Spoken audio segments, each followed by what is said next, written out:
are live here in beautiful crime-free Corning, Arkansas. This is Corning Sports Report's live coverage of the 2020 Corning High School football homecoming ceremony and football game, which will come a little bit after, not right after, I was going to say right after, but a little ways after. Guys, I'm your host, your play-by-play commentator, Andy Earls. Alongside of me is my captain of the ship, I like to call him, the director, Colt Ladyman. In a minute, we're both going to be cameramen because it's homecoming time. As you can see, the kiddos are already out there getting ready.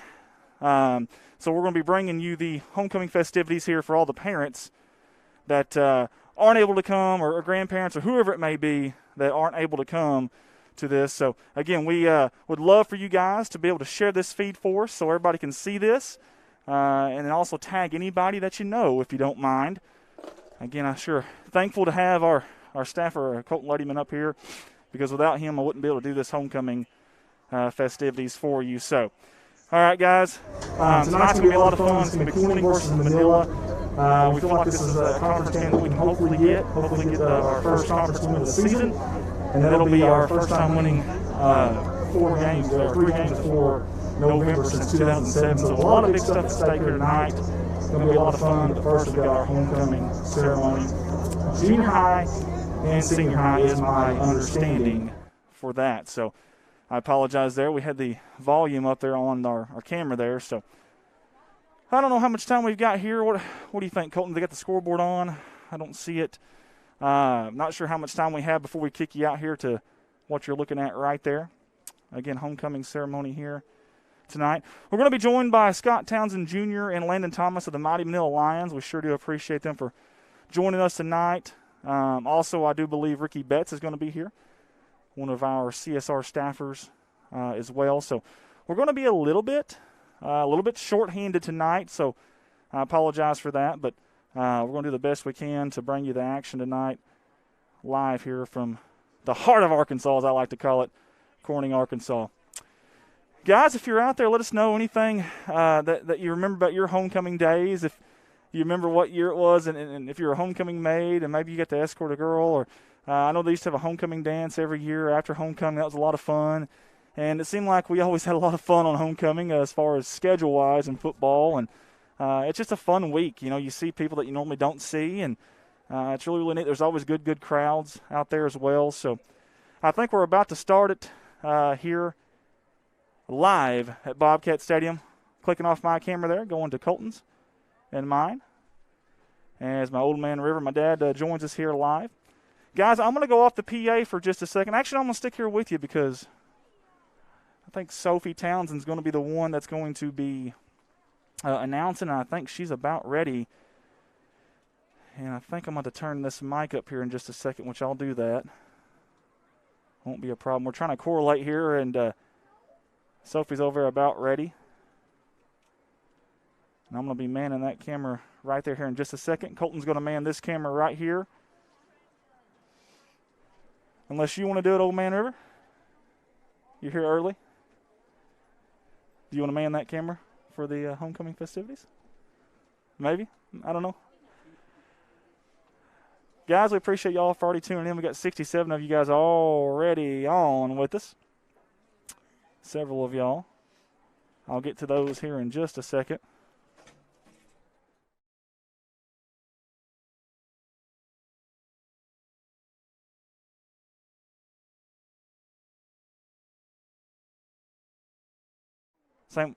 Same with you, Dad. So we're trying to get our game plan together here with our cameraman on the. All right, so Dad, what you're going to do is you're going to zoom in on. Okay, which side do you got? You're going to do the.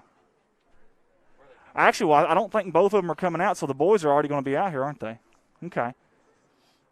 So maybe we don't need 2 cameras here. I don't know. We're going to see. Colton, I think you're going to zoom in on the maids as they're coming in. And Dad, let's see, what can we have you? Guys, we apologize. We're trying to get our game plan together here. We're not sure. Are they coming out and they're going to go out there beside them? Or not really sure. Guys, I'm going to go off the audio here for just a second until we can figure this out, okay?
Guys, I apologize. We're trying to get a game plan together here. We're not 100% sure how this is going to work, obviously, with the social distancing that has to go on and things of that nature. So we're not 100% sure how this is about to work, and I've got two camera guys here, and I'm trying to work it out the best I can here, and I'm going to direct here for them. Thank you guys for tuning in with us. Lindsey Kexon, Anna Jansen, Joey Powell, Penny Stalling, Sarah Leonard, Tom Lowe, Madison Vanderberg watching from Hammond, Indiana. I love it. Miss my Bobcat boys. Yeah, let us know where you're tuning in from tonight, if you don't mind. Let us know where you're tuning in from tonight, as I'm having some issues here on my end. I hope it's just my phone is what I'm hoping it is. But let us know where you're tuning in from tonight, and also let us know who you're rooting for, because I know we're going to have a little bit of a dual cast here with Manila. So let us know who you're rooting for tonight and where you're tuning in from. I'm trying to get to some social media stuff here. My phone keeps on messing up with me. Jane Ashmore, watching my granddaughter, Shelby LeGrand. Cindy Arntz also on. Darlene Cochran. Guys, I promise we're getting really, really close to the ceremonies starting. And as soon as we do, I promise I'm going to go off the audio, and you will hear Sophie Townsend, I believe, who's doing the PA for this. So I'll be right back, guys.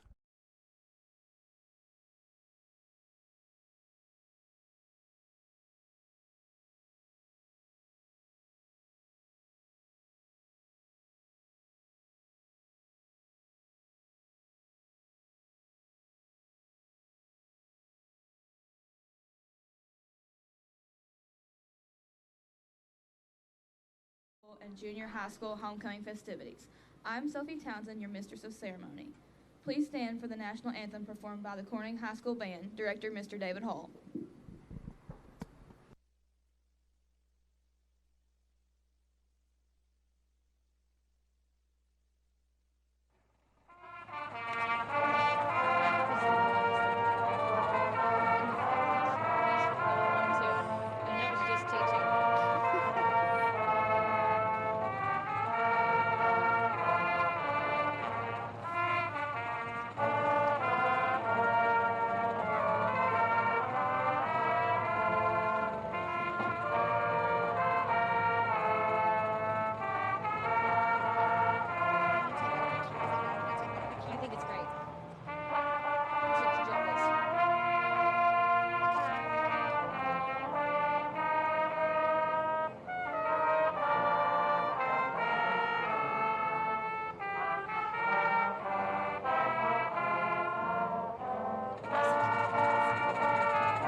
Thank you. You may be seated.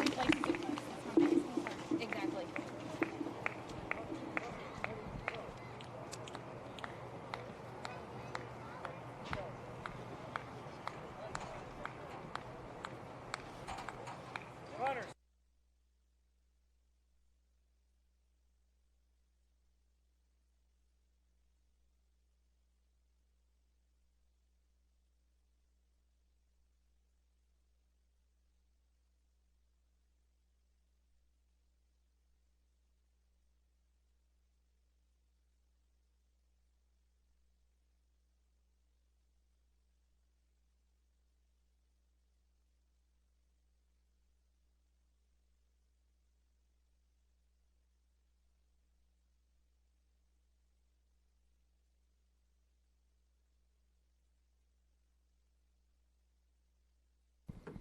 We begin our ceremony tonight with our first maid, Shelby LeGrand, who is in the 10th grade. Shelby is the daughter of Wes and Tara Harmon and Noah LeGrand and Sierra Sullivan. She is a member of the band. Shelby's future plans are to attend Vanderbilt College to become a midwife. Shelby is escorted tonight by Dakota Wilkins. Dakota is the son of Robert and Renee Wilkins. He is a member of the football and track teams. Dakota's future plans are to become a game designer.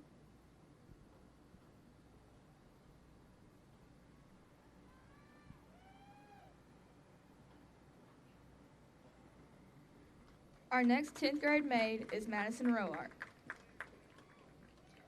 Madison is the daughter of Bo and Hannah Roark. She is a member of the band and the art club.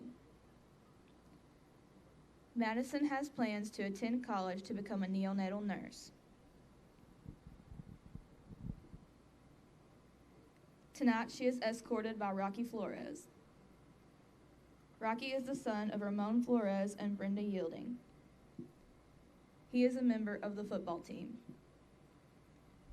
His future plans are to attend college at the University of Central Arkansas and work in the construction field.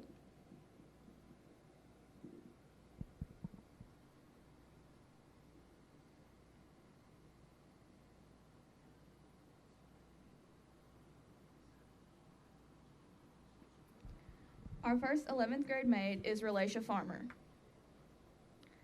She is a daughter of Dustin and Lisa Grubb.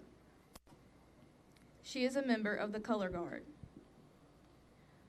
Relisha's future career plans are to attend college and become a registered nurse. She is being escorted by Jordan Grubb. He is the son of Dustin and Lisa Grubb and Michaela Grubb. He is a member of the football team. His future plans are to attend college at Black River.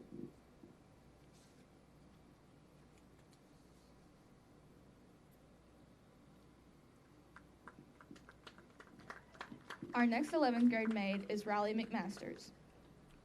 Riley's parents are Carmen and Shelley McMasters and Bronda and Dawn Pearson. She is a member of the cheer squad and the color guard. Her career plans are to attend college to become a registered nurse. Her escort for the evening is Gary Comstock. He is the son of Eva Leonard and Andy Millward and Stephanie Leonard. Gary is a member of the football team. He plans to attend college at Arkansas State University.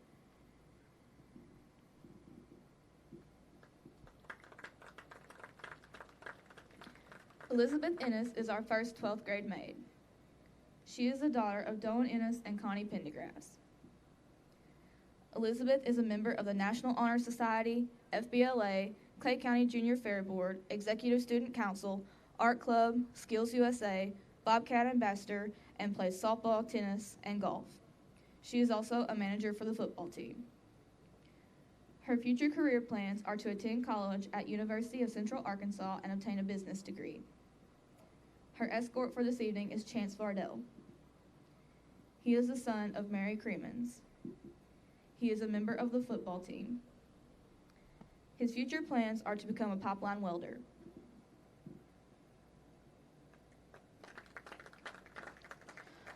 Our next 12th grade maid is Maddie Taylor. She is the daughter of Clay and Nicole Taylor. She is on the softball and golf teams. Maddie's future plans are to attend cosmetology school. She is escorted this evening by Nakota Amaker. Nakota is the son of Shayla Amaker. He is on the football and track teams.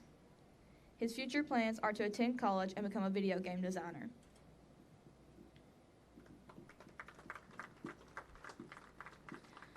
Michaela Ward is our final 12th grade maid.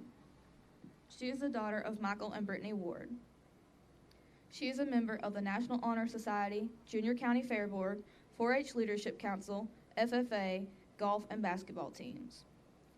Her future plans are to attend Southern Illinois University to study marine biology. Michaela is being escorted tonight by Hunter Swint.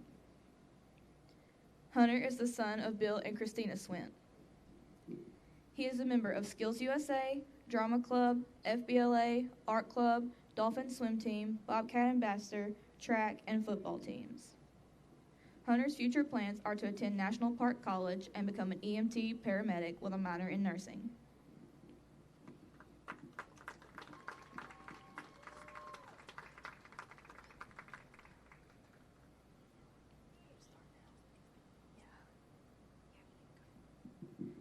Our 2020 Flower Girl is Harper Anders, and she is in the 1st grade at Park Elementary. Her parents are Bryden Anders and Brooke Cato. In her spare time, Harper likes to watch YouTube. Her favorite class at school is PE, and when she grows up, she wants to be a teacher. Our 2020 crown bearer is Tyson Rainwater. He is the son of Jordan Rainwater and Michaela Morrow. Tyson is also a first grade student at Park Elementary. In his spare time, he likes to play with toys and watch YouTube. His favorite thing to do at school is play Prodigy on the Chromebooks. When Tyson grows up, he wants to be an electric pole climber. Ladies and gentlemen, our 2020 Senior High Bobcat Homecoming Queen is Miss Katie Cole. Katie is the daughter of Jim and Wendy Cole.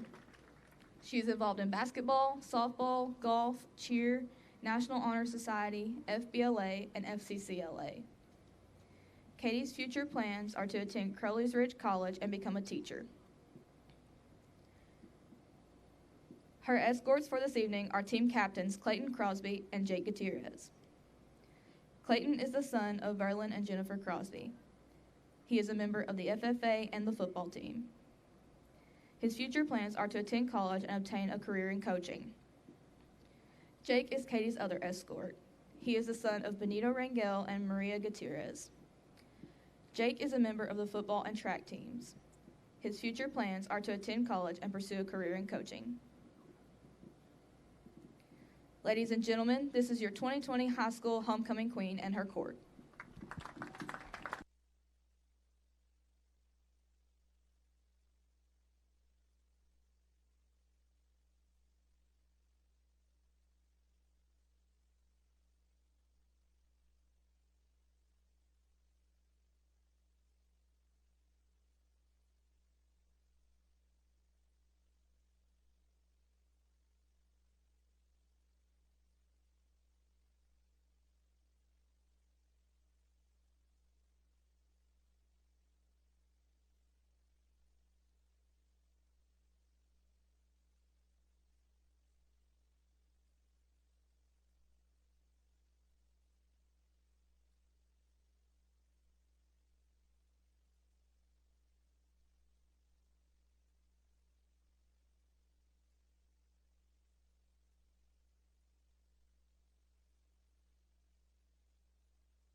Abby Horton.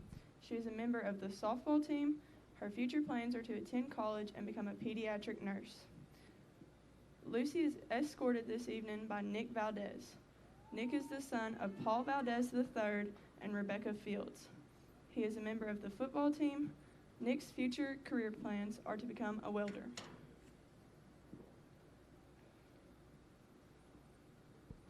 Our second 7th grade maid is Katie Carr. Katie is the daughter of Todd and Patty Carr. She is a member of the basketball and softball team. Her future career plans are to become a veterinarian. This evening, she is escorted by Rodney Rapert. Rodney is the son of Erica Rapert and the late Rodney Rapert. He is a member of the football, basketball, and baseball teams. Rodney's future plans are to attend Arkansas State University and obtain a degree in agriculture. Kyla Woodard is our next 7th grade maid. She is the daughter of Clay and Brianna Woodard. She is a member of the cheer team. Her future career plans are to attend college and become a child advocate lawyer. Kyla is escorted tonight by Carter Williams. He is the son of Robert and Crystal Williams. Carter is a member of the football team. His future plans are to attend college at Auburn University. Our first 8th grade maid is Harley Hooten. Harley is the daughter of Justin and Julie Hooten. She is a member of softball and cheer. Harley's future plans are to attend college and become a pediatrician.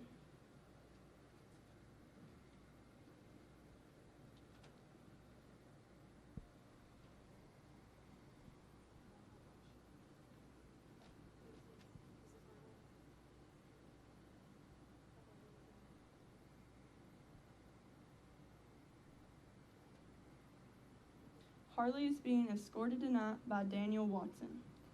He is the son of Aaron and Dana Watson. He is a member of the football and basketball teams.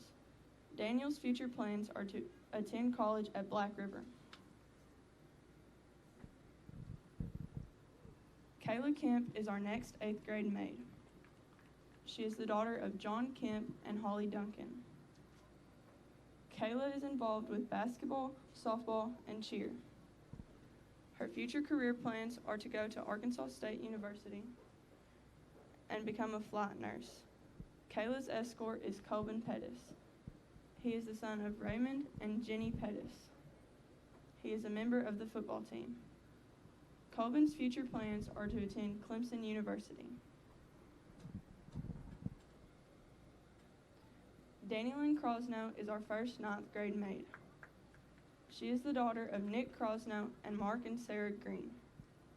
Danielyn is involved in the Art Club, National Junior Honor Society, Corning Livestock Show Team, and is the FFA reporter. Her future plans are to attend Southern Arkansas University and major in ag business. She is escorted by Briar Harden. He is the son of Keith and Shara Harden. Briar is a member of the football team. His future plans are to become a welder.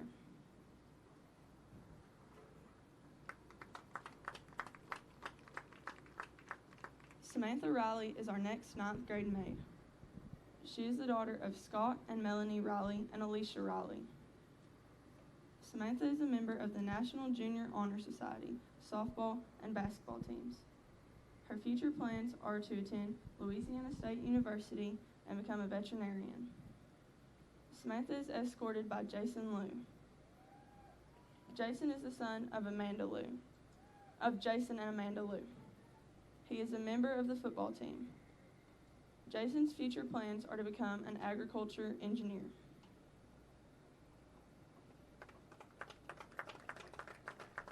Our next 9th grade maid is Kinley Watson. Kinley is the daughter of Chad and Kelly Watson. She is a member of the National Junior Honor Society, basketball, softball, and tennis teams. Kinley's future plans are to attend Arkansas State University and become a physical therapist. Kinley is escorted by Roman Davis. Roman is the son of Jim and Gina Davis. He is a member of the football, baseball, and basketball teams. Roman's future plans are to pursue a career in agriculture.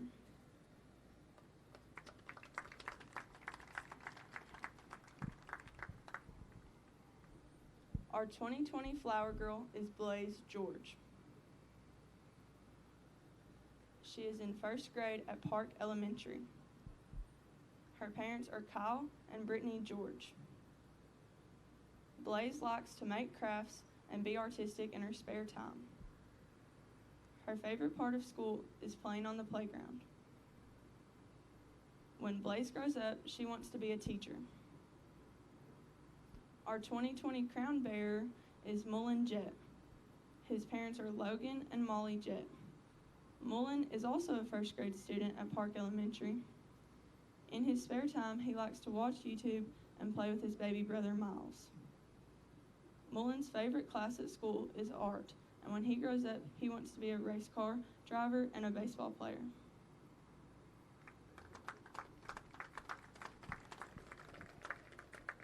Ladies and gentlemen, our 2020 Junior High Bobcat Homecoming Queen is Addison George.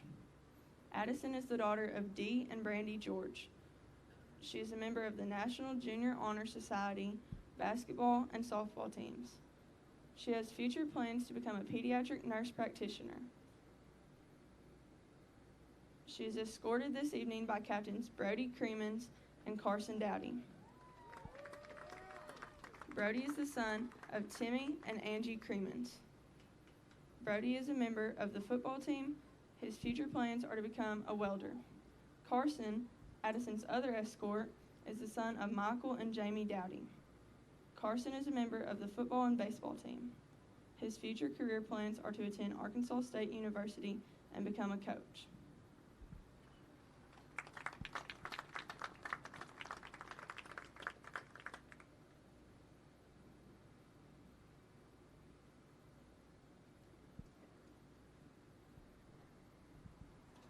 Ladies and gentlemen, this concludes our 2020 Corning Bobcat Homecoming festivities.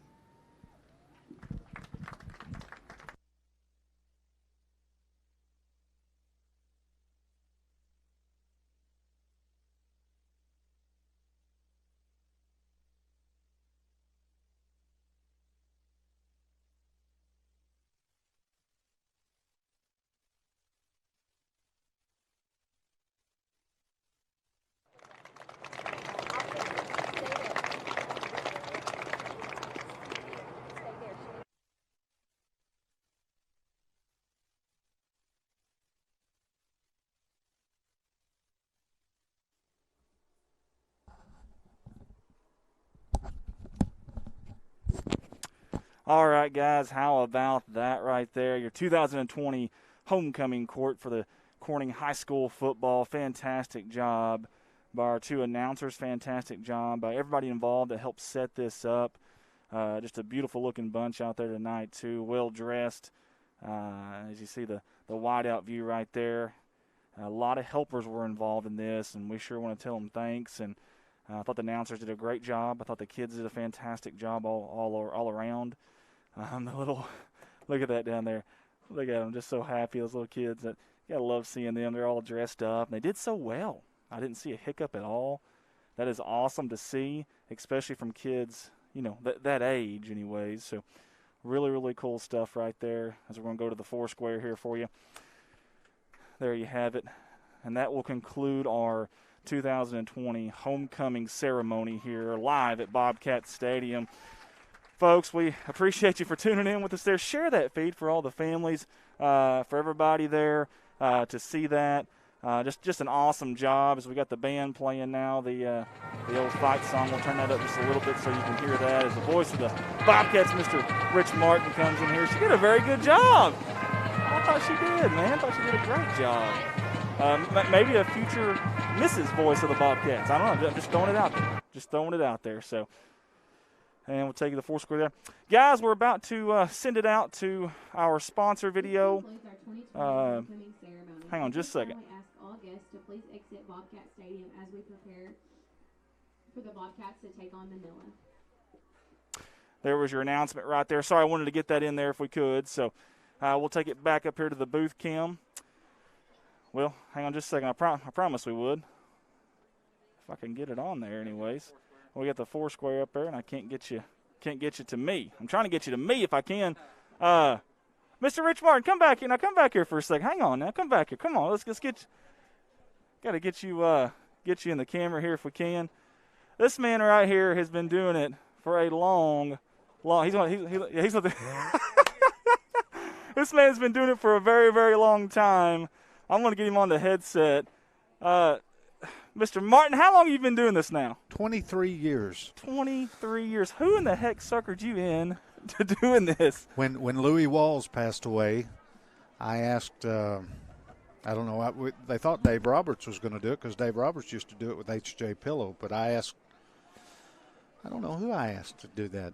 Probably one of the Smith boys when they were coaching. Yeah. And I started then, and I went through RJ and Reagan, and then when they graduated, I kept on doing it and kept on doing it. And you're just stuck. You don't know what else to do on Friday nights, do you? I don't. You had your selling shoes on that day in order to get the job, though. So whatever you said, it definitely works. So I just want everyone to see he's the voice of the Bobcats. He does a good job. He's really good to me, and I sure appreciate him. And he gets the crowd fired up, and the boys, too. The boys fired up every Friday night. It's people like this that make every Friday night possible. And I just want to thank them as much as we can. And 20-something years, I don't care what you're doing for 20-something years. That's a long time to be married to something, and you have been here every – and to not have a dog in the fight. And now you don't because your kiddos, like you said, they're gone. Yeah. That's true Bobcat spirit right there by that man. Mr. Rich Martin, we sure appreciate it. Hey, Thanks for thank you. jumping Thank on you. here, too, with And us. So, tell everybody I'm not old. That's right. Yeah. Yeah, you see, he's got hair. He's got about more hair than I do, so I can't really say that anymore. So the forever young Rich Martin there, voice of the Bobcats, we appreciate him for jumping on board with us. Guys, we're about to send you out to our sponsor video. We want to thank all of our sponsors, man. They've been fantastic this year. This is a crazy year, as we all know, for the global pandemic that we've had going on, all the craziness. Are we going to have football? Are we not? Are we going to have school? Are we not?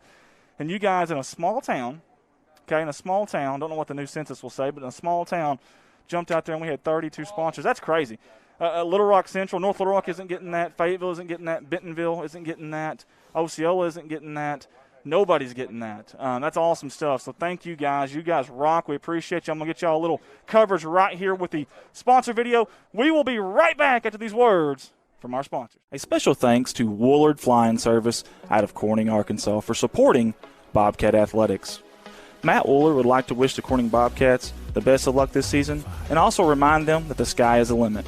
Woolard Flying Service, 870-857-3839. Wiedemann Farms, 561 County Road 131 in Corning, Arkansas. Wiedemann Farms has been serving the Corning community since 1978. Larry and Mary Wiedemann are proud supporters of not only the city of Corning, but of Corning Bobcat Athletics. Wiedemann Farms, go Cats. Corning Sports Report would like to give a shout out to Watson Oil Company for their continued support of Corning Bobcat Athletics. Locally owned, locally operated. Kelly and Chad Watson would like to wish the Corning Bobcats the best of luck on the upcoming season. Watson Oil Company, 406 Southeast 1st Street, Corning, Arkansas, 870-857-0006. A special thanks to Solace Grain Bins and S&L Irrigation on their sponsorship. Whether it's grain bins, wells, pumps, underground pipe, or any service of that nature, Solace Grain Bins and S&L Irrigation will take care of you. Rhonda and Jerry Solace would like to wish the Bobcats the best of luck on the upcoming season. A special thanks to Richardson Family Dentistry out of Corning, Arkansas. Locally owned, locally operated, a fine dental office with a great staff that are all proud sponsors of the Corning Bobcat Athletics program. Richardson Family Dentistry. Red Taylor Ford, locally owned and operated by the Taylor family since 1977. Their company has been an integral part of the Corning community since their beginning, participating and or donating to basically every major community project to come before them. They have a top-notch service department with master certified technicians. Contact them for all of your automotive needs at 870-857-3516 or at www.redtaylorford.com. CSR would like to thank Parkview Restaurant of Corning, Arkansas for their sponsorship. Parkview offers breakfast, lunch, and supper, including daily plate lunches, and they have a deli with a variety of lunch meats and nightly specials. Amy and Danny and Jordan are big supporters of Corning Bobcat Athletics. Thank you to Parkview Restaurant. This is Mike Vinson, Certified Public Accountant. I've been a Bobcat fan for as long as I can remember, having worn the black and gold as a student years ago. Join me in supporting our students as they proudly represent our school and community. And come see me on 2nd Street in downtown Corning for all your tax and accounting needs. Go Bobcats. Keith and Rhonda Turner of K-Ron Farms would like to encourage the community to support the students of the Corning School District. Whether it is a sporting event or an academic accomplishment, these students are representing our school. We need to let them know how proud we are of them. Let's show our Bobcat pride. It's great to be a Bobcat. K-Ron Farms. The Corning Sports Report would like to give a special shout out to State Representative Joe Jett for sponsoring our endeavor. Mr. Joe Jett has always been active in the community, whether it's supporting the town of Corning or it's supporting Bobcat Athletics. This is a political ad paid for by State Representative Mr. Joe Jett. Corning Sports Report would like to say thank you to Jerry and Linda Turner of J-Lynn Farms. Jerry and Linda are sponsoring us with a black and gold package this year, and they are proud supporters of Corning Bobcat Athletics. J-Lynn Farms. Corning Sports Report would like to give a special shout out to Jeremy and Amanda Wiedemann out of Corning, Arkansas. Extremely kind-hearted people who not only support the community, but they also support the Corning Bobcat Athletics. Jeremy and Amanda Wiedemann. CSR would like to give a special shout out to Heritage Ag out of Hoxie, Arkansas. serving Arkansas farmers since 1966, leading the farm equipment industry into the 21st century. Call Brody Morrow, salesman, at 870-886-6663 or 870-809-1822, Heritage Agriculture of Arkansas. Sports Report would like to give a special thank you to Harold Implement out of Corning, Arkansas. The Moore family has always been active in the community of Corning and also Bobcat Athletics. It's not just an Ace Hardware store, it's also a licensed dealer of Yamaha, Polaris, and Bad Boy mowers. A special thank you again to Harold Implement out of Corning, Arkansas. A big thanks to Goodman Drug Company out of Corning, Arkansas. Kathy Goodman and staff would like to invite you to drop by for any of your pharmaceutical needs and or Razorback and Bobcat apparel. Drop by and see them Monday through Friday, 8:30 to 5:30, and Saturday, 9 to 1, or use the convenient drive-thru. Goodman Drug Company out of Corning, Arkansas. First National Bank takes the banking experience and customizes it to fit you. Whether it's supporting your Corning Bobcats or saving you time by eliminating trips to the bank, First National Bank puts you first, always. Member FDIC and equal housing lender, First National Bank. Your local Farm Bureau insurance company introducing Ag Promise, an exceptional policy that protects everything farmers rely on. Ag Promise is a competitively priced, easy to understand, and tailored to meet your specific needs. That's Farm Bureau's commitment to you, and they have a team of local agents and adjusters ready to back it up. Give them a call today to protect your agribusiness. It's not complicated, it's a promise. Ag Promise, 870-857-6788.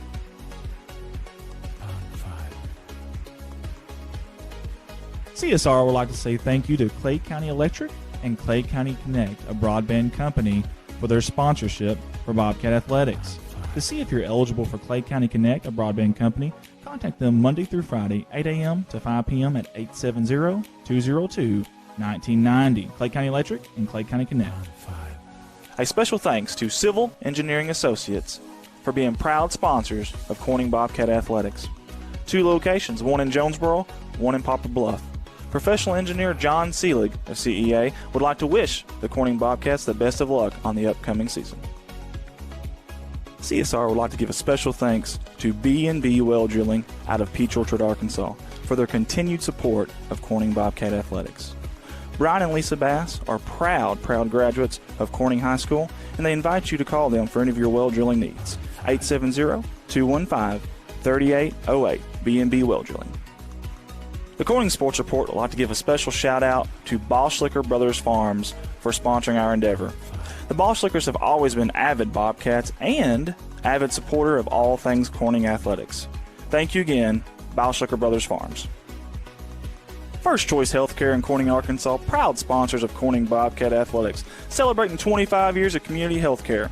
At First Choice Healthcare, we practice compassionate, affordable health care for everyone to help improve lives and build healthier communities. First Choice Healthcare, your community, your health. Legacy Equipment. There has never been a better time to take home your compact utility tractor. With durable construction and features that easily hook up to dozens of attachments in moments. No job is too tough. Plus, with no down payment and major price cut, the savings have never been better. Models as low as $138 a month, including quick hitch and loader. Stop by any of the Legacy Equipment's 7 convenient locations to take advantage of limited time savings. See dealer for details. Offer ends October 30th, 2020. Legacy Equipment. Corning Sports Report would like to say thank you to Mike Townsend Farms, LLC, out of Corning, Arkansas. Mike Townsend hauls gravel, dirt, topsoil, grain, and heavy equipment. Mike Townsend Farms, LLC. A big thank you to Big Iron Auctions. Jason Horner with Big Iron Auctions can help you with all of your farm retirement, estate, and equipment sales. Big Iron Auctions is one of the industry's fastest growing online auction companies that have nearly 9,000 items on their September auctions alone. Big Iron Auctions. This advertising slot is in honor of Bobcat coaching legend Dutch Noe. Dutch Noe spent 7 seasons at the helm of Bobcat football. He was 55, 17-2 overall, with an undefeated season in 1973 and 3 district championships, 1970, 1973, and 1975, in honor of Coach Dutch Noe. A big thank you to Kerry Russum Qureshi and Qureshi Law Firm and Wealth Management for their sponsorship. Lower taxes, greater wealth, lasting legacy. Qureshi Law Firm and Wealth Management. Corning Sports Report would like to give a thank you to Wendy Cole and Cole Farms. Everybody at Cole Farms wants to wish the Bobcats the best of luck on the upcoming season. Cole Farms. A big thank you to Three Little Monkeys and Hair by Danielle for sponsoring the Black and Gold package this year with Bobcat Athletics. Located in downtown Corning, Arkansas on 2nd Street, right by the Hop Alley Gazebo, Three Little Monkeys and Hair by Danielle. I'll take this time to thank Cotter Cox Seeds out of Noble, Arkansas. Mr. Michael Smith and Cotter Cox Seed are proud supporters of Corning Bobcat Athletics and the city of Corning. Cotter Cox Seeds. Corning Sports Report would like to say thank you to Jerry and Linda Turner of Jalen Farms. Jerry and Linda are sponsoring us with a black and gold package this year, and they are proud supporters of Corning Bobcat Athletics. Jalen Farms. Corning Sports Report would like to take this moment to say thank you to the fine folks at Nutrient Ag Solutions. Mr. James Varvel and everyone at Nutrient Ag are proud supporters of the Bobcats and want to wish the Bobcats the best of luck on all the sporting events this year. Nutrient Ag Solutions. I'd like to take this time to say thank you to Debbie and Bud Hill of Corning, Arkansas. Debbie Rose Hill Massage and CBD Products have been a proud sponsor of Corning Athletics and the city of Corning for a very long time. Thank you, Debbie Rose Hill Massage and CBD Products. Corning Sports Report would like to give a special shout out to Zach Brown Farms for their sponsorship. Zach Brown Farms has always been active in the community of Corning and also Bobcat Athletics. Zach Brown, being a former Bobcat himself, wants to wish the Bobcats nothing but the best of luck on this season. Zach Brown Farms, on the road to success.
Can you guys hear me now? Holy hay bells, we are back with some audio, baby. I don't like it when you can't hear me. You know I love to yap. You know I do. You know it's not a guess or I wonder if he know. You know I love to yap. And when I can't yap with you guys, that's no fun. So good job, Colton, up there on the director's iPad. Appreciate you, brother. Again, guys, this is Corning Sports Report's live coverage of Corning Bobcat football. It's homecoming night. I'll say it again, that's a very exciting night for a lot of people. Probably more so for the parents than it is anybody, just to tell you the truth. Very important night for them. A big thank you to all the volunteers out here that worked so hard getting this set up. Several of them, I tried to get them on camera there. They were too modest. They didn't want to get on camera. I don't know if they're still out here. I guess they're not. But they did a good job volunteering their time. The announcers up there did a great job. I just lost a paper. Did y'all see that? Just lost a paper. The announcers did a great job. I'm going to go off the camera for a second to retrieve that like a good puppy dog here. There we go. Sorry about that wind. Need a paperweight over here. But anyways, they did a really good job. Really proud of them. Whenever you're up there on a microphone and you're over the PA system, whenever you're talking, you can hear yourself. That PA is really loud. And, man, you're kind of nervous. You're looking at these numbers here and these names and stuff, and then everybody's kind of counting on you. You've got all these adults out here, and all these girls are dressed up really nice, and it's not easy. I'm telling you, it's not easy. So they did a fantastic job, both of them. Really proud of those two girls. Guys, this is Corning Sports live coverage, Corning Bobcat football. We are live here from beautiful, crime-free Corning, Arkansas. I call it the heart of Arkansas. It is located right there at the heart, if you would look geography-wise with the human anatomy. And I love it over here. It's this flatland, farmlands. It's home. And this place right here, Bobcat Stadium on the campus of Corning High School, man, it's my sanctuary. I personally love this place so much, man. There's some kind of feel with the look, the scenery, everything behind the stadiums here. I said it earlier. I don't think you guys could hear me, but you got the big water tower just towering over the field, and there's a clear-cut line of sight to it. There's nothing in the way there of that water tower that's got that big prideful Corning and big, bold, all caps, black letters, that Bobcat. I promise you there's a reason they put it there. There's a lot of pride in their program and their school and their town, and that's why it's there. I love the old rice dryers up here, the old Riceland rice dryers over there. To me, that symbolizes hard work. That symbolizes the blue-collar mentality that is this town of Corning. You can see that it kind of overtowers or shadows, I guess you could say, Bobcat Stadium here. You have a sign of the hard times. We've got Darlings, a huge, once booming industry right here beside us, a huge Darling building that is no longer. Got a sign of the hard times. But you also got a lot of blood, sweat, and tears out here on this field. You got the community right behind us. I mean, we're nestled right between some houses right back here. That small-knit community, it makes me feel that way. Then we're back here on that side, it's all woods. We're kind of out, a small town, kind of out in the middle of nowhere, kind of out in the woods, and I like that. So the surroundings here of Bobcat Stadium are just beautiful. I love it. This is my home away from home, man. I still get the butterflies coming in here, and I'm sure all you guys that used to play football here, or maybe you cheered here if you're a girl, or you coach, or you're a manager, whatever, you come in here, I don't know, man. You drive by Bobcat Stadium here, and you look down there, and you side of the concession stand, welcome to Bobcat Stadium, man. That's nice. Guys, if you're tuned in with us tonight, do us a favor. Click that share button. It's not hard, I promise you. Even Old Man River up there. I think he's turned 127 yesterday, or 120. Anyways, he's still kicking, though. Anyways, that's my dad. Even he could do it. And if he can do it, guys, I promise you there's no excuse for you. Click that share feed for us if you don't mind. And then tag some people. Tag anybody you know. Because, listen, this isn't just the football game that we're streaming. We also had the homecoming attached to it. A lot of parents, grandparents, family, friends, or whatever that wasn't able to come here because obviously the social distancing caused by the global pandemic kept a lot of people out of here that wanted to see that live and couldn't. So definitely tag them. Also, we need some YouTube subscribers. And what's really cool about YouTube, here's what I like about YouTube over Facebook. Whether you're on with us right now on Facebook, YouTube, here's what I like about YouTube is you can actually rewind live video. Am I not mistaken, Colton? Is that right? Colton, can you rewind live video on YouTube? Isn't that true? On YouTube, you can. I just heard, so I'll mute my mic there. On YouTube, you can. That's awesome. I didn't know that. Colton, our director, Colton Ladyman, he's the one that told me that. And I think that's really neat because, yeah, we've got an instant replay system, but it only replays it one time. You might want to go back, maybe during halftime or during a timeout or whatever, or you might want to go back and look at a play and say, hey, man, I didn't see that before. So that's really, really cool about YouTube. I like this. And we need some more subscribers. We were trying to chase that 1,000 subscriber mark for a good, 6 months now. We still haven't hit it. So help us out there if you can. Guys, you see the Red Line Media right there? I don't know if you can see it. You see the poster there? Haven't ever really explained what that is. That is our company. It's CSR's extension company to CSR. When we got going with Corning Sports Report, we were very blessed. We had a ton, and I mean a ton of people calling us, wanting to know, hey, we love what y'all do, man. It's awesome. Can y'all do that here? And some of these games and stuff we've actually taken, to these games and done it. And we don't want to stream a Magnolia game, a Hope game, an EPC game, a Hector game, a Twin Rivers softball game, racing at George Ray's drag strip, a wedding, a funeral.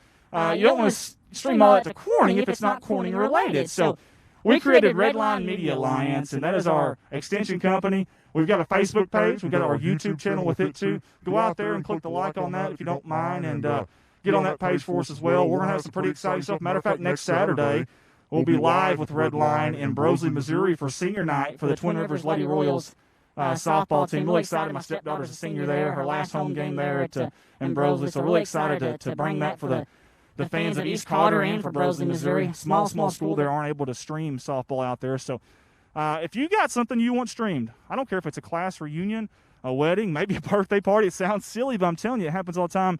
Funerals, visitations. There's so many different occasions you can stream. The guys from Manila are going to help us tonight, Mighty Manila Lions, and we're going to stream a little battle with them, a little ping pong battle coming up. I'm not sure what the date's going to be. We're trying to figure that out. Those guys aren't here yet, but they're bringing a contract, I do believe, for us to sign, so it'll be official. That's right, official. So, again, Red Line Media Alliance, check us out, Facebook, YouTube. We sure would appreciate that. And if you need anything streamed, I'm telling you, we've had so many different things. I'm telling you, dirt track racing, we've had drag racing. We've had people ask us about that. Weddings, like I said, funerals, birthday parties, class reunions. We've had that as well. We did a concert with Black River Rising, which Colton Ladyman, our director, is very talented. That's his band. And we may do another one here very, very soon. That's what we're trying to get the band together for Black River Rising, so look for that. Just so many different things that you can live stream. We've done Pee Wee football. We've done Pee Wee basketball. We've done a little bit of everything there. And we wanted to do some Little League baseball this year, but obviously with everything that happened, the pandemic, we weren't able to. There's Mr. Calvin Burkhardt over there. As we give a wave to Mr. Calvin. He waved at me all right. He waved me off. Yeah, that's right. He's in game mode right now. He's got his game face on as we speak. Why don't you come over here, Calvin? I got a seat for you right here, buddy. For those that don't know, if you're tuned in with us and don't know, well, who's Calvin Burkhardt? Well, let me tell you who Calvin Burkhardt is. He is Mr. Bobcat, if you ask me. He embodies everything that being a Bobcat is about in my mind. Calvin, how long you been doing this, brother? Probably, well, when I first started, I worked the chain gang for years. And then from chain gang, I went to filming. I've kept stats. And right now, I'm taking care of all the equipment for the football players and helping the coaches out. Like I said, but I enjoy it. Like I said, I'd probably 30 or something more years, helping out with something with football. Plus, during the basketball season, I help, with the coaches over there. Plus, in the softball and baseball, I help with them also. Whatever they need me to do, I do it for them. Come on and grab you a seat right here for just a second, Calvin. We won't take too much. I know you're busy. Obviously, the football game, it's game day. I just want to tell you thank you personally because, man, you're out here like you said all the time, no matter what the event is, and they're not. You're just out here volunteering your time, and to me, that's really, really special. You get along with the kids so well. They all love you. They all get along. The coaches love you. I never hear one bad word about Calvin Burkhardt at all until he doesn't win the $50 Academy gift card. Then I get yelled at. But aside, no, I'm kidding. You. That's true. He didn't. I made that up. But he's golden, man. He's golden. We love you. I wouldn't mind one day to have maybe Bobcat Stadium. How's this sound, Calvin? Bobcat Stadium at Calvin Burkhardt Field. It'd be fine with me. Be fine with you, huh? Could we get a statue of you up somewhere maybe? I don't know. I don't know. That's Calvin. Been doing it a long time. I got to know, just for curiosity's sake, how'd you get started? How'd you get roped into this? I just volunteered. Something you always wanted to do then? Yes. That's awesome. That's fantastic. Hey, I don't know his age, and I won't give that on live stream, but I tell you what, he's young at heart. He's up and down these sidelines before, during, and after the games. And Calvin, for that, from everybody at Corning and our guys at CSR, I want to say thank you. We appreciate you, Calvin. Yeah. We really do. I'm the same age as the highway that comes through Corning. Going from Pop Bluff to Little Rock. So I can't say you're as old as dirt, but you're old as the pavement, though. Yes. Gotta love that right there. Calvin Burkhart, we sure appreciate you, buddy. I know you're busy and got stuff to do, so I'll let you do what you need to do, but that man right there, like I said, he embodies what being a Bobcat's all about, and I sure do appreciate that. Colton, I want to get with you here. Do we still have our Real Amateur Sports Heroes videos? Man, I'd love – listen, guys, this is really cool. I want to send you to a couple videos here for just a second, okay? Because I'm thirsty and I need to get something to drink. But I want to send y'all to a couple of videos here. Colton did all the music. I just did the script and did a little bit of the, participating a little bit of the, talking about the script and singing the script or whatever you want to say. Reading the script, I guess, is more like it. But Colton did a great job. There used to be a Bud Light Real Amateur Heroes and a Real Men of Genius. I don't know if you guys have ever seen those. If you haven't, go YouTube it. It's worth, I promise you, it's worth 30 minutes of your time. They're hilarious. And we thought, man, wonder if we can make one.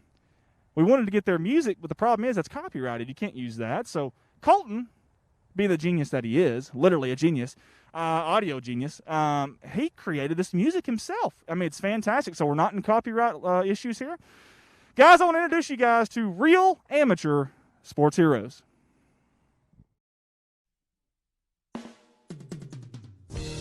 CSR presents Real Amateur Sports Heroes.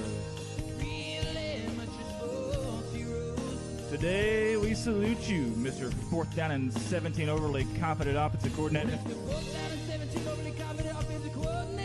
You take an obvious punting situation and turn it to a baby mama drama test result episode of Jerry Springer.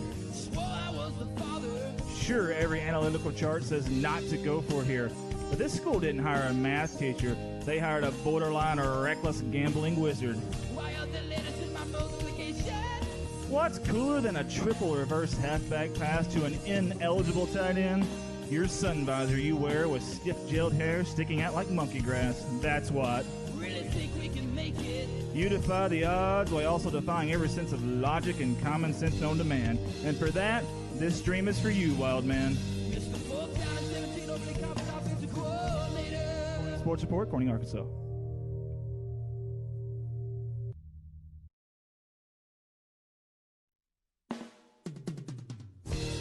CSR presents Real Amateur Sports Heroes.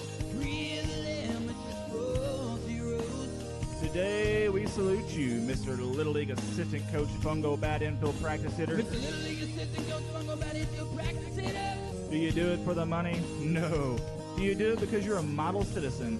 You don't even live there anymore. You do it because your wife was an out-of-towner who never got to witness your all-district glory days.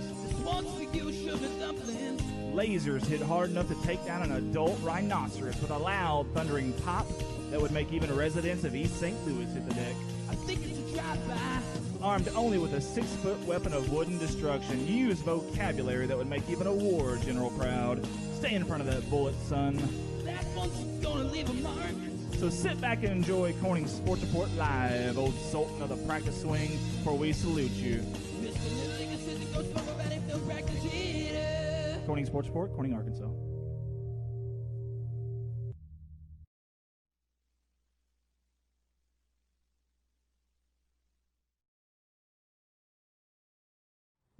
Hey guys, we're back here. That was Real Amateur Sports Heroes. We hope you enjoyed that.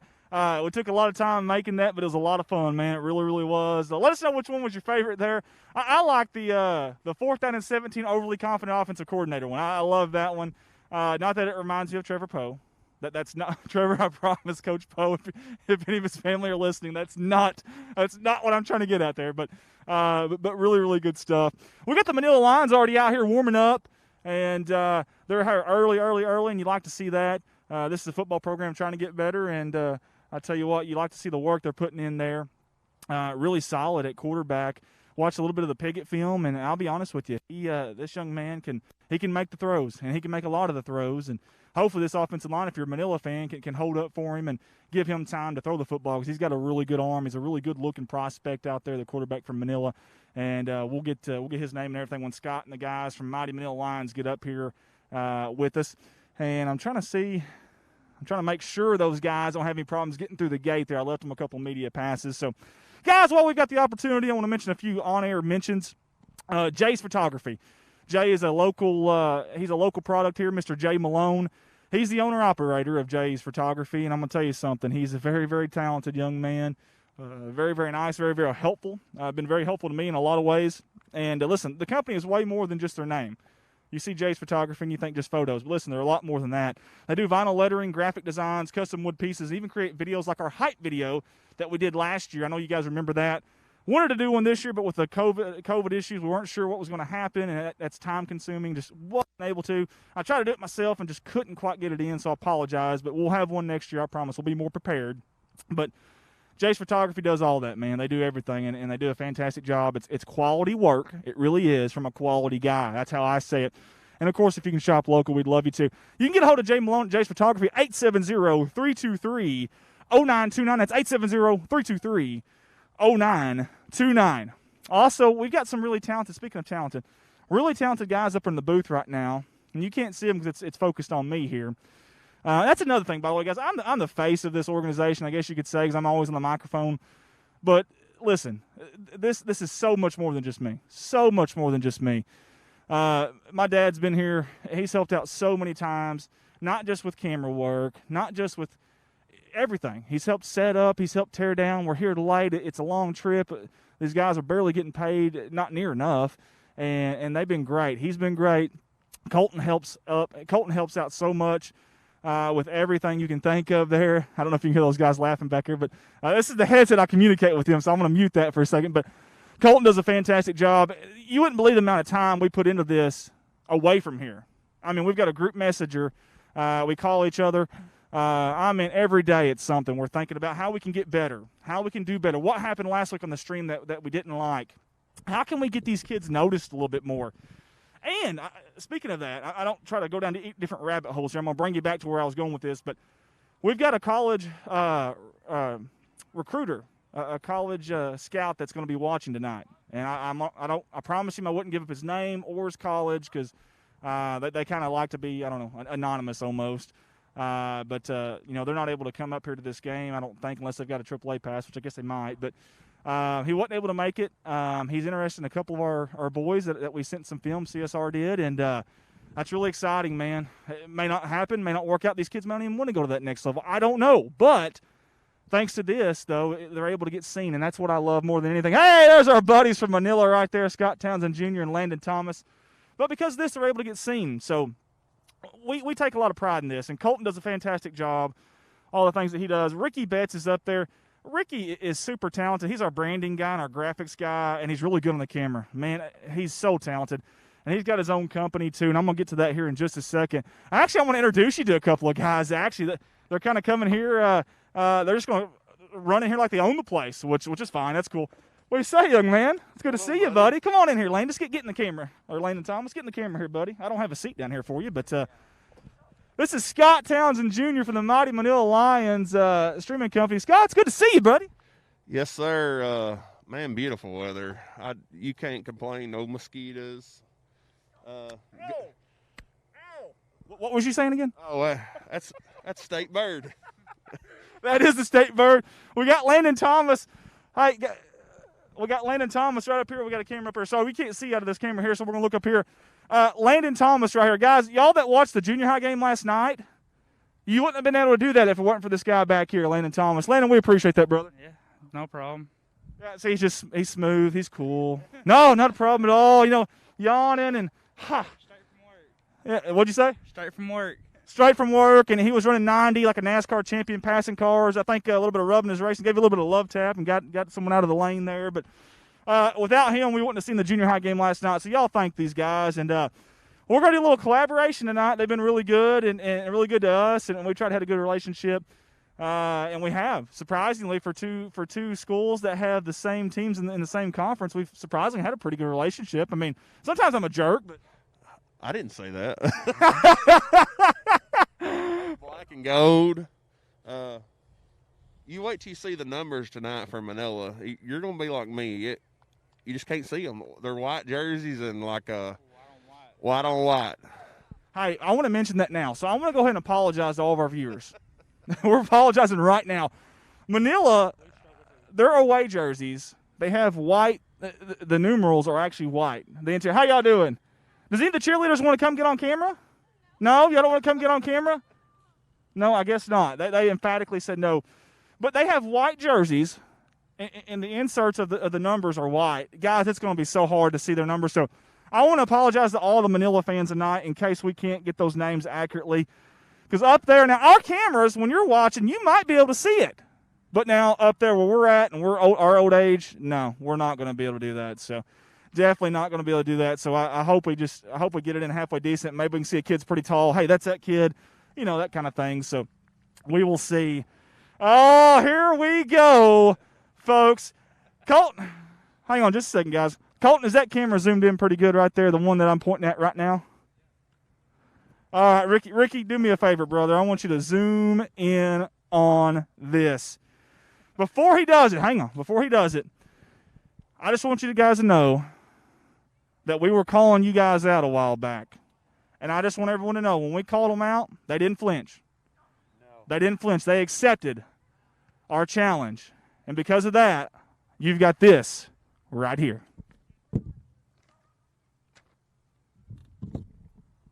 How about that? Ping Pong Royale. Is that right? Did I say that right? Sorry, guys. I can't read backwards. Ping Pong Royale. The date to be determined, or determined B2, because that's how I'm reading it. The Mighty Manila Lions versus Corning Sports Report. Folks, we've got to sign that, though. Do you have a pen? I don't have one on me. Hey, we'll do it during halftime. I had one in the car. Fair enough. There we go. That is our contract right there. So it is official. Official? I don't know. It's official, though. Thanks, Ricky Betts, for zooming in on us there. All right, guys. We've got, what time is it now? What time we got up there, y'all? 6:07, so we've only got 53 minutes, so I don't know if we're going to have enough time to get everything we need to get in here. Only 53 minutes to go before kickoff. That's plenty of time. Guys, I got a couple things that I want to do real quick. So what we're going to do is, since we haven't got an opportunity to give our sponsors some love at halftime of games, I'm going to run the sponsor video one more time. It's going to give me an opportunity to get a few more things out of the car to take just to tell you the truth. There's no good verbiage or terminology for this. I got to take a leak.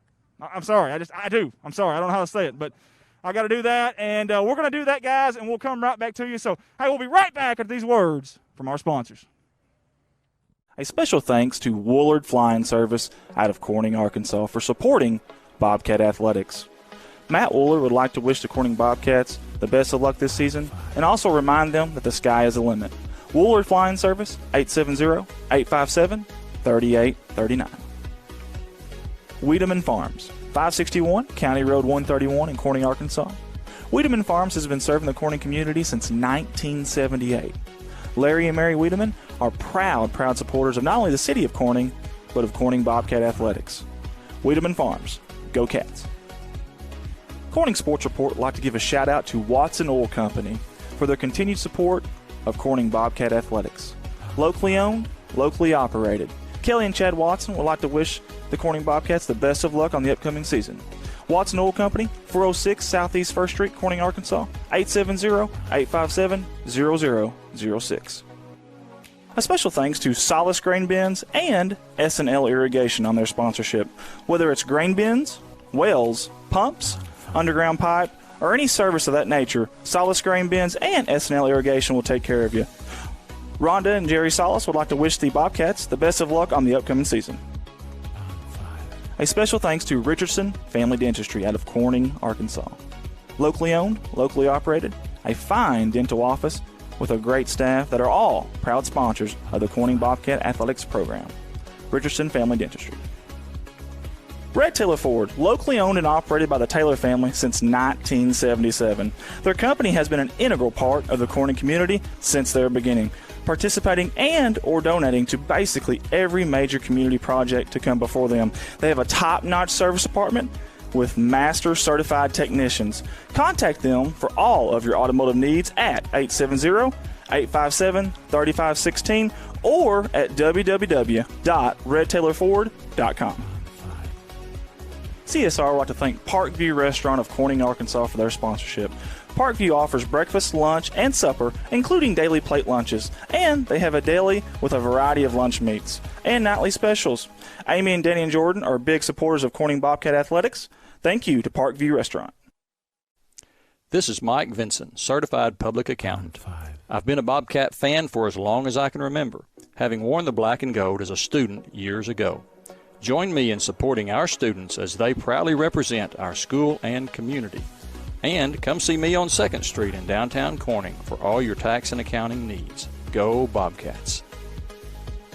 Keith and Rhonda Turner of K-Ron Farms would like to encourage the community to support the students of the Corning School District.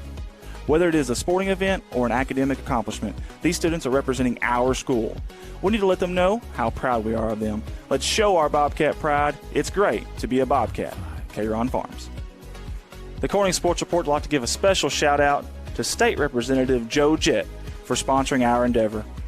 Mr. Joe Jett has always been active in the community, whether it's supporting the town of Corning or it's supporting Bobcat Athletics. This is a political ad paid for by State Representative Mr. Joe Jett. Corning Sports Report would like to say thank you to Jerry and Linda Turner of Jalen Farms. Jerry and Linda are sponsoring us with a black and gold package this year, and they are proud supporters of Corning Bobcat Athletics. Jalen Farms. Corning Sports Report would like to give a special shout out to Jeremy and Amanda Wiedemann out of Corning, Arkansas. Extremely kind-hearted people who not only support the community, but they also support the Corning Bobcat Athletics. Jeremy and Amanda Wiedemann. CSR would like to give a special shout out to Heritage Ag out of Hoxie, Arkansas. Serving Arkansas farmers since 1966, leading the farm equipment industry into the 21st century. Call Brody Morrow, salesman at 870-886-6663 or 870-809-1822, Heritage Agriculture of Arkansas. Sports Report would like to give a special thank you to Harold Implement out of Corning, Arkansas. The Moore family has always been active in the community of Corning and also Bobcat Athletics. It's not just an Ace Hardware store, it's also a licensed dealer of Yamaha, Polaris, and Bad Boy mowers. A special thank you again to Harold Implement out of Corning, Arkansas. A big thanks to Goodman Drug Company out of Corning, Arkansas.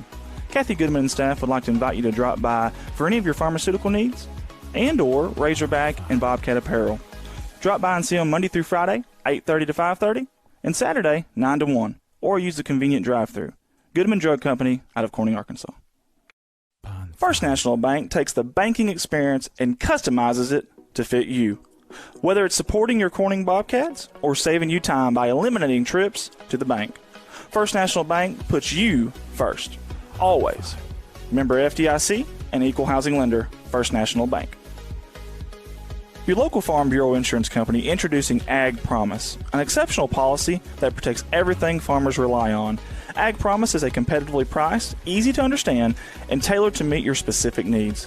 That's Farm Bureau's commitment to you, and they have a team of local agents and adjusters ready to back it up. Give them a call today to protect your agribusiness. It's not complicated, it's a promise. Ag Promise, 870-857-6788.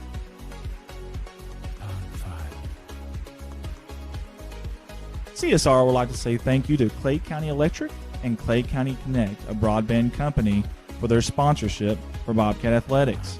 To see if you're eligible for Clay County Connect, a broadband company, contact them Monday through Friday, 8 a.m. to 5 p.m. at 870-202-1990. Clay County Electric and Clay County Connect.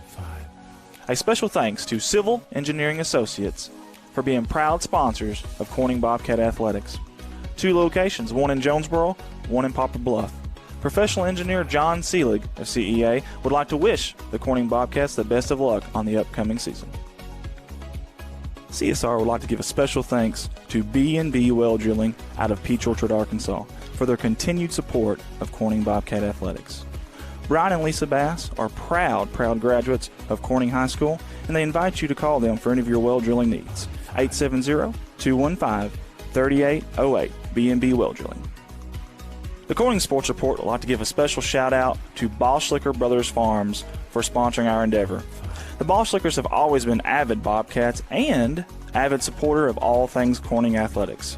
Thank you again, Boschlicker Brothers Farms. First Choice Healthcare in Corning, Arkansas, proud sponsors of Corning Bobcat Athletics, celebrating 25 years of community healthcare. At First Choice Healthcare, we practice compassionate, affordable healthcare for everyone to help improve lives and build healthier communities. First Choice Healthcare, your community, your health. Legacy Equipment. There has never been a better time to take home your compact utility tractor. With durable construction and features that easily hook up to dozens of attachments in moments. No job is too tough. Plus, with no down payment and major price cut, the savings have never been better. Models as low as $138 a month, including quick hitch and loader. Stop by any of the Legacy Equipment's 7 convenient locations to take advantage of limited time savings. See dealer for details. Offer ends October 30th, 2020. Legacy Equipment. Corning Sports Report would like to say thank you to Mike Townsend Farms, LLC, out of Corning, Arkansas. Mike Townsend hauls gravel, dirt, topsoil, grain, and heavy equipment. Mike Townsend Farms, LLC. A big thank you to Big Iron Auctions. Jason Horner with Big Iron Auctions can help you with all of your farm retirement, estate, and equipment sales. Big Iron Auctions is one of the industry's fastest growing online auction companies that have nearly 9,000 items on their September auctions alone. Big Iron Auctions. This advertising slot is in honor of Bobcat coaching legend Dutch Noe. Dutch Noe spent 7 seasons at the helm of Bobcat football. He was 55, 17-2 overall, with an undefeated season in 1973 and 3 district championships, 1970, 1973, and 1975, in honor of Coach Dutch Noe. A big thank you to Kerry Russum Qureshi and Qureshi Law Firm and Wealth Management for their sponsorship. Lower taxes, greater wealth, lasting legacy. Qureshi Law Firm and Wealth Management. Corning Sports Report would like to give a thank you to Wendy Cole and Cole Farms. Everybody at Cole Farms wants to wish the Bobcats the best of luck on the upcoming season. Cole Farms. A big thank you to Three Little Monkeys and Here by Danielle for sponsoring the Black and Gold package this year with Bobcat Athletics. Located in downtown Corning, Arkansas on 2nd Street, right by the Hop Alley Gazebo, Three Little Monkeys and Here by Danielle. Corning Sports Report would like to take this time to thank Cotter Cox Seeds out of Noble, Arkansas. Mr. Michael Smith and Cotter Cox Seed are proud supporters of Corning Bobcat Athletics and the city of Corning. Cotter Cox Seeds. Corning Sports Report would like to say thank you to Jerry and Linda Turner of Jalen Farms. Jerry and Linda are sponsoring us with a black and gold package this year, and they are proud supporters of Corning Bobcat Athletics. Jalen Farms. Corning Sports Report would like to take this moment to say thank you to the fine folks at Nutrient Ag Solutions. Mr. James Varvel and everyone at Nutrient Ag are proud supporters of the Bobcats and want to wish the Bobcats the best of luck on all the sporting events this year. Nutrient Ag Solutions. I'd like to take this time to say thank you to Debbie and Bud Hill of Corning, Arkansas. Debbie Rose Hill Massage and CBD Products have been a proud sponsor of Corning Athletics and the city of Corning for a very long time. Thank you, Debbie Rose Hill Massage and CBD Products. Corning Sports Report would like to give a special shout out to Zach Brown Farms for their sponsorship. Zach Brown Farms has always been active in the community of Corning and also Bobcat Athletics. Zach Brown, being a former Bobcat himself, wants to wish the Bobcats nothing but the best of luck on this season. Zach Brown Farms, on the road to success.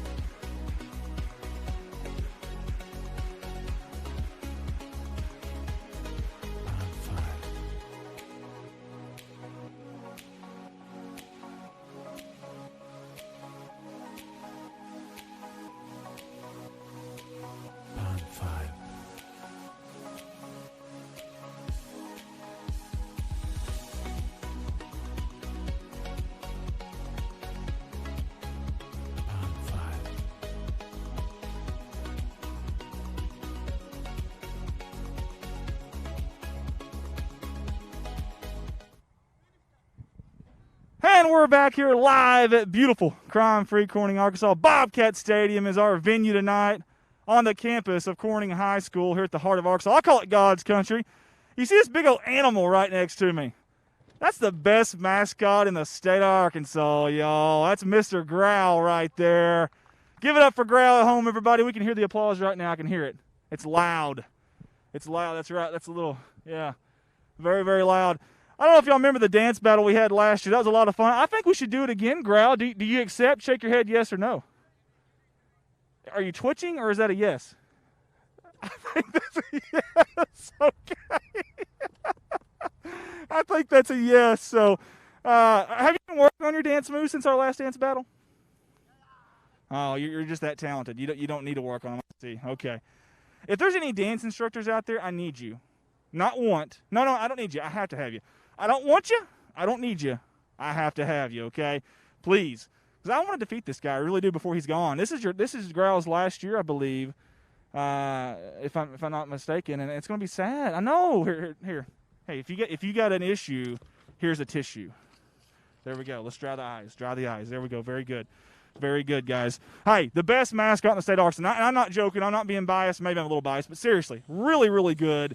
We appreciate him. Great with the kids. Great with the adults. Kind of mean to me, but that's okay. No, I'm kidding. He's great. He's great. We appreciate you. Give me some. Great. There we go. Chest bump it. I don't know if we can. Oh, that's not awkward at all. Okay. There we go. Y'all see tonight on the camera many, many times. I promise you. We'll get him on there. I don't know if this is our camera that's live or that one, but we'll figure it out. It's neither here nor there. So, guys, we've got, I don't know, what time do we got up there, guys? How much time do we have until we go kickoff? 21 after 6 right now, so we got some time before we go to kickoff. I want to take this time right now to talk about tonight's game, Corning, Manila. In fact, we got 38 minutes as the scoreboard finally came on. I want to talk about Corning versus Manila tonight. Joining me on the headset up in the booth is going to be the mighty Manila Lions streaming owner-operator, Scott Jr. Scott, what do you think about tonight, buddy? Man, I hope to have a pretty good ball game from a Lions standpoint. I know you're for Corning and I'm for Manila, but it should be a pretty good matchup. Manila's kind of down right now coming of a big loss last week to Piggott. Hopefully we can bounce back in the ball game. Make it a good competitive ball game for the Bobcats tonight here in Corning. Hey, listen, I'm going to tell you something. When I played football back in the day, when we got our butts, for lack of a better terminology, spanked, when we got beat really good, that next week of practice, we listened to everything very intently, and it was a really tough week of practice. And it's funny, you have a week of a lot of mental errors. That next week, you typically don't have those same mental errors. And I'm going to tell you something, and Scott can attest, but there were a lot of mental errors for the Manila Lions. I know you seen that score last week with Piggott, and you thought, oh, my gosh, what happened? I can tell you what happened. Some really silly small things, okay, that they can get fixed, stuff that's fixable for the Manila Lions. So I promise you, they're going to come out with some fight tonight. They got pride in them. They didn't just come up here to make friends. I can guarantee you that. They're here to spoil homecoming. They had a few silly stuff, a really silly interception. Offensive line kind of caved, and the kid just kind of throws it up. They had a really bad snap on a punt. A lot of really weird small things, just small things. And I think Scott would agree with me on that. And Scott, I really think Manila's going to come out punching tonight, swinging some haymakers as opposed to last week when we saw them kind of playing defensively. I think they're going to be playing, instead of on their heels, more on their toes offensively. That's just my opinion, Scott. Yeah, Andy, you kind of learn from your mistakes as the year goes on. That's what practice is for during the week. And I'm sitting here watching Manila behind you. They're practicing really hard right now. Coaches, getting on to them for stuff that's going wrong, and that's kind of how you have to do. That's the way the kids learn. I totally agree. That's a very good observation, actually. You're right. I've been down here the whole time, and I can hear coaches talk. And listen, they're out here. This warm-up isn't a warm-up. It's like a practice right now. That's how they're treating it anyways, and that's what you want to hear from your coach. Now, Scott, you don't have to talk about this, and it's fine if you don't, but I want to bring something up. Coming into this year, I know there were a few players that we thought from Manila that were going to be real playmakers this year that, just to tell you the truth, aren't even on the roster right now. Is that correct? Yes, Andy. That makes a difference going from year to year is, kids you expect to come back in the next year and, you think is going to grow on the game and improve in the game year to year and then just decide not to play, it changes your whole strategy of game as an offensive perspective and defense, if they're especially in high school now, because most kids play both ways. So it hurts you really on both sides of the ball compared to if you're just a quarterback, you're only really getting hurt on the offensive side instead of both sides. I could not agree more with that. You're right, especially in a small 3A school like Corning and Manila. You're very right about that. I know coming into the year, it seemed like in the offseason you had a couple that left, which is one thing because then at least you've got a little bit of the offseason to train these other kids, get them ready. But, of course, this year, the global pandemic, the virus, and you don't really have that. And then I also heard that there might have been a kid or two that have left since the season started, and that's even worse because then – they've been getting all those reps at that position, and you're already inside the season midway through, and you got kids that are gone. That has to be really hard for the coach. It is, and as a coach's standpoint, you got to stay positive and move on, and you don't want to let the kids get discouraged on games like last week when you travel to Piggott and get rode over because you don't want them to just lay down and quit going forward in the season. I couldn't agree more. As Growl's got the helmet on here, there we go. It's time. Is that Bobcat helmet? Andy, is that a crown down there on him?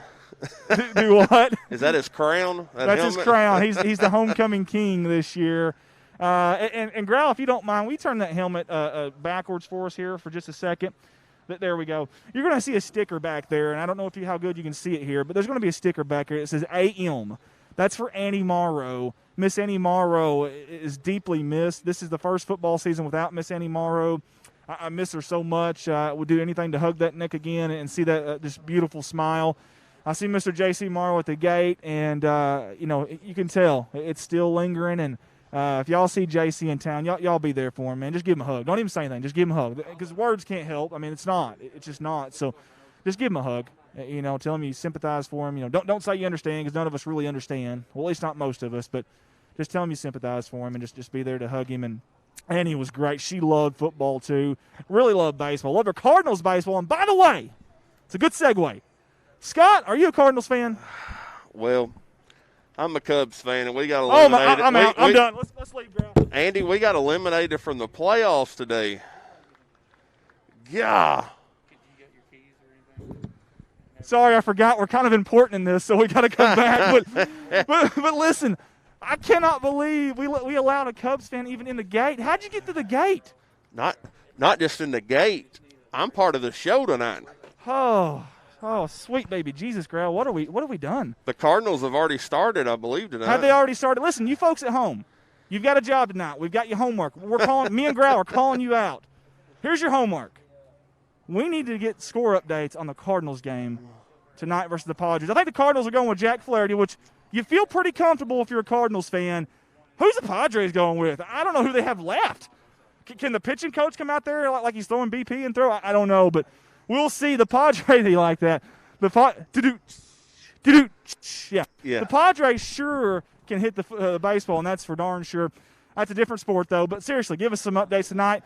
I can't do much social media engaging down here because I don't have my phone. That wasn't very smart of me. He's looking for his. Growl, do you have does a mascot get a cell phone? Andy, I'm looking at your phone right here, actually. Jacqueline Leonard says we're really going to miss Growl next year. Jacqueline, I could not agree more. I'm going to miss Growl next year, too. Hang on, you got a little. That's what cats do, right? I am, too. Growl's been awesome, and I don't want to see him go. But listen, I want to see Growl. You guys talking to me? I'm sorry. Yeah, so tonight also in conferences going on is we got Osceola and Piggott, which should be a really good matchup. They're both coming off a big one. I mean, I know y'all played Osceola, Andy. What do you think about Osceola just in their offense perspective? They spread the ball. They do, but listen, I'm going to tell you something. It's not their offense that scares me. It's their defense and special teams. Last week playing them, last week playing them, I'm going to tell you something. Their defense is top of the notch. I would honestly say they got the best defense in Conference 3A. They are that good defensively, and they do the little things right, Scott. Special teams, you know as well as I do, special teams is just as important out there on that football field as offense and defense is, and they are so good on those levels. I want to tell you something. Corning's defense actually didn't look bad last week. You seen the big score? Here's the deal. They got burned on 2 passes. You take those 2 passes away, they just weren't ready for that speed. But you take those 2 passes away, that's a totally different ball game. If you take the special teams away too, obviously. But defensively, though, the Bobcats held up really good against that offense. At least I thought so anyways.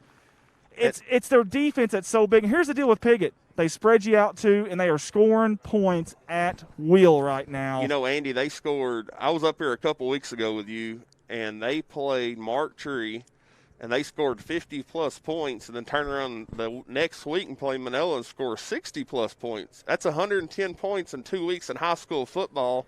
That's a lot of offense. That's a ton of offense. They're second in the league right now in scoring, right behind Hoxie. It'll be really interesting to see how they do against that defense. I'm going to just tell you the truth, and nothing against the Piggott fans who are watching, but Piggott hasn't quite played the right competition yet. And tonight, we'll see. Now, I'm still a little bit reserved. They're putting up a ton of points, a plethora. That's a big word. I'm a little bit reserved until after tonight. Now, that game right there between Piggott and Osceola is a 21-point favorite in that game, according to Hootens.com. I don't know, Scott. What are your thoughts there? What's your score prediction, and who do you think's going to win that game tonight? You know, Andy, like you said, defense wins ball games, and it's Osceola's at home. They're tough to beat at home. I'm going to say Osceola's going to win 28-13. I like that. Kind of a defensive slugfest, even though 28 points is a lot. But, against Osceola, obviously, I like it. I think it's going to be a higher scoring game than I think it's going to be one of those 48 to 22 type of games in favor of Osceola. I just don't know if Piggott can score against that Osceola defense. It'll be really interesting. Sticking with the Conference 3A3 this week, one at Ridge at Harrisburg. Ooh. And Scott, Harrisburg is a 6-point favorite. What do you think about that game? Andy, I really think Harrisburg's a lot better than what people are making them out to be. You know, they've, especially the past 2 or 3 years, they've progressively got better and better and better. And especially, it's at Harrisburg. That game is at Harrisburg. Their brand new turf field. They'll get to show it off tonight against Walnut Ridge. Yes, sir. I would say Harrisburg's going to be I'm going to say at least a 21-point favorite in my books. I know they had some tragic news happen there. I don't know if you've seen that this morning or yesterday. And I know tragic, it's hit a lot of NEA. And it almost kind of, in a way, gives the kids more to play for, something to play for. And that sounds, some people say, well, that sounds bad, but it's kind of inspiring to them I'm going to play for somebody, and they want to play harder. When you have something to play for, that's a dangerous team. But when you have someone to play for, man, that's a whole different level. That really is. Good point, Scott. And you look over at Piggott, that's a great example, Andy. They've got, the Midkoff kid, they're playing for him this year. They were all great friends, and they know he's looking down on them, and they're trying to, be proud for what he's done to help them. I could not agree more. Here's my thing on that. Walnut Ridge did get beat by Palestine Wheatley, not Palestine, Palestine. Thank you, Ms. Varvel. Palestine Wheatley last week, and a lot of people think, well, man, Palestine didn't win a game last year. But here's the deal. The best player who I think in all of 3A, Cole Manning, did not play that game. 2 or 3 of their starters on offensive line did not play that game. You're thinking, well, how can that few players make a difference? Well, when you got a Cole Manning, I'm telling you, it's a huge difference. So I'm not buying that Walnut Ridge is down this year. I'm just not buying it. They haven't been fully healthy yet. This week, they're going to be. Tonight will be really interesting. That's the most interesting game on the docket in 3A this week. My thoughts on that, Harrisburg's defense has not showed up recently. We really thought their defense would be stout this year. It was really good last year. We thought this year, going in this year, would be really stout. They have played really good competition, though. Hoxie, 5A, and Greene County Tech. They played really good competition. I think that defense I think you see them shine tonight. I think it's their coming out party. I think they find a way to shut down Cole Manning and that really good passing attack. And I'm going to be honest, I think Harrisburg wins by more than these 6 points. I'm going Harrisburg 32, Walnut Ridge 18. That's my guess there, Scott. And Andy, you were talking about, OCO earlier. Going into last week, the record doesn't really show them. But the kicker is they've played a lot of tough competition all year. And as a coach, I think I would rather play tougher competition and have my record don't quite as show it, because, for one, your kids are getting better when you're playing a team that's better instead of running up the score on somebody. You're not playing fundamentals like you're supposed to. You start getting relaxed, and that it kind of gets you away from the game. I could not agree more. And speaking of that, listen, Palestine Wheatley, last year didn't win a game, and here they are, a new year. A lot of people that I know that are from there are saying it's the fundamentals that they're doing better this year. They go at Hoxie tonight, which is a daunting task. Yes, sir, you're right. Woo. Yeah. Hoxie is a 29-point favorite in that game. Scott, what's your opinion on that one? Andy, there's no doubt I could see that. The brothers at Hoxie, what are they? Are they triplets? Is that right? Or three brothers? Yeah, Powell brothers. Yes, sir. They all sync together. It's like they read each other's mind and know what they're going to do, and they work so good together. If you can't get them off their game, the Powell brothers, I don't think you can beat Hoxie. I mean, I'm being honest from what I've seen this year of them. They're good together. I got to be honest with you. The first few games you thought, man, Hoxie, listen, they're really good on offense, but that defense has got to step up if they're going to make it to where they want to make it. They're not just thinking conference title this year. They're thinking deep playoff run. In this conference, you might be able to outscore a few of these teams, but there's going to come a time where you've got to play defense. The last couple of weeks, we've seen a little bit of defense from Hoxie. We really have. So if that continues, man, I'm not going to lie to you. I think that Hoxie Osceola game later in the year will be a dandy if they can keep up that defense. Hoxie, that is. Their offense, listen, they may have the best, most high-powered offense in all of 3A. And I know that's saying a lot because Harding Academy, I get it. You got Cross at Osceola, all these teams. Newport, by the way, very good offense right now. I just feel like Hoxie is nearly unmatched. They've got a quarterback that can do everything over there at Hoxie. And we'll see a good one tonight from Manila as well. But, man, big guys, a lot of size. Hoxie's the real deal. I've got Hoxie winning that one by 30-plus, just to tell you the truth. And that's our games, obviously. Now we've got Manila and Corning here. Corning, for the first time this year, is a 8-point favorite tonight. And there we go. That's right, 8-point favorite tonight. Here's my opinion, Scott. I think Manila's going to come out playing a lot better than they did last week. I think they probably had a good week of practice, if I had to guess. I don't know that. And I think they're going to be fundamentally sound as opposed to how they were last week. But I don't know if they have the horses for the courses tonight. We will see. Obviously, I'm biased. I've got Corning scoring 32 in Manila, somewhere in that 16 range, somewhere in that. That's what I think. I think 3 possessions that they can score on tonight, but I think that's about all they're getting. That's just my opinion. Andy, I think the biggest thing for Manila is going to be offensively. I don't want to say this in a negative way, and I hope you understand where I'm coming from, but, we've struggled at times getting on the board. Turnovers. You get down in the red zone. I mean, as a coach, it's real simple. You can't turn the ball over. At least get 3 points out of it if you got a field goal kicker. But you turn the ball over in the red zone, that it just takes all momentum of what you have in a game. It's like completely drains you. Yeah, I could not agree more with you there, Scott. And I'm going to be honest with you. That offense has struggled this year from Manila, and that's just the truth. There's no other way around it. The defense at times has looked good, but the offense has struggled. And here's the deal. Those receivers at Manila have got to help this quarterback out. This quarterback has had some really good throws that I've seen. Then he's had some really bad throws. That's high school football. But the ones that he's thrown that were good, I mean, you're getting 2 hands on it. It's hitting, and you've got to catch that. You've got to bring that in. We'll see how they do tonight. I want to speak about something real quick. Coach Treadway has done a fantastic job here. So has this staff. Coach Trevor Pogue, Tyler Golden, and Ron Golden, Tyler's dad. Here's just some of the neat statistics I want to go over that are Corning ways here, or Corning bias too. But Corning is 4-2 when scoring first since Treadway took over last year. The 2 games they lost were Walnut Ridge and Piggott last year, and both of those were very close down the end. So it sounds silly, but if Corning can score first, you like their chances at least be a competitive game. If they win tonight, it'll be the first time since 2007 Corning had 3 wins before November. This is the first time entering conference play with a winning record since 2007. It's just unbelievable. Here's another cool stat. This is really neat. And Scott, this is dealing with Manila, but Corning has not beat a team in consecutive seasons, in other words, back-to-back in consecutive seasons, the same team since 2013, 2014. That team, you ask? The Manila Lions. So, we shall see how things are going to go. We're about 20 minutes until kickoff, guys. We're not too far away here.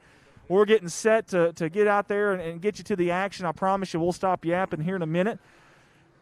Scott, what are your keys to the game for Manila? Andy, it's, for one, making tackles in open field.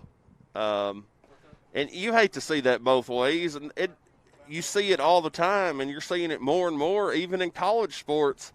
You miss a tackle in open field, and you're the last guy, that's 6 on the board. I mean, and you see it, like I said, you see it all the time, and even in college, especially in high school now, dependent on your defense. You're dependent on one another to tackle someone. And turnovers. I think turnover, you got to keep turnovers down for Manila. You punt the ball, kick a field goal, score, get the Bobcats back in territory, and let your defense do the work. Could not agree more with you there. My keys to the game for Corning are get out to an early lead over Manila. Don't let them hang around and start gaining some confidence, because honestly what Manila needs right now is confidence. I'll just tell you the truth. They need a little bit of confidence, a little bit of belief. If you give them that early, it's cool. It's really neat how teams sometimes bond. They don't bond at home. They bond on the road because they feel like it's them versus the world. You know what I mean? And that's what you gotta keep away from if you're Corning. You got to get out to an early lead. And then just like Scott said for Manila, Corning, we've got to protect the football, guys. We just have to. We cannot give them extra opportunities. That's just my opinion. In the style of offense that we play, that's just my opinion. Scott, this is a big game tonight in my mind for this reason. 5 teams in this conference right here, Conference 3A3, are going to go to the playoffs this year. If you're either one of these teams and that is your goal to make the playoffs, tonight almost feels like a must-win. Doesn't it, Scott? Don't you think? Yeah, Andy, and, I mean, we got Corning tonight. We got Harrisburg next week, and that's going to be a tough game, especially tonight's going to determine a lot for the Harrisburg game. And if Harrisburg happens to get beat, they're going to be even more aggressive the following week. So then we got Palestine after that, and then Hoxie, Walnut Ridge, and Osceola. So it's almost like a gauntlet schedule. After here, it's not going to get any easier. Well, it's funny you say that. This was tabbed by Houghton's as the toughest conference preseason in Conference 3A of all 3As. So I totally agree with that 100%. Guys, listen, we're about 17 minutes until we kick off. I'm going to take us to a commercial break. We're going to run our ad so I can get back up to the box up there with Scott and the guys so we can call this game for you. We appreciate all of our sponsors. Thank you guys so much. Listen, if you're tuned in with us, share the feed, tag everybody you can. Stick with us, though. On the other side of this break, we're going to have some high school football action, Conference 3-3A here in Arkansas, the great state of Arkansas. We'll be right back after these words from our sponsors.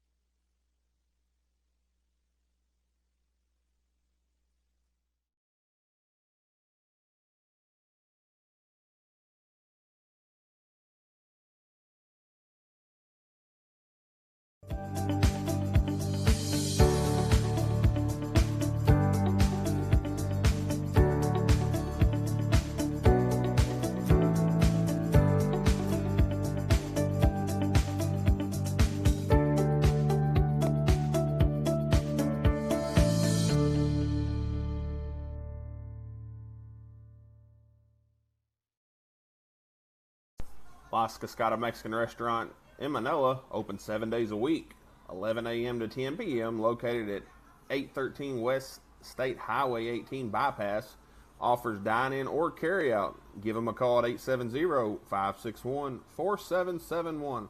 Las Cascadas is a proud sponsor of the Mighty Manila Lions. Meacham's Heat and Air, located in Manila, install, service, and repairs, all models. Give them a call at 870-278-7216. Accepts calls 7 days a week. Meacham's Heat and Air is a proud sponsor of the Mighty Manila Lions. General contractor B&C Construction of Manila, owned and operated by Woody Nunley. BNC Construction is a proud sponsor of the Mighty Manila Lions. Salomon Automotive, located at 2695 West State Highway 18 in Manila, is your one-stop auto shop. Tires, oil, auto repair, all makes and models. Salomon Automotive has you covered. Give them a call at 870-561-1503. Salomon Automotive is a proud sponsor of the Mighty Manila Lions. Delta Drug, located at 257 South Highway 18 Bypass in Manila, has been your hometown family pharmacy since 1971.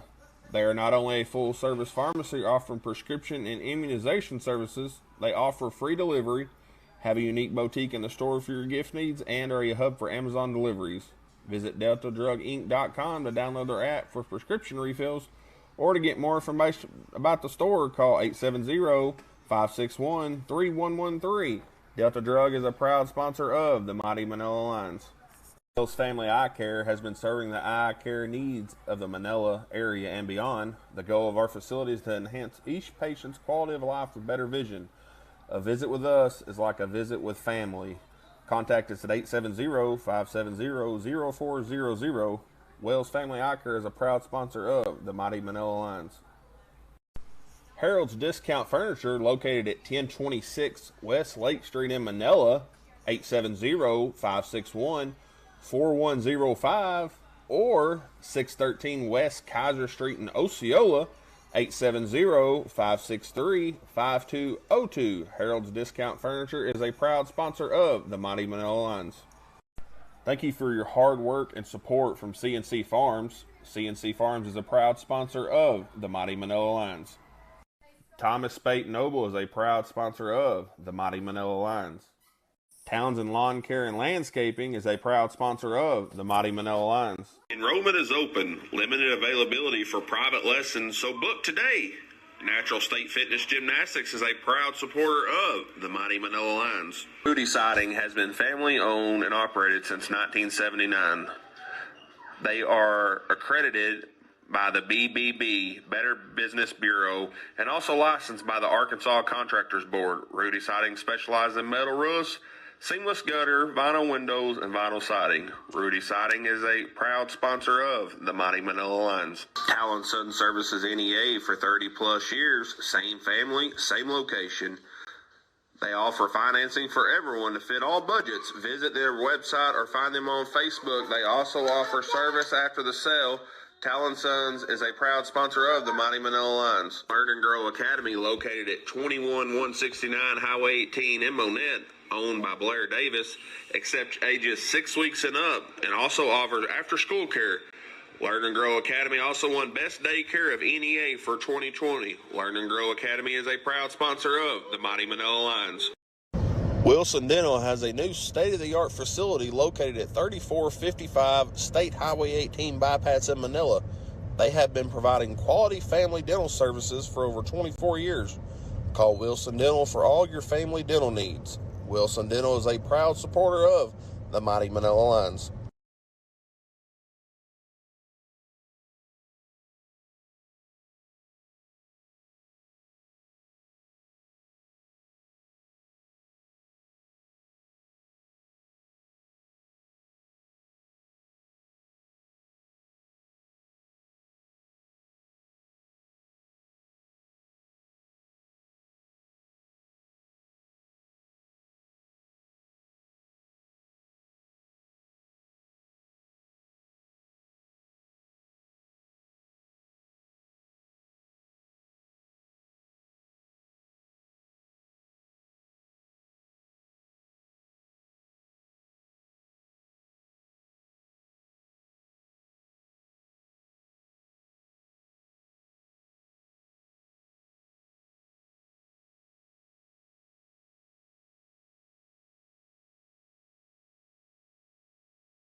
And we are back here live at beautiful Crime-Free Corning, Arkansas. Bobcat Stadium is our venue tonight, and we've got the captains for both teams getting ready to go out there. As you see, our four-square. Good job by our director, Mr. Colton. I call him C. Diddy.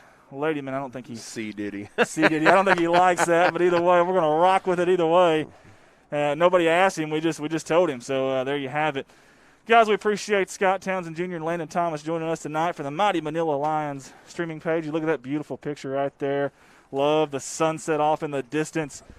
Beautiful from our field goal post cam. Big thanks to Adam Mountain Man Valance for doing that for us. Go ahead, Scott.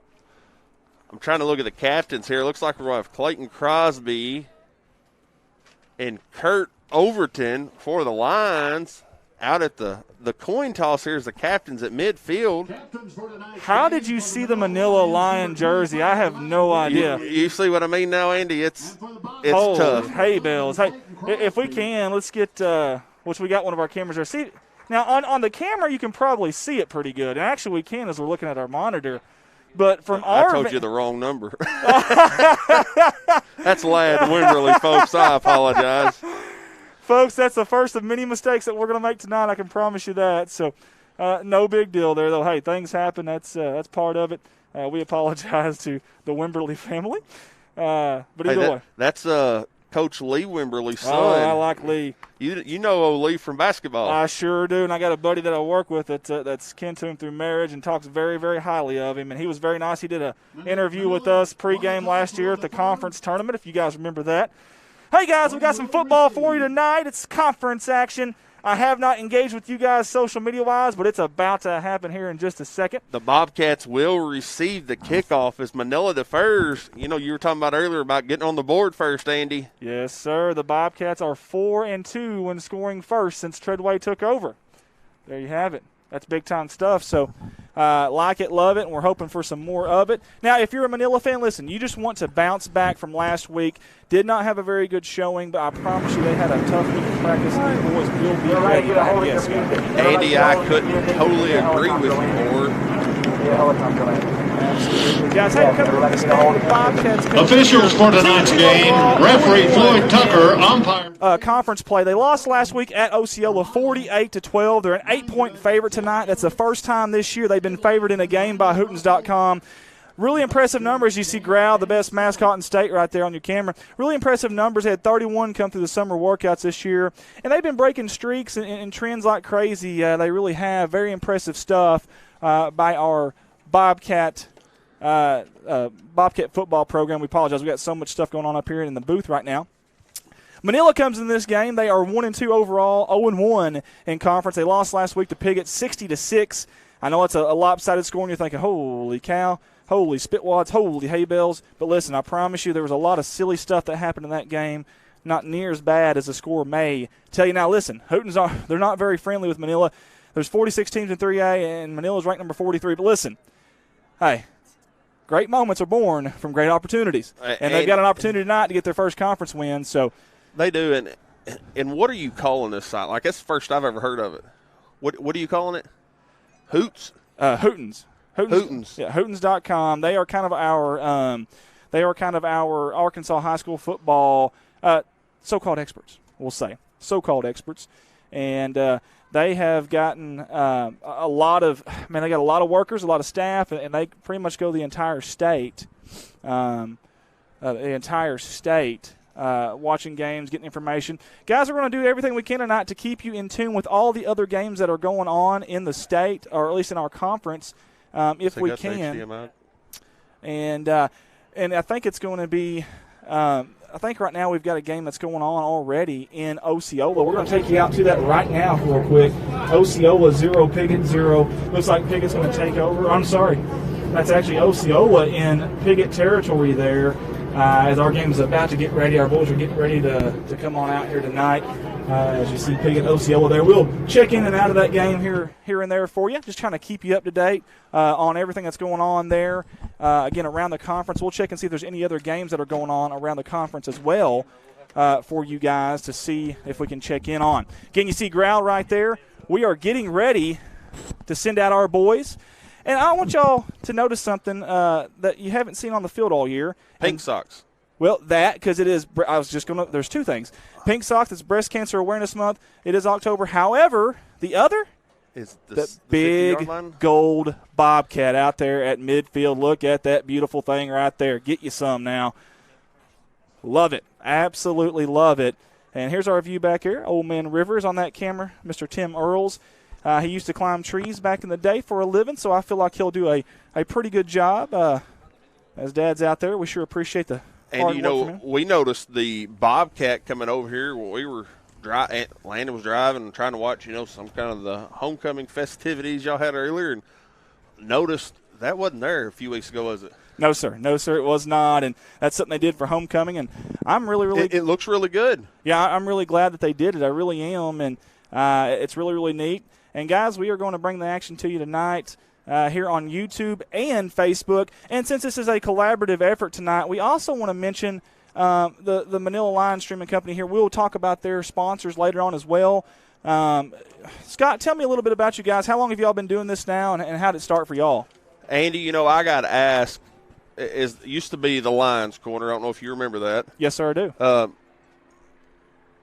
Andy, are they bringing the game ball in? I think they are, folks. You can't see it right now, not yet anyways. Our camera's about to get on it for you here really, really shortly. Ladies and gentlemen, and Revival Flight Helicopter is coming in right about now, folks. Hey, I hope your guy in the tire up there is stable. I sure hope he is too. In fact, I think that's good. If I'm not mistaken, that's one of our cameras right there. You see it go by right there. That's my dad, Old Man River there. Got the hero cam by Ricky Betts right there. Look at all that dust flying up there. Is that dust and grass? Dust and grass and a little bit of everything. Look at that maneuver right there. And that's silky smooth. They're waving at everybody. I like that. Get you some of that, folks. Beautiful, beautiful job there by the Revival Flight crew. Tell me that don't pump your kids up. Man, I'm excited. We didn't have that back in the day, man. We just didn't have that, man. Somebody let a balloon go. I know, right? And that was a big deal back then, I promise you. And you watched it forever. It didn't matter. You called a timeout if you had to. Hey, yeah. Didn't want to miss that. I agree, Andy. Well, Scott, we're getting really, really close here for kickoff. I'm excited. Everyone's excited. You see our boys are getting ready to come out right there. They're in the huddle. I know they're excited to get that bad taste out of their mouth from last week. And here comes our Bobcats. There goes the fireworks, Andy. And there goes the fireworks. They are going off like crazy. Good job by our cameraman Landon Thomas from the Mighty Manila Lions up here with us. That is beautiful, folks. Reminds me of the Sandlot movie when you see the baseball up in the air and they're playing ball in the backyard there with fireworks everywhere. That's all you could see there. Good job by Corning. I don't know who was involved in that, but thank you. Fight song's playing. The Manila Lions have ran out too. They're ready to go. Let's play some football, Scott. Andy, I agree with you. I talked about first thing I got here tonight, beautiful weather for football. It's football weather. I love it, man. It really, really is. You're not kidding. It's definitely football weather. You see Corral.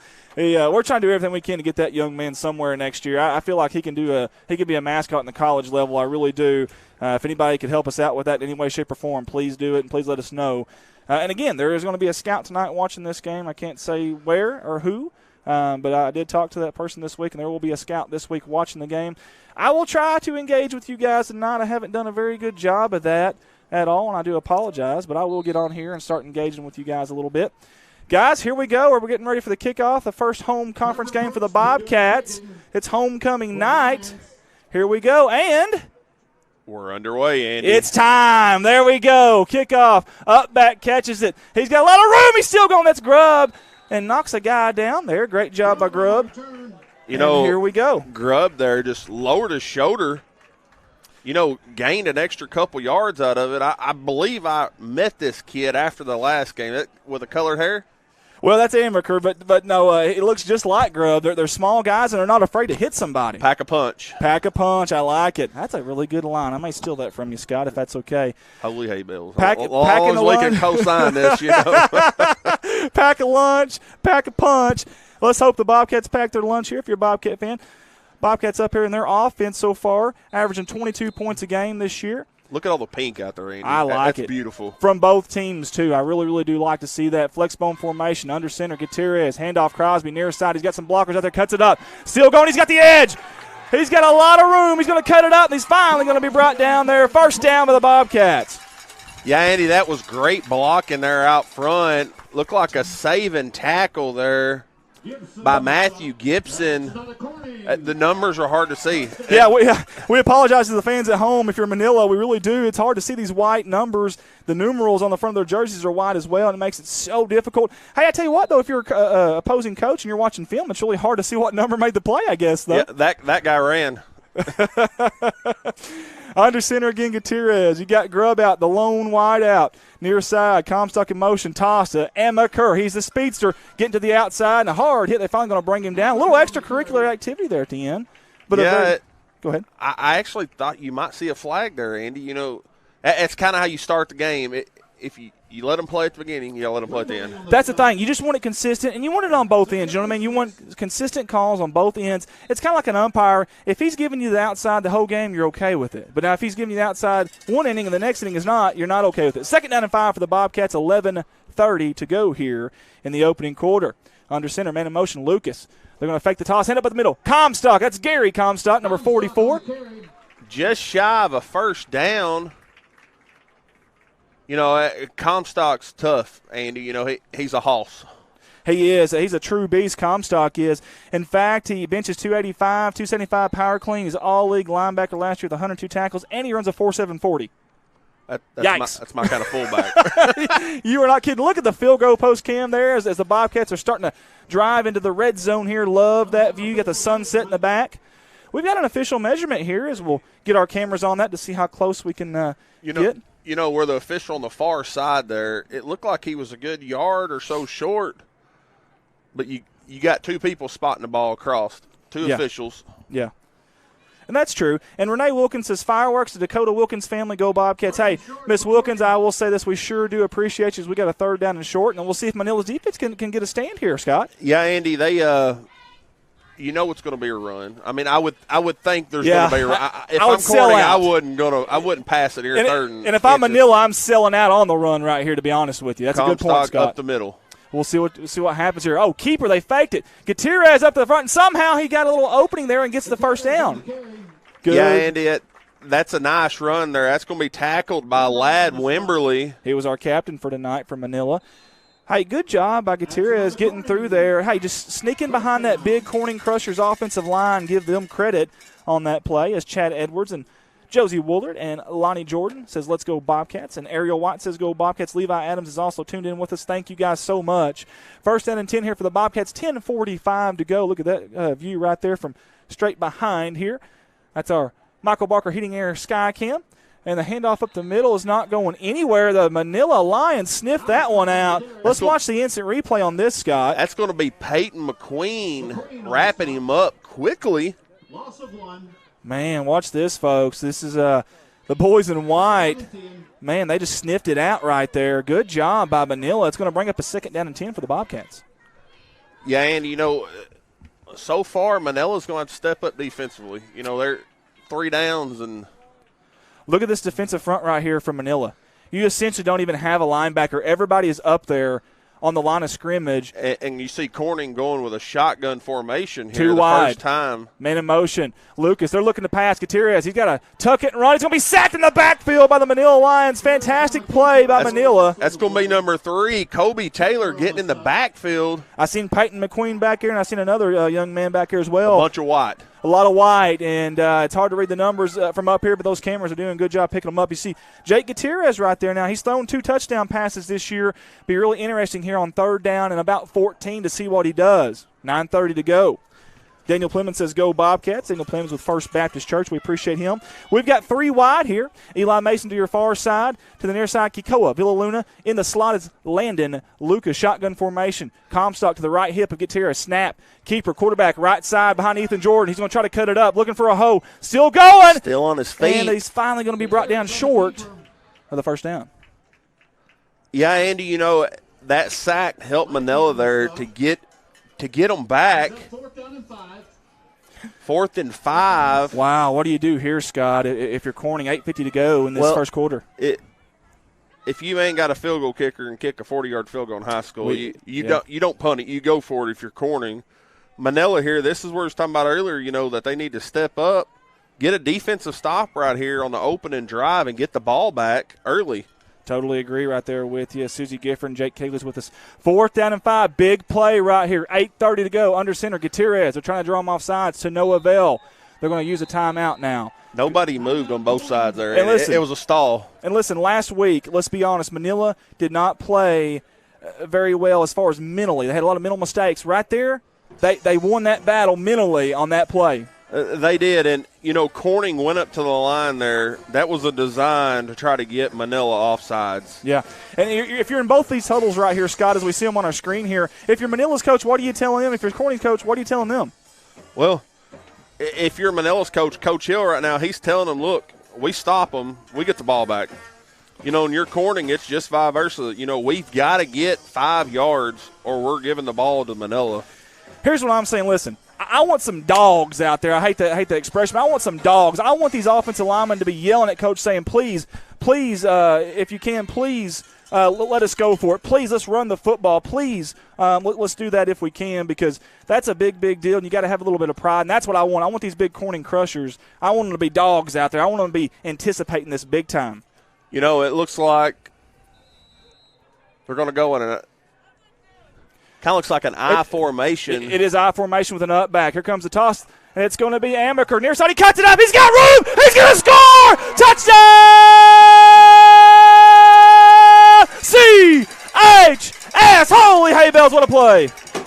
Andy, that's we talked about earlier about breaking tackles. They could have got him right at the first down, and, he broke the tackle right there. Wow. We're looking on the replay, and once he gets past that, he's gone to the races.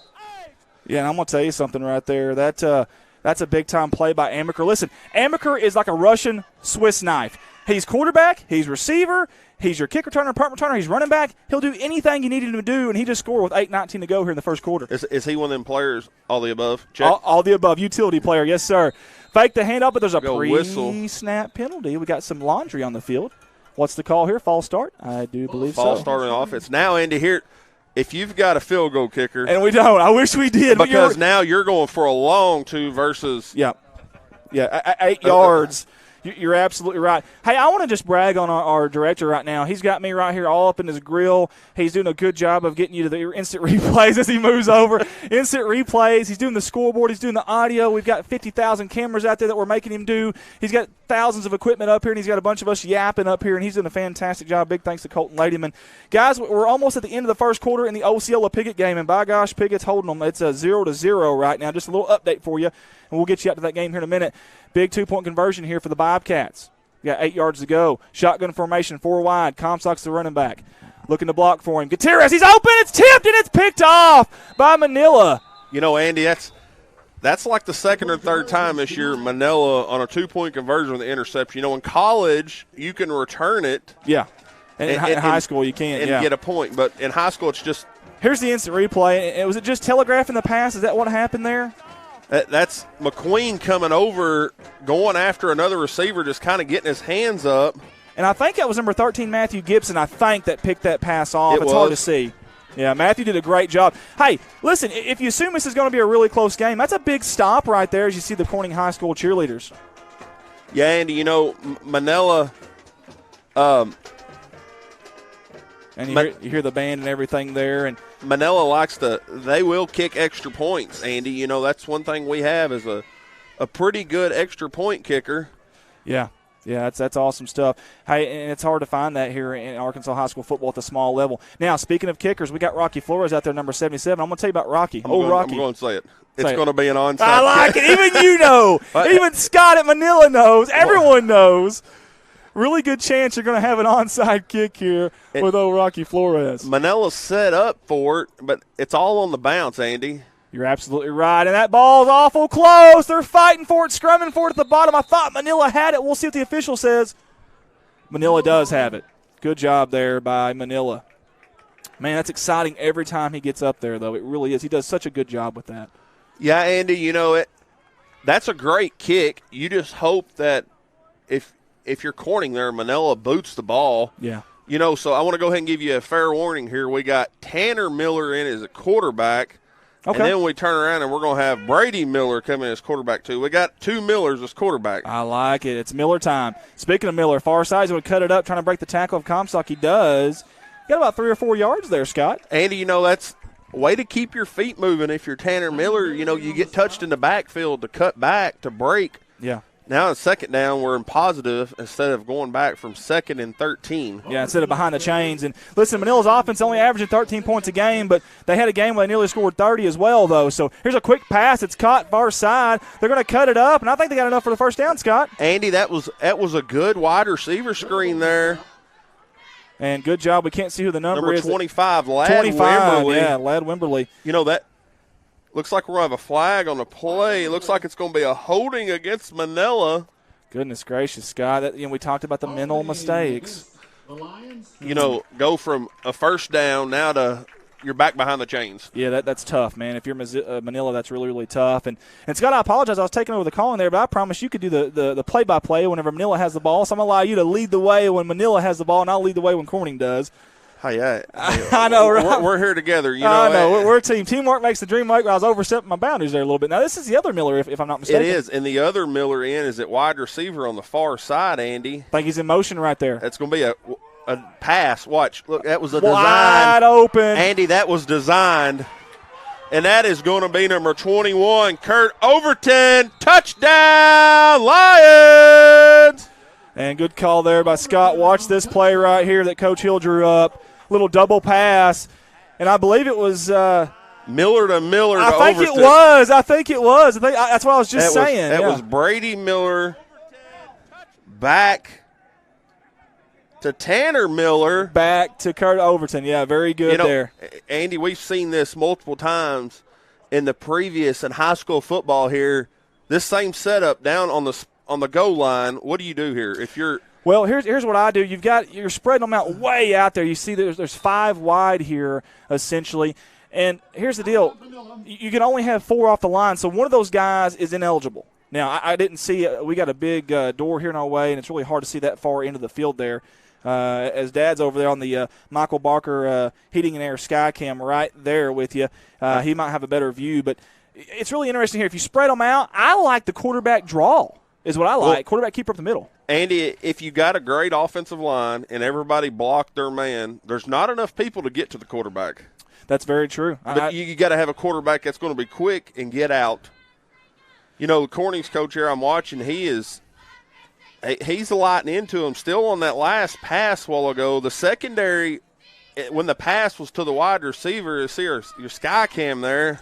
Yeah, that's our Michael Barker Heating and Sky Cam. That's Old Man River up there, and he put a hat on so I wouldn't make fun of his bald head. I don't know if he can hear me. Let's see if he smiles after that. There we go. And we got another camera right there on the end zone there. We'll give you a few different views here. Good job by our director, Colton Ladyman. Again, here we go, Scott. I'll allow you to take over. It's going to be the 2-point conversion. Andy, it's the same setup as a while ago. You know, I'm trying to count people on the line. Everybody's trying to play man-to-man here. See, look at that. Wide open was McQueen. Here's a flag come in late over here. And we'll see if he was eligible. Let's hit a replay real quick. Is it illegal formation maybe? You got to have 4 off the line of scrimmage. I'm curious of where the receiver came from. If we can watch on the instant replay here real quick. Who was the receiver that caught that? Scott, I didn't see. Was it McQueen? He would have been was he a tight end in that? But that's the thing is how many people – an eligible receiver downfield. Yeah. Here's the deal. You only have 2 on the line out there. If you have one on the line that's on the opposite side, that person's ineligible. And I think that was the one who caught it. That's what I was trying to get at. You got to have 4 off the line to be eligible, 7 on the line. But if you got, let's say, a tight end that's on the line and you got a receiver that's on the line, not off the line, that tight end is not eligible. And I think that's what happened right there. And, you know, in an official point right there, that's a quick call. It's either – eligible or ineligible. And that's a hard job. I would not want that. I really wouldn't, Scott, because that's tough. And they hurried up there to run that play, and then you got to sit there and kind of count and look. And is that guy is he on the line? Is he off the line? It's really, really tough. Well, Andy, here's the same situation a while ago that Corning had. Corning had a 2-point conversion from the 3-yard line, now back to the 8-yard line, and Manila's got one of these crazy setups again. I didn't see this last week at all from Manila. I really didn't. Almost the same play. They're looking for a double pass. Left-handed. It's going to be brought down by Grubb. Great job, but there's a flag late. Is it going to be a face mask? Yeah. As you see Jordan Grubb right here coming on our screen. That's a face mask, Andy. So now they're going to go back to the 3-yard line again. Is that right? Yeah. And try for a 2-point for the third time. I think face mask is personal foul, so it's half the distance to the goal. And if you're at the 8, I assume you're going to be at the 4-yard line. I don't know that for a fact. But here's the deal. It's like a tennis match. Back and forth, left and right. It's Andy, crazy. this might be the first time I've ever seen 3 attempts for a 2-point conversion in a row. That's a pretty good point there that Scott makes. That's really, really good, and you're right. Here comes a third. We'll try it again. Look like at the 5-yard line. Now, if you're Manila, what do you do here? Let's just get the play off if we can. Let's just have a clean play, whatever happens. A normal set, it looks like. Good job there. And looks like at Overton. No, that'd be number – I can't see the number either, but that was Gary Comstock. I can see the number in black. He did a fantastic job there. Looked like Kobe Taylor from Manila. You see Gary Comstock right there. I'm going to tell you something. Gary has got 48 tackles on the year, 2 forced fumbles, 4 tackles for loss, 1.5 sacks, an interception, has 225 rushing yards and 2 touchdowns. Now, that is a stat line right there. Yeah, Andy, that's he's playing both ways. I want to brag on someone real quick. That camera right there, Old Man River, is doing a fantastic job. We think we found a new home for him. Adam Valance usually mans that. Adam couldn't be with us tonight, but he is. Old Man, there he is. He's doing a good job. Flex the muscles, Dad. Can you flex them? Give us a little flex. Can he hear us? I know he's ignoring us, isn't he? Look at him. He's like, you got to be kidding me. He's like, is anybody watching? Can I hurry up and get a flex in? He's doing a great job up there. He's stuck. We unhooked the power, so if he thinks he's getting down, he's wrong. But doing a great job. We got 7:36 to go here in the opening quarter. And, guys, we'll get you out to a little bit of that that Piggott Osceola game, which is still scoreless in the second quarter with 8:35 to go. Our friends over at Seminole Nation, we're going to get on there and check that out. We got a couple of good games already early on here. Andy, you know what? Tied game here at 6, nearly not even really halfway through the first quarter. It feels like we've been playing for a half hour. It does. There's been some interesting stuff happening, some big explosive plays. We've seen fireworks on the field and off the field as well. Andy, that's right. Here comes an onside kick attempt. Oh, that ball's Manila's got it. Manila's got it. That's number 71 for Corning. Kent Young went for the ball, and Andy, it looked like he just completely missed it. That's so much easier said than done, though. This ball is taking some weird hops. You're a lineman. You're not used to recovering those. Typically in our games that we stream, we're used to seeing the boys in black and gold of Corning recovering onside kicks. How about Manila? Hey, that's Billy Morris on the recover there. It's almost like Corning wasn't expecting it. They only had 2 men over there. Well, let me ask you this. Has he kicked onside kicks this year for Manila? Now, the tape I've seen, he hasn't, but now is that something? Something new to us. A lot of new tonight. You're not seeing anything from the film as far as Brady schemes. Miller in at quarterback here. Sweep over to Overton. Going to be brought down there by Comstock. Gary Comstock, again, he's already got at least 3, maybe 4 tackles already. But Manila got positive yardage there, Scott, and they're driving the football again. Andy, you know, and this is what we talked about earlier. If you're Manila, you got to jump out front. Yep. If you're Corning, you need to jump out front. You know, especially this conference right now, as we talked about earlier, it's the toughest conference. Coach Hill is throwing haymakers out here. He is throwing them all kinds of different schemes here. Amaker almost gets the quarterback overthrown. Who was the intended receiver there? Number 8, I believe. Peyton McQueen, is a really high throw. Brady had some Brady Miller had some pressure on him. Yeah, let's watch this instant replay. You've seen Amaker from the near side defensive end spot right there, and he was coming in a non-touched. No, I'm sorry. I think that was actually that was number Amaker. 1 Amaker. Yep. I thought it was 7 there for a second, Landon Berry, but no, that was Amaker. It's going to bring up a third down and about 5 to go with 7:01 here in the first quarter in God's country. Hey, we got a fun ball game here for you. Andy, and I know I've said it 100 times. This weather's just it's a perfect beautiful night, man. This is bonfire weather. Just sit out and chill and watch some football. I like it. Bonfire. You're at home, put your TV out by the fire, and just yes, sir. Click on the YouTube and let's go. Play action. Oh, there's Grubb. Good timing by number 5 in black. And that pass was attempted. Pass incomplete, intended for Kisner, broken up by Kisner, I believe. Colton Kisner. Yeah, according to the nice defense there. So here we go. If you're Manila, you're at the 46-yard line. What do? You pin Corning back with a punt here? I know they've been doing these trick plays, but here's the thing. You got a quarterback that I feel like's mobile. If you're going to spread them out and let a little bit of a quarterback keeper here. I don't think Corning's expected that. They haven't seen it. This defense for Corning only giving up 24 points a game with the teams they played. They shut out Yellville, only allowed 11 yards passing versus Salem. Obviously, Manila's already got that tonight. And they forced 5 turnovers. We're probably going to have a timeout. Manila's going to call a timeout here. That's their second timeout. And while they do that, folks, I'm going to go on some on-air mentions here. Jay's Photography out of Corning, Arkansas. Owner-operator Jay Malone is a very talented man, and he's done a great job over there at Jay's Photography. This company is way more than just photos, like the name says. They do vinyl lettering, graphic designs, custom wood pieces, and even create videos like our Hype video. You can get a hold of Jay's Photography at 870-323-0929. That's 870-323-0929. Also, guys, the Corning High School needs substitute bus drivers. Again, substitute bus drivers needed at Corning High School. You can contact Ralph Morrow, 870-378-4064. That's Ralph Morrow, 870-378. What was that number? 870-378-4064. And got a lot of excitement so far as Donna McFarland says, go Lions. Gina Jones watching. DT Bryce says, go Bobcats. And Michael White's on, Dana Brown, John Day, Donna McFarland. Pamela Reed said, way to go, number 44, Gary Comstock. Big fourth down right here. Cindy Eddington says the same thing. Number 44, Gary Comstock is the best. Here we go, Scott. Take it away. 4th and 5, Andy. You know, Brady Miller is at quarterback. McQueen in motion. It's going to give to Overton on the sweep. He's getting to the outside, and I think he gets enough. We got a late flag. The quarterback was back here in the ground in the backfield.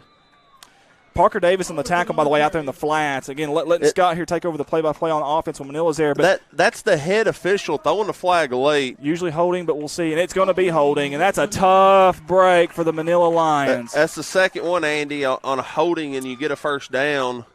Man, that's tough. I hate that for anybody when you do such a good job offensively. Your blockers out there in the boundaries are doing a good job, and then it's brought back because of holding. Which I'm gonna be honest with you, Scott, that was a late call, so it was probably an irrelevant holding over here on the near side that didn't even matter. No, and if you're an offensive line and you're gonna hold, don't do it away from the ball because the ball's not coming anywhere close to you. Yeah. Let him go. Yeah, let him go, man. So now if you're Manila here, you have to punt the ball, Andy. You're 4th and 16. Yeah, we're going to say 4th, 15, 4th, and 16. And I believe we've got Landon Lucas, I think, back there to return this one. No, I think it's going to be Grubb, actually. I do apologize. Short punt there. It's going to take a Manila bounce, though, over to the Bobcat 15-yard line. That's where Corning will take over with 6:39 to go here in this ball game. Guys, big happy 18th birthday to Sophie Townsend. That's from Mom, Dad, Gracie, and Micah Joe. No happy birthday. Not Ken to Scott Townsend Jr., but she may be. That was my birthday year. I turned 35. Did you really? Yesterday. Well, happy belated birthday. 35. We got birthdays galore. Again, happy 18th birthday to Sophie Townsend from Mom, Dad, Gracie, and Micah Joe. We'd sing happy birthday, but they'd kick us off air here, to be honest with you. 6:39 to go. Play clock's at 17 seconds. Now the Bobcats have got to see that as they kind of nonchalantly walk up there to the huddle, down to 12. Andy, you know it. Corning's just got a big hit up front there by McQueen. You know it. I come up here a few weeks ago and did the Corning game with you, and Corning. If you're Corning, you got to stick with your bread and butter. I mean, you don't want to. Just because it's a tight game, don't try to change anything dramatically. Well, we had a big touchdown pass last week. I think it was like a 47-yarder against Osceola, and just wide open was Grubb. But now listen, they're 4 of 25 overall passing this year. They've got 2 touchdowns, but they've also got 3 interceptions. So you're right. They're ground and pound, 3 yards in a cloud of dust, the kind of the old Bobcat way, if you will. And we'll see what happens tonight. But so far, that's kind of the identity they're trying to get here. Flexbone formation, Grubb to the near side, he's split out. Under center, packed. Right in the middle, Andy, there's no secondary. Play action, going for a pass on the flats. He's got Grubb. It's caught near sideline. He jukes a guy. Still going. Finally brought down in Manila territory. First down by the Bobcats. Andy, that's going to be Billy Morris. I don't know if we're going to have a replay on that. You see he slips. That's awesome, the play action. And listen, Gutierrez has got to get out in the flats. He's got to turn his hips, turn his body, and get that throw. Good catch by Grubb with his hands. Kid doesn't need gloves. I like it like a Matt Carpenter style. By the way, keep us updated. Cardinals, Padres, big game tonight. Oh, Padres by 3. Oh, come on, man.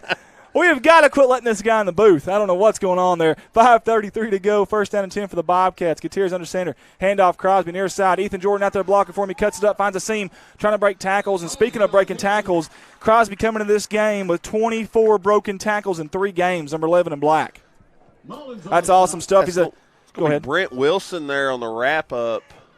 You know, that's another one of them tackle saving for a first downs. Yep. Andy, a while ago we were talking about, getting back to your bread and butter, and then Corning pulls a play action out. And yeah, I totally agree.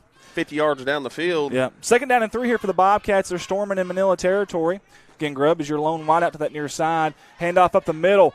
And they got some good block and good push by those Corning Crushers up front. Looks like it's going to be just shy of the first down. It's awful close. You're right, but I think he is shy. It's going to bring up a third down. You see Comstock and Lucas there.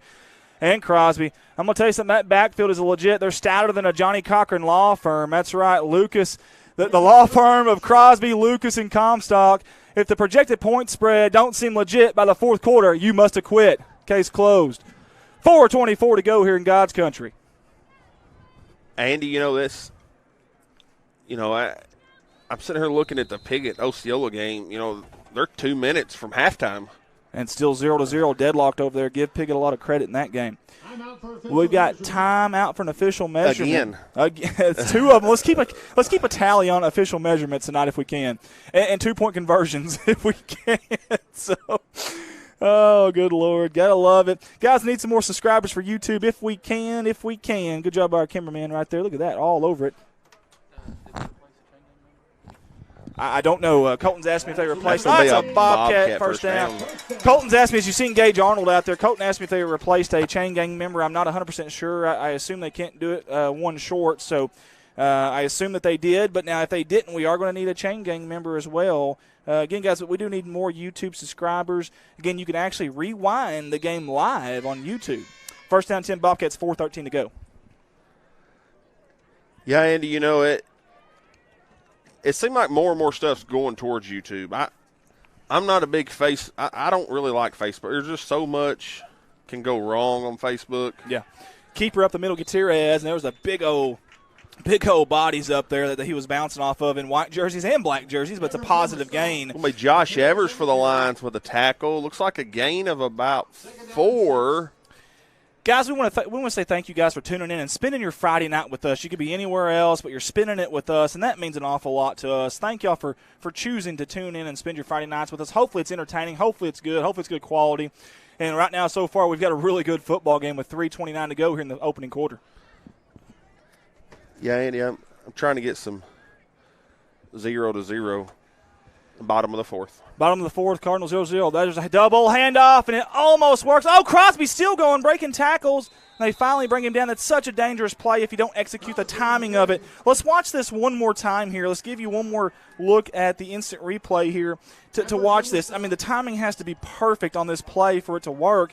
And watch, Lucas almost lost the ball there. Good job by Lucas. And Andy, after he misses the first tackle, that's when it gets dangerous. If you're a running back, you're sitting and you're almost like a sitting duck, and you got to protect the ball. Man, I want to brag on Ricky Betts, our hero cam guy. He is he's zoomed in as about as close as you can possibly. We're seeing nostril hairs, and he's all over it tonight. Good job by Ricky.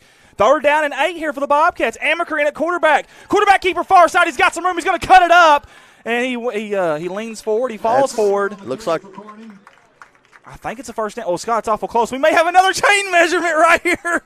If so, 3 in the first quarter. If so, it will. Heath Sammons, I just checked the MLB app, and it's showing no score in the bottom of the fourth. You're right, Heath. We've actually got the game up here in our booth live. We'll kind of give everybody some updates on that, too. Thank you so much. Don Hopkins Jr. is watching on YouTube. Sandy Aiden says, whoop, whoop.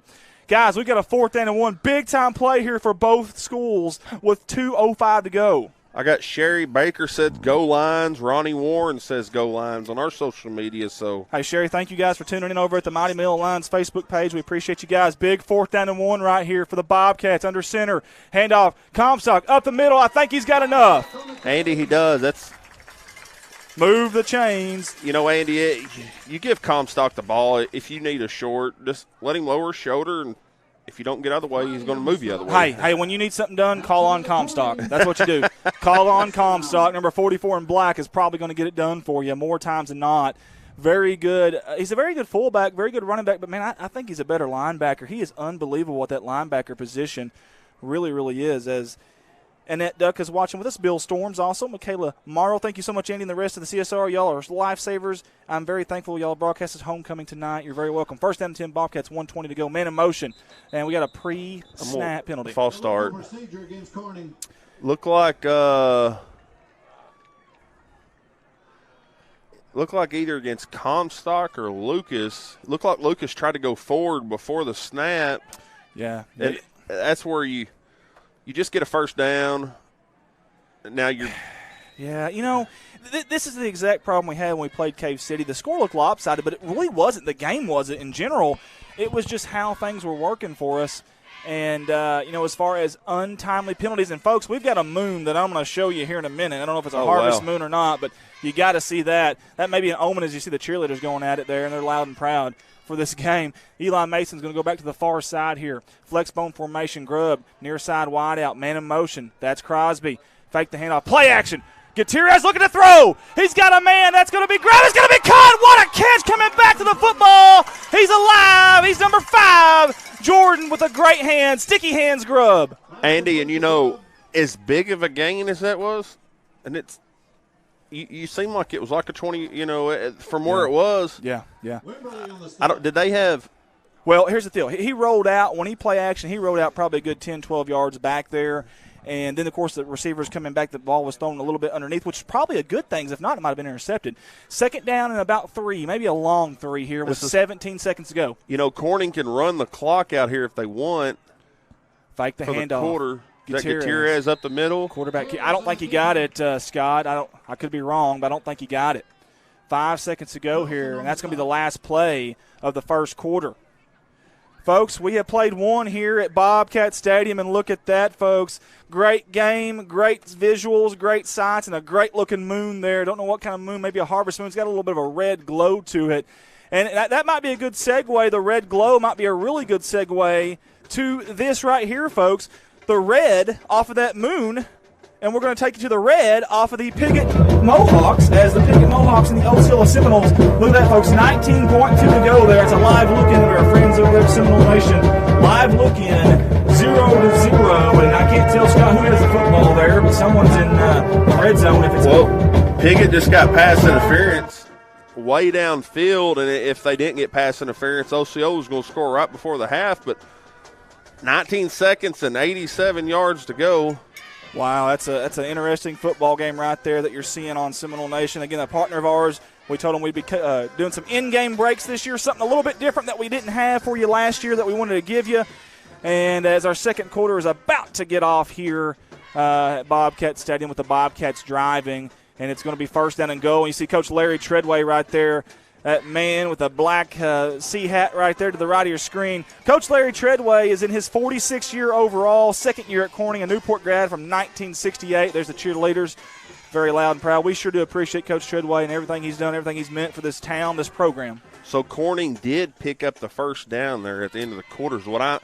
The chains are down, and the first down will be first and goal for the Bobcats. Handoff up the middle there to Comstock on that left side of the offensive line. Something I've noticed early on is that number 67, Dakota Wilkins, the human plow, as I call him, the bulldozer, is not in right now. And, again, nursing an injury from a couple of weeks ago. He's tough as nails. I promise you, if it's up to him, he's in there.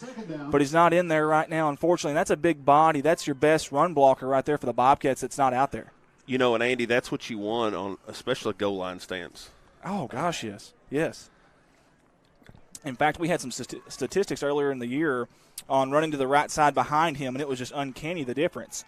So I formation here. Is it a toss? It's going to be a toss to Amaker, far side. He's going to cut it up. He's going to score! Touchdown, C-Town! That's Flash on the score. Give them 6 more. The black and gold strike with 11-12 to go, and there's the fireworks in God's country. Andy, he had, I don't know, great blocking on the left side there, as you can see. And I don't know if he got touched. You're not kidding. I want to see Eli Mason, number 71, Kent Young. Who else was out there? I think it was, I couldn't really tell there, but maybe Ethan Jordan. It was 64, Ethan Jordan. Those boys were 6 and 7 yards up the field. Great blocking. Good point out there by Scott Townsend there of Mighty Manila Lions. And if you guys are tuning in with us through there, we sure appreciate you guys. Roseanne Mattingly said, "Go Lions." Hey, what about this right here? How much actual time on a clock have we spent on 2-point conversion? Here's a timeout. That's how important that coach thinks this is going to be, that he's spending a timeout here on a 2-point conversion. I like it. Was that Corning? It was Corning. So there's only one timeout left apiece, and we just started the second quarter, and there's been a timeout apiece on 2-point conversions. Yeah, I totally agree. And I'm going to tell you something. This is listen, you can't take them with you. You can't take them to the locker room with you, the timeout, so why not? I mean, I don't mind it at all.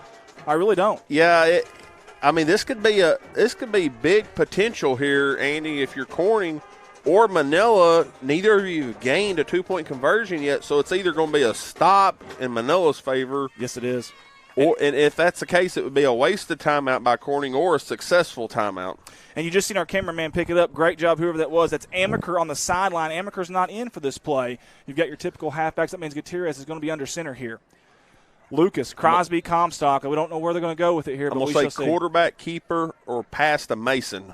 I like it. Toss. Comstock, far side. He pulls up, and he bulldozes his way. Is he in? It is good. That was a weird call there by the sideline judge. I didn't know if he was doing the YMCA or what he was doing there. And here comes some more fireworks, and they are booming. Good job. And you see number 22. He's been really good out there at receiver, Kikoa Villaluna. Now, he hasn't caught any passes, but he's been really good in block protection. And there's Coach Treadway and the staff right there. Again, Coach Treadway, 46 years in coaching. It's his second year at Corning. Again, the Newport grad from 1968. I know we're at home tonight, but a really cool statistic. In 12 games, Coach Treadway won more road games than the Bobcats had won in the previous 68. Get you some of that, and you see Golden there, both father, son, Ron to the left, Tyler to the right. And Tyler's been a coach here for 3 years. Ron's been doing it for 25 years total at Malden, Sykeston, and Portageville, and a longtime athletic director and principal. Love these coaches. They get along with the kids. They get the kids believing in themselves. And Scott, sometimes that's the biggest battle, is getting the kids to believe in themselves. Andy, especially, if you have continuous losing seasons and you got to get a coach to you got to stay positive. I mean, you can't say, we lost last game, we're going to lose this game, because then your players get down. I'm going to go and say it, onside again. Onside kick, I like it. Here's the onside tip. It's high bounce. The ball's still alive. The Bobcats have got it. Holy hay bales. How about Rocky? Dun, dun, dun, dun, dun, dun, dun. Oh, Rocky. I like it, love it. Red Eddington coming out of there with that football. It's a tough young man, number 25 in black. In fact, he's so tough, he's the current CSR Player of the Week, and he came out with a football somehow. And I tell you what, he had to earn that one, I promise you. Did Rhett. Yeah, Andy, and that's the thing is, if you're Manila, you know it's coming every time. That's – yeah, every time you know it. And it's almost like the ball, Manila couldn't hold on to it. Just like earlier with Corning, it just went through their hands and the ball's on the ground. It's a weird hop, man. It's tough. I mean, any shortstop will tell you, get on a dirt field and you get used to that hop, and it takes a weird hop on you. Well, we're out here on grass, and that ball is end over end on the points. And this ain't a New England Patriots football. There's no air deflated in this thing. I mean, it's a legit football out there now. Yeah, Andy, that's now if you're Manila here, you just let up a score and then an onside kick, your defense has got to step up. I totally agree, and Coach Hill really needs them right here. Second down and long. The first play is pretty good by them. 10:40 to go. A lot of time here to regain a little bit of momentum for Manila before halftime. Under center, Gutierrez, Comstock in motion, tossed. Amaker, halfback, cuts it up. Good block on the outside. He's got the boundary. Flash is gone. Are they going to catch him? They're not going to catch him tonight. Touchdown! C-H-S. The black and gold strike with 10:24 to go here in God's country. Holy hay bales, dynamite. Boom. And, he got to the outside and off to the races. Speaking of dynamite, you just seen the fireworks there by Amaker Flash. He's saying, feed me, sorry, we got the back end of that. I apologize on the instant replay. We call him Flash because he's 4.5 40 speed, folks. The kid can flat out move. I mean, move.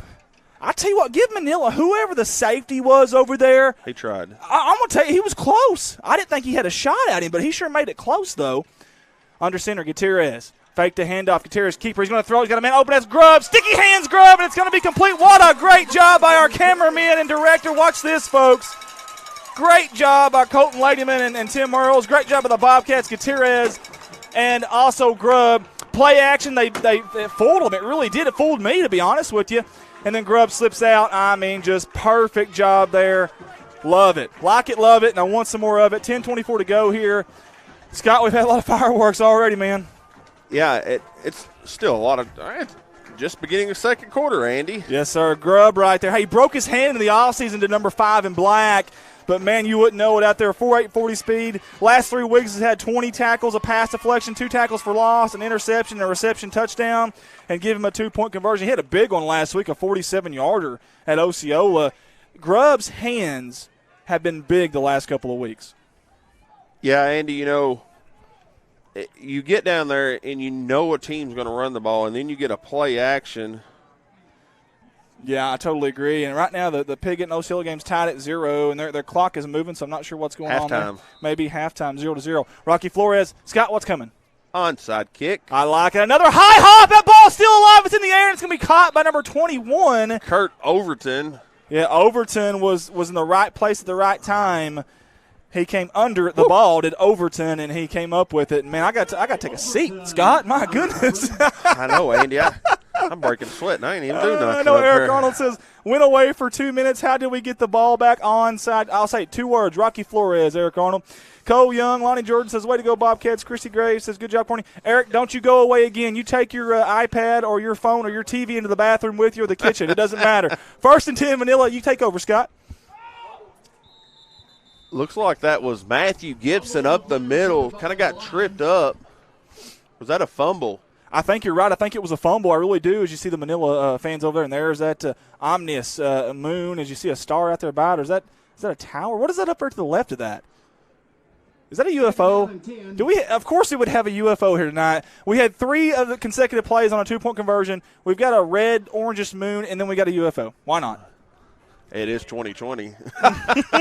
I'm just saying. Oh, goodness. Nice play there. Run up the middle. And that really was, Scott. Number 3, Kobe Taylor. Tell you what, Kobe got north and south really quick. I was really impressed. Now, we haven't called his name much, but I think if I'm Coach Hill, I'm giving him the ball a few more times. It was almost like a double reverse. And I'll tell you what, how about that Bobcat defense right there? Big number 67, Dakota Wilkins, and Gary Comstock and Clayton Crosby. Big 6'7" right there. Strongest Bobcat we've got with a 330 bench press, 305 power clean. Dropped 25 pounds in the offseason. That's a tough young man right there now. And, it's like Manila tried to run the same play twice in a row. That's tough. It's hard to do in high school. Gus Malzahn used to do it at Springdale. He would run it 5, 6, 7 times until you stopped him. And that'll work at some places. I don't know about Manila and Corning, though. I don't think it's going to work there. Negative, sir. Negative Ghost Rider, says Scott. Hey, Scott, big 4th down here with 8:45 to go. Get the ball in there. 4th and 5. Scott's asking for a pass from Manila. We shall see. Haven't seen just a couple of them. Pre-snap penalty or timeout? What do we have? Looks like we'll have a timeout, Manila. That will be their 3rd and final timeout of the first half. Good job, Scott, keeping up with that. Hey, big news here I need to talk about, okay, guys? The census, and actually for Manila too. This goes for both cities, okay? Now listen, the census has to be filled out before the 5th, before October 5th. That doesn't give you much time, guys. Get that thing filled out. Now, I don't have official numbers on this, but from everything I've heard, approximately $3,300 per person for the next 10 years. Guys, get that filled out. Google Census Bureau or drop down by the city halls at both places. I promise you, if you don't have internet, if you don't know how to do it, I promise you they'll get it done. Somebody will help you. You probably had something mailed to you. Please fill that out at both towns, Manila and Corning. 4th down. Here we go, Scott. They're going to punt, it looks like, or is it going to be a fake? I'm going to say it's going to be a punt, Andy. There it is, end over end. It's going to bounce up to Grubb. Is Grubb going to take it? He finally does, on the ground. Makes one guy miss. Cutting up far side. He's got a lot of room over there, Scott. He's got some blockers. Grubb's still going. Amaker. He cuts it up. Amaker's blocking. Grubb's still on his feet. Makes a guy miss. Finally brought down in Manila territory. Holy hay bales, what a play.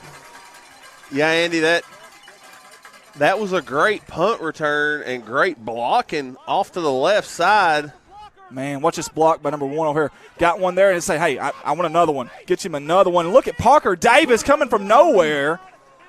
Great effort by the Bobcats on special teams. I'm going to tell you the truth, Scott. I don't know how else to say it. We stunk it up on special teams last week. We really did. And I like to see the fight in the special teams this week. I love it. Well, Andy, to me, special teams wins you ball games. I could not agree more. Look at Osceola. I mean, they are so good on kicking, kick coverage, punt returns. It's amazing. It really is as the Bobcats take over with 8:20 to go here. Snap out of the shotgun. Oh, they bump into each other. Quarterback keeper, Gutierrez. He's being ring around the rosy there. He's going to be brought down. Good tackle. Who was that, Scott? Looks like it's going to be number 8, Peyton McQueen, on the wrap-up. Ka-chow. Was that kind of maybe some confusion there? I think so, but, man, call him Peyton McKing because he was the king out there. Ka-chow on that play is McQueen. Call him Lightning. He looked like Thunder, though. He brought down the Thunder. My goodness, like Thor. He just threw the hammer down right there. Hey, yeah. Right now, Manila needs a break on something. Samuel Ladd, listen, just because you use facts and scientific data to trump us, it's not cool. He said, Andy, that is Mars next to the moon, not a UFO. And the ball's on the ground. Who's got it? I believe the Bobcats do as our – Amaker's going to recover his – oh, whew. That's Mars. I didn't know that. Gosh, Samuel, you could have just let me have my night. No, you got to correct me. You got to be right. You got to use things like facts, scientific data. I thought it might have been Snickers, not a Mars bar. Yeah, I know, right? Yeah. Hungry? Why wait? We should get some money from that advertising for Snickers there. Hey, that's a perfect Mars commercial. Yeah. Look at that. That moon is shaped like my head. It's a little bit big and odd shaped. 3rd down and 8 to go, 6:50 to go in the game. Is that why we don't have the overhead camera tonight? You're absolutely right. Fake it. They're going to be a keeper. Gutierrez, he's going to be wrapped up. Good tackle there. And that's Lightning McQueen again. Ka-chow. That's number 8. And I'll tell you, we've called McQueen's name a lot tonight, Scott. Andy, he's a junior. Plays running back and linebacker, and he's been everywhere on the football field. Give that guy some credit. He ate his Wheaties this morning. He came to play. This is his A game. Look at those arms. What do you think he benches? More than me. Twice what I bench. I can promise you that. We'll see if he wants to arm wrestle after the game. I don't want any part of it. Here will be the 3rd and final timeout for the Bobcats on a 4th down. What's probably a good timeout with 6:19 to go in the second quarter. Again, we talked about you can't take them with you, obviously. So you can't take them with you. So why not? Why not do that? Why not call a timeout? It's obviously a big play here. Good job by our cameraman and our director right there. We've got some of the best staff here tonight. We got the guys from the Mighty Manila Lions. They're doing a great job, Landon and Scott. We've got Colton, Dad, Tim Earls. We've got Ricky. These guys are rocking it tonight. This is a really good stream, and I sure appreciate you guys. We've got Amy Bruton on. Teddy Brownie's watching. Heath Simmons. Y'all need other game scores? I got them. Bring them on, Heath. Bring them on, baby. We love it. Brian Emmons, we ran the same play 8 times playing Highland in the snow back in 1994. Larry Hollis ran it in and fumbled in the end zone. No, Shane Taylor recovered for the score, though. There was a happy ending there. I thought that was a really sad story. Kathy Bieber said, the accidental Bobcat friends from St. Louis is back. Go Bobcats. The Beavers are back. We're bringing the Beavers back. Ow. Yeah, they're back. Love it. 6:19 to go. 4th down, big play. Hey, 4 wide, shotgun formation. Comstock to the hip. Quick pass to Ambercurt's on the ground. You got to get it. That may be a fumble. They're going to call it incomplete, and it's going to be a turnover on downs. Give Manila defense credit. Andy, that's a big stop here. Manila needed a break, and that might be the break. You see Coach talking to Gutierrez there. Hey, give him a little bit of pat. That's a tough throw. That's that tweener, that in between where it's not a solo cut pass like the beer pong, if you will. It's not a hard pass. It's a tough one right there. You almost wish it was closer or further away. If you're a wide receiver, you're running trying to catch it. You don't see nothing upfield. Yeah, it's tough, man. Yeah. And look, we're not making excuses. And 4th down especially, you got to try to catch it and get up there. That's a good point. And the safeties here are a little bit confused for Corning. Grubb finally finds a man. He's going to be almost picked off and almost caught. That's Lightning McQueen out there, but Grubb on the defense. Again, Grubb's done a good job this year on defense. Yeah, Miller took a hit there. Andy, I'm just going to read a message here I got. Yes, sir. Go right ahead. October 9th is going to be senior night at Manila. Football homecoming will be October 16th. Awesome. So we'll play Palestine Wheatley for homecoming and Harrisburg for senior night. Palestine Wheatley coming up here. Hi again. What date was that one more time for senior night for Manila? It's going to be October 9th if you're a Manila fan, senior night for Manila. And then October 16th will be homecoming. There you go. Look at the dancing in the backfield, but the Bobcats going to bring him down. That's Landon Berry. Overton somehow got to the line of scrimmage. Barry, I don't know how he did. That was a good job, Overton. But I'm going to tell you something. Barry he's been big lately for the Bobcats. I mean, it's just Salem. Just take Salem, for example. He had 9 tackles, 2 QB pressures, a tackle for a loss. I mean, number 7 in black, he darn near won our player of the week last week, I believe it was. Or, no, 2 weeks ago against Salem. He was just making some really timely tackles for us, and we love what number 7 in black's doing. But like you said, Overton, man, he was everywhere on that play and nearly got away. 3rd down and long. Scott's engaging there with some folks, so I'll take over here for just a second. Shotgun formation, play action. Going for the pass is a slant. Almost caught. Diving attempt by number 15, and you've seen that was Swint on the coverage. Now, 15, I believe, is Trevor Brooks. Now, you can't blame Trevor there. The ball was a little bit low, a little bit ahead of him. I want to talk about number 10, Swint, though, for a second. Swint last week, I'll be honest with you, he had a couple of plays where I'll just be honest with you, it was tough with that OCL of speed. Right there, he was in really good position there. He was not going to get burned this week. Good job by number 10 in black. I like it. Here comes another pass. It's wide open to the far side. They catch it. They definitely got a first down. Swint's going to bring him down. So is Grubb. First down for Manila. Big play. Let's watch that one again. That's going to be number 20, Brian Neal. Complete to Neal for a first down for the Lions. Wow. Watch this. I mean, he's wide. There's nobody over there. Then it's a foot race at that point. Good effort there by the Bobcats, but give Manila credit there. Coach Hill drew up something, and it worked. Yeah, Andy, that's, as we're sitting here looking at the time, 5:15 to go here in the second quarter. It's a big drive, Scott. We got what do we have here, official timeout? Corning's coach is wanting to talk to the official. Is he trying to say that he came off the sideline? Or that maybe he wasn't set? What are we trying to say here? It was really interesting. I never saw who was it again? It was number 20, Brian Neal. I never saw where he came from. I really didn't. Now, if you're watching YouTube, you can actually rewind it. But I never saw where he came from, and neither did the Bobcats. Yeah, like you said, he was literally wide open, like no one within 10 or 15 yards. Oh, look at the form by Coach. That was nice form there. I mean, can Coach be a flag football quarterback? That was impressive. So what do you think the official said there? I think he's get to the sideline. Let's go. I think he's asking, say, hey, what place should I eat at after the game? Hey, how's your family? Well, see, now here's Coach Hill you see on the screen is he's trying to figure out where to eat at, too. And he said, listen, if you're going to tell him, you got to tell me. Where are we eating at? Yeah. That's what's going on here, I guarantee you. Or they could be talking about the UFO, Mars. They could be talking about Mars. So now there's a pointing match here, and we don't know what's going on. We're ready to settle it in the Thunderdome. 2 men enter, only 1 leaves. Coach Hill's not happy either. I don't know what's going on. There's still no official word from Mr. Whitehat. Looks like the play is going to stand. I think it is. I wish we had mic'd up. Just see what was said. The AAA won't let us. I've tried. They won't let us. Hand off at the middle. The Bobcats are swarming all over McQueen. McQueen's dragging people. He's hopscotching, trying to avoid. Oh, goodness. That was a ka-ow, not ka-chow. That was ka-ow.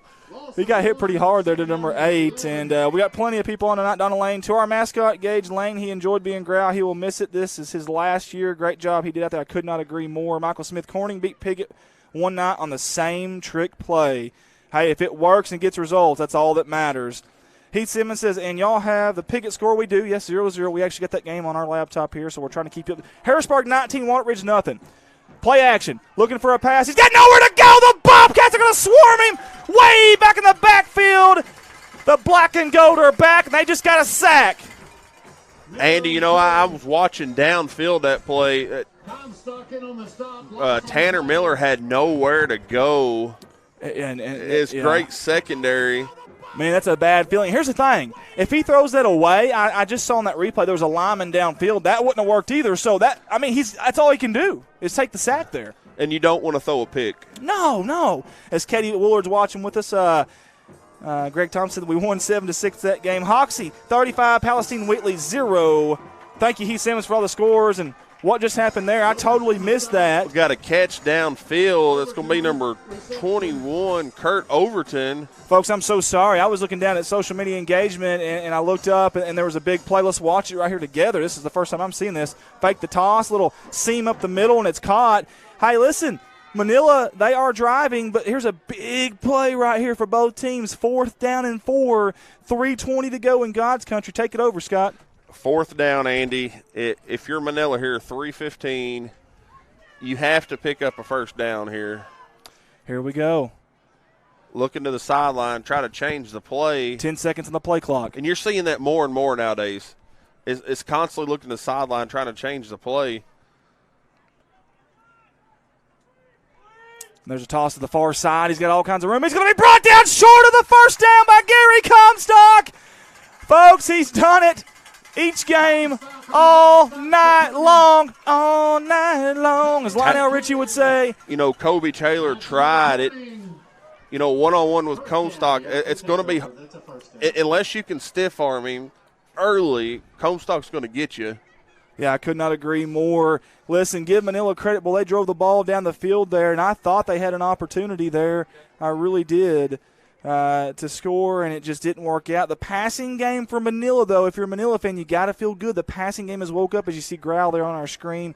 Love everything that he does. He does not sit down, man. He is busy all night long as the Bobcats under center, 25 on the play clock. You know, Andy, there's nobody more than 8 yards back from Manila. If there's a play action here, it's doom and gloom. It's not going to be good. Yeah, it's good morning, good evening, good night. And Eli Mason's who they like to go to on that play action, and he's the tight end, and he is eligible right now with this formation.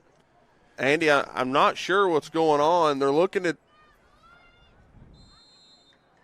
Oh, the play clock isn't working, and he was keeping it himself, but I don't think they ever told the Bobcats that. How can you do that? That is unbelievable. I'm not sure that they even knew that the play clock wasn't working. They kept looking at the official, and the official kept looking at his wrist. I wasn't sure what's going on. Man, I listen, I don't know what was said down there. I cannot vouch being up here in the press box, but that I just can't imagine them doing that right there. If you haven't told somebody that as an official, now I don't know what the PA announcer said or anything like that, but if you have not told them as the official, I'm sorry, that's wrong. That is absolutely wrong. Nobody knows as the voice of the Bobcats is yelling out here. He's not sure either what we're doing with the play clock. It's finally working now at 15 seconds. And I'm not sure if they're not seeing when he's starting to play. I don't know. I don't know what that's all about. Oh, Comstock slips. We hope he's okay. He's on the ground, and so is somebody else. We've got another Bobcat, and I hope that isn't who I think it is. And it is, I think. Good job by our cameraman getting the camera off of the player, the injured player, and that is Clayton Crosby, and he came in not 100%, but he wanted to play, and he is hurting getting off the field. I assume it's probably the same thing he's had issues with coming into the game. Man, that's a big loss for the Bobcats offensively and defensively, and he is having to be dragged off the field right now. He cannot put any weight on that left foot. That's tough. That's tough. You've seen Crowell there, a good shot of Crowell.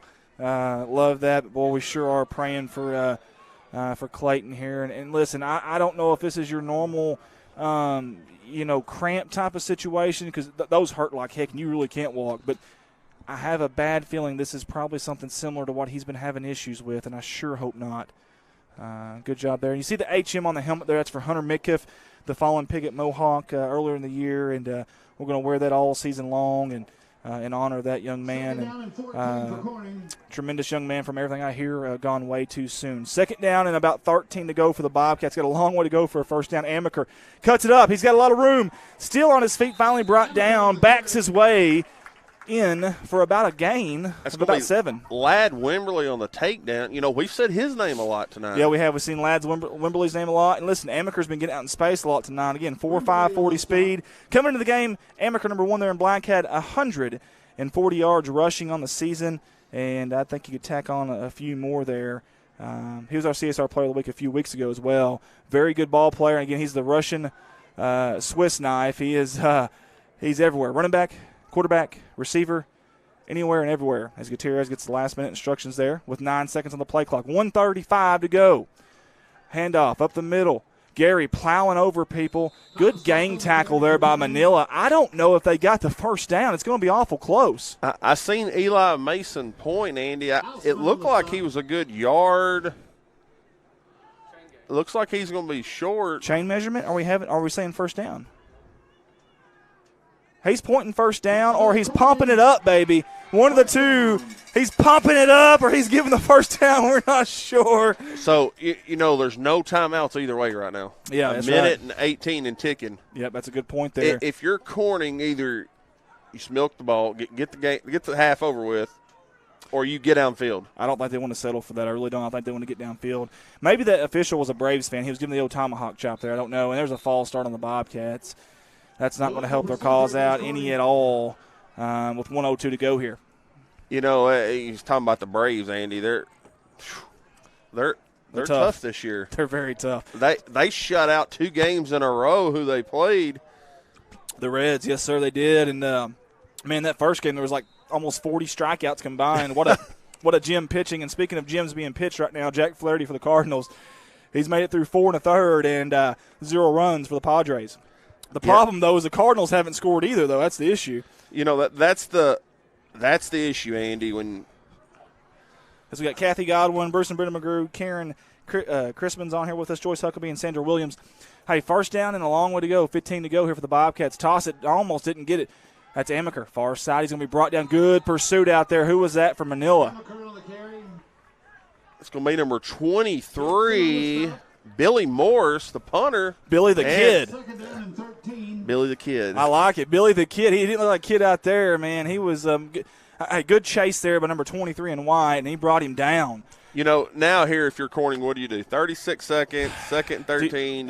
You've got second down. Do you take a shot here, but you're in your own territory? I mean, if you get an interception or a sack and a fumble, it doesn't spell too good, but I'd like to have one shot. Now, look, Manila's in a prevent defense. They got 4 safeties that are at least 8-9 yards back. They're waiting for it. They are. Right, that should do the first half. It's going to be 4th down here. You would assume that's going to be into the first half. Good job by Lucas. He's a super sophomore for the Bobcats. We've almost played one half. Actually, we have. We have played one half of football here in Bobcat Stadium, and it is going to be 22 Corning, 6. Manila. And I tell you what an exciting first half that was. I mean, that was a lot of fun there.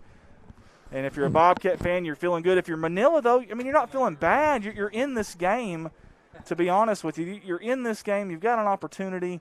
And you have to feel good about that if you're Manila. Andy, it's there wasn't really a lot of turnovers. I don't know that there was really any turnovers. I know we had a fumble that was on the ground, obviously, that was recovered. Actually, a couple. One for both teams, actually. And then, of course, we had the onside kicks. But for both teams. Turnover on downs. But you're right, a very clean played game as far as turnovers go. Now, penalties is a different story. Look, there was a lot of penalties in the first half. Totally agree. There was quite a bit, to be honest with you. Quite a bit of penalties there in that first half. And that was a little sluggish, a little sloppy. But both teams are playing physical. Now, here's what I love right now. You can't see it right now, but we've actually got both coaches out there still talking to the officials. Did he just throw somebody out? He give the motion like he threw somebody out. I'm not sure what's going on here. Both coaches were out there talking to the officials. They stayed a little bit later. I don't know what that's all about, but holy hay bales. Wow. So I don't know. As we get you to the Bobcat cheerleaders, and right after the cheerleaders, we're going to officially ink and sign our Ping Pong Royale for you. Hey, let's keep our camera here on the cheerleaders for just a second. We're going to go off the audio out of respect to the cheerleaders.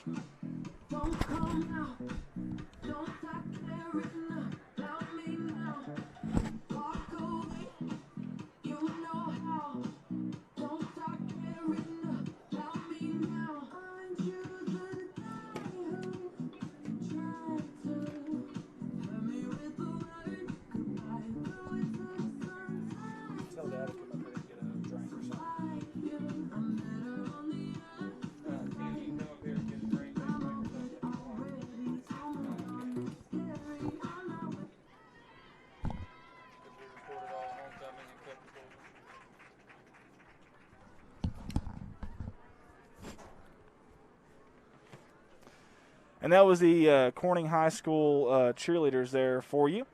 And I think we lost our instant replay for the second half, but that's okay. Not a big deal at all there. We'll just deal with that. We'll have instant replay. But, again, if you are on YouTube, though, you'll be able to rewind it live if you like. So we're going to have the Bobcat Band coming out there here in just a second, too. We're going to get to something here that we've been working on, I promise. But the band is wanting to perform, and we want to make sure we allow them their opportunity to get seen if we can. With Panic at the Disco hit Emperor's New Clothes.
We continue tonight's halftime show with a medley of Britney Spears music.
Touchdown ticket.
We continue with the tune Seven Nation Army by the White Stripes. No?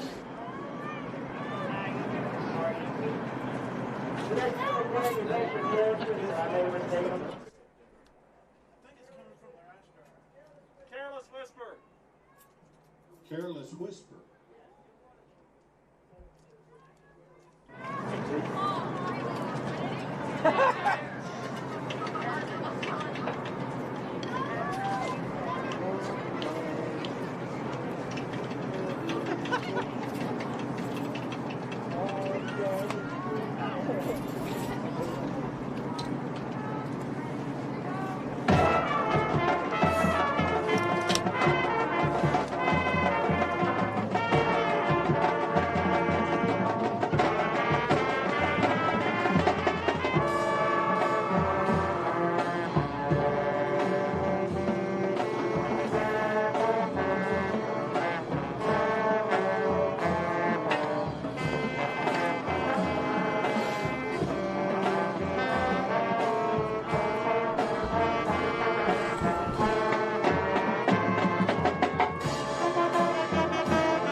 Join us as we conclude tonight's show with the Corning High School fight song.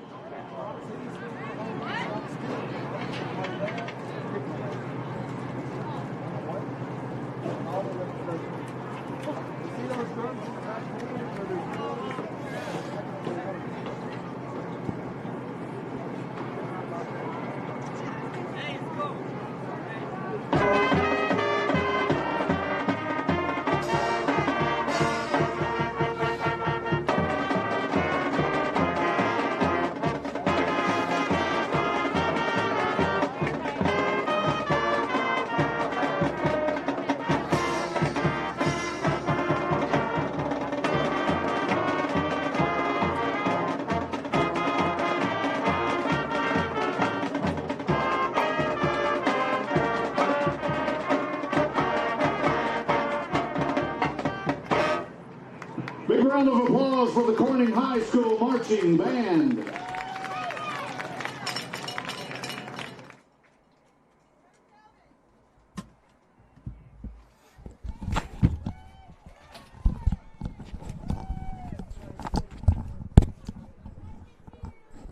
And we are back here with you live and Please do your part to help us beautiful, finish the season crime-free by Corning, following the Arkansas. guidelines We're of the governor's at office Bobcat in Stadium. conjunction with the Arkansas And Department of Health. how about that first half there, Scott?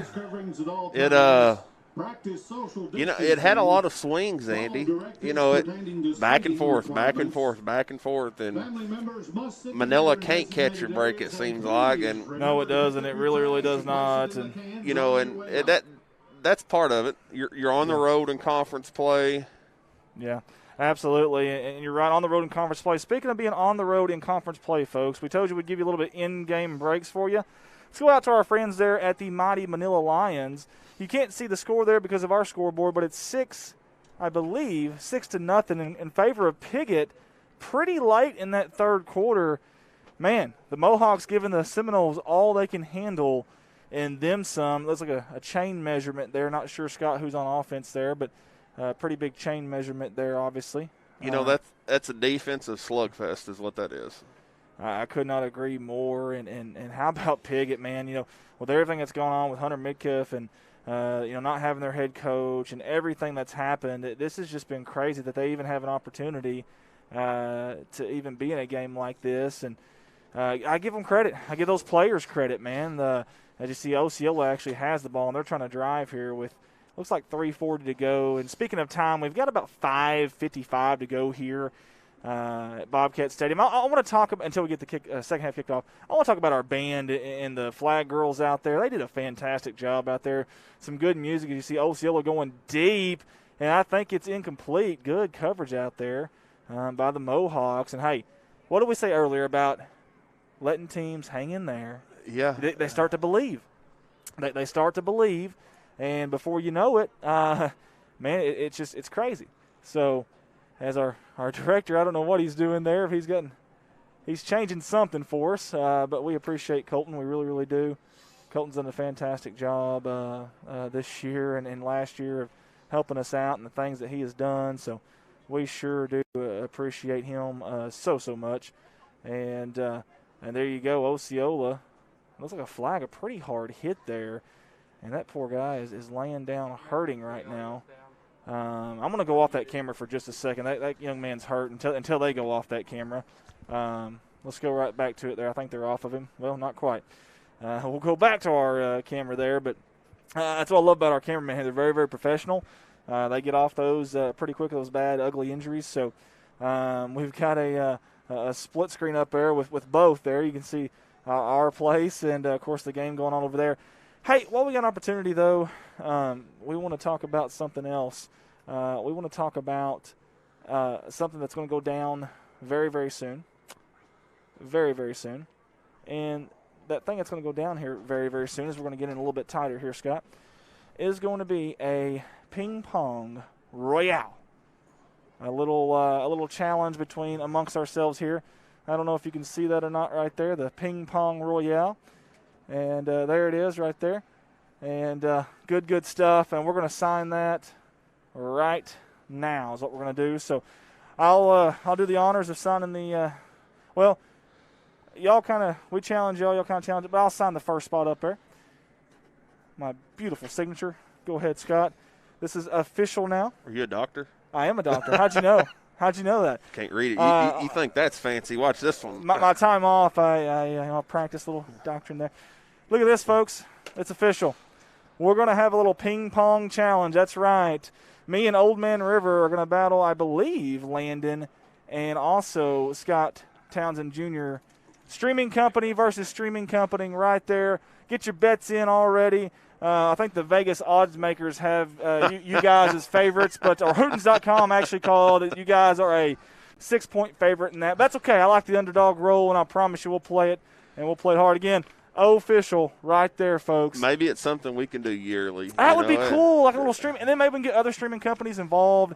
That'd be a lot of fun if we could. I would really enjoy it. Just kind of some bragging rights. Yeah, man, it's a lot of fun. Any kind of competition at our age, because we can't really go out there and be competitive on a football field or anything. So any kind of competition that you can have there is a lot of fun. And it's an awesome job there by our it's running HDMI straight to it. So we've got Landon Thomas, the director for Mighty Manila, and then we got Colton Ladyman here, director for Corning Sports Report, and they're doing a fantastic job. This has been a great really smooth stream tonight, guys. And I think we fixed our issue we had with the signals the other day. So everything's going good. And I appreciate you guys for being on board.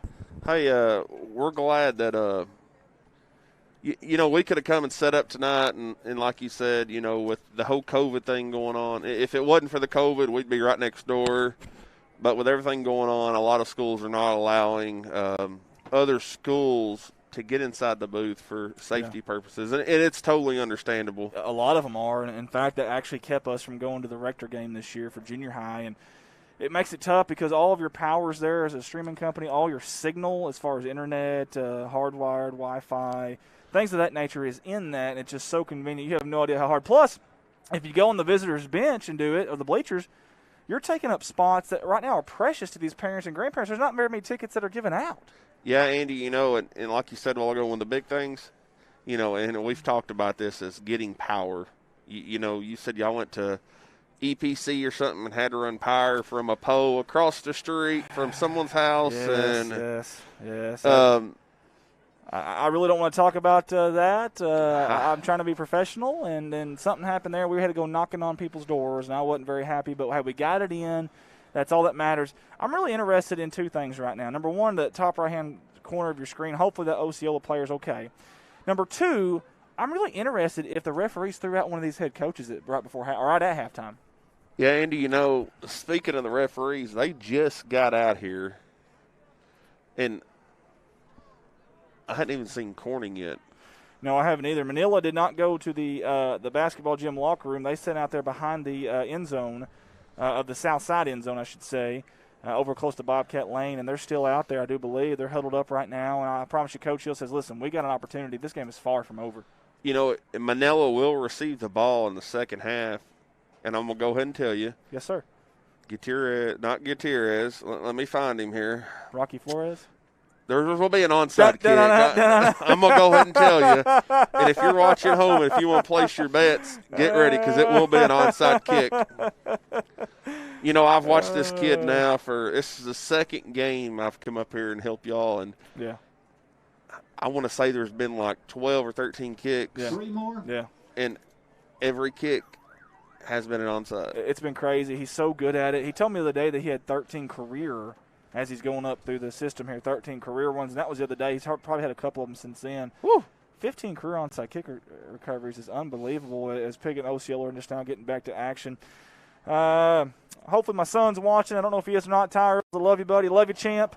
Hopefully we got a football game tomorrow, young man, and hopefully we can win. He's a running back like his daddy. He's so excited. Michael Dowdy, Bob Smith with us, Connie Pendergrass, Rendell Godwin. Also my little daughter, Emma Earls. I love you, princess. Hope you're doing well. Amy Early, Bradley Clark, and I think you got some on your Well, I was actually just reading what the Manila School posted today. Connor Jackson is a cross-country runner of ours, a senior. Okay. He actually won the state championship in the, I want to say 300 meters 2 years ago in Fayetteville. Holy hay bales, young man. That gives you a holy hay bales. That's big stuff. And he just got a full ride scholarship to the University of North Alabama. That's fantastic. So Congratulations, Connor. Yeah, Connor, that's awesome, brother. That's fantastic. Thanks for bringing that up, Scott. I don't know if the family's watching now. That's awesome stuff. That could be life-changing stuff. Listen, some people can't go further with education, for whatever reason and different reasons. And then when you have something like that aids you in that education could become big, could make friendships. You could get different opportunities after school. Listen, that's awesome. I love it, and he's still getting to do something that he loves to do.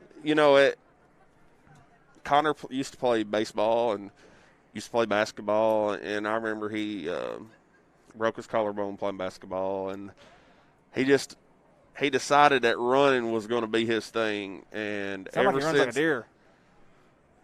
It never fell at home. I'll be at the house, or it'll be raining. He'll have a coat on. He'll go run. Yeah, awesome. It's dedication, and now he's getting to do something, like you said, he enjoys. That's a really good segue. Speaking of running, our social media engagement tonight, I want to know, is my wife on? Have y'all seen my wife on? Heather Earls. Has anybody seen my wife on? Is she on? I got a feeling I know where this is going, don't I? I don't think she's on. If she's on, you guys let me know. Caw-caw! Or something. Give me a signal, okay? I may be running from home tonight if she sees it. Listen, ladies, we love you.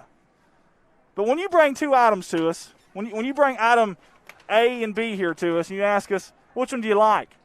We pick item A, and you immediately, without hesitation, yeah, I like item B better. Are y'all doing that because you just value our opinion? Or are you doing that because essentially you know we suck with style and stuff, and you just guys are going to go through whatever we say? Look, do the opposite of what we're saying. Like if I go up and say, I really like that one, but I'm going to reverse psychology. I'm going to say I like this one. Well, I got to know. What's the game plan there for the ladies at home? I got to know. Well, I appreciate it because my wife, every time she brings me clothes, when we're shopping, she's like, what do you think about this and that one? And I pick one every single time. She goes with the opposite one. Is my taste and style that bad? You're not going to answer that, are you? Please don't answer that. Well, I actually thought you were fixing to go towards what you just signed up for. And no, definitely not doing that. As we got back to action out here, no, she's okay with that. I finally got the okay for that. But and I love her. She's awesome. She treats me so well, and she supports stuff like this. And as you know, Scott, you got to have support from home because this is a tough job, man. It really is. Andy, you know it is, and I was talking to Landon on the way up here, and the closest conference game y'all have is Piggott. Yep. Other than that, y'all have to travel all the way to Mississippi County most of the time. Yeah. Nowhere close to here. It's tough, man. You know, that's what I told him. I said, man, it's a long haul up here. Yeah. It just – Yeah. I totally agree. Could not agree more. As Clinton Jordan says, it'll get me in trouble, but I believe they just want to hear their opinion in a different voice. I'm going to pray for you, buddy. Keeper, and he dodges 2 tackles, still going. He's got a lot of room. Overton on the run. Cut back again. Overton's going to score. Holy Touchdown, Lions. Holy hay bells, what a play. We don't have instant replay, but my goodness, what a play by number 21 in white. Wow. Hey, boom goes the dynamite on the first play from scrimmage in the second half for Manila. Andy, he cut back like 5 times. My goodness, what a play that was right there. That was impressive, man. I'm not going to lie to you. Now, here comes like an old swinging gate, if you will, quarterback keeper up the middle. He's going to be brought down in the backfield. Good job by the Bobcat defense there. But listen, if you're Manila, you're right back in this game. You know, Andy, 13 seconds. One play, wasn't it? First play. Yes, sir, first play of scrimmage. That was unbelievable. And, man, Manila, yikes.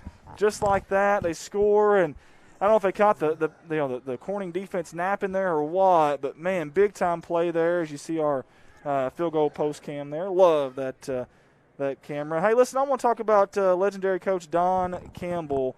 A lot of prayers needed for Mr. Don Campbell. I won't say why or what, and he probably wouldn't even like me even mention it in the first place, but need a lot of prayers for Mr. Don Campbell if we can, guys. And legendary coach and an extremely good extremely nice man. He really is. Very, very nice man. And, I sure do hope Coach is going to be okay. Adam Besson says, hey, Andy, would you wish my son, Kane Besson, a happy birthday for tomorrow? He's the big 23, and he played for the Bobcats when he was in school.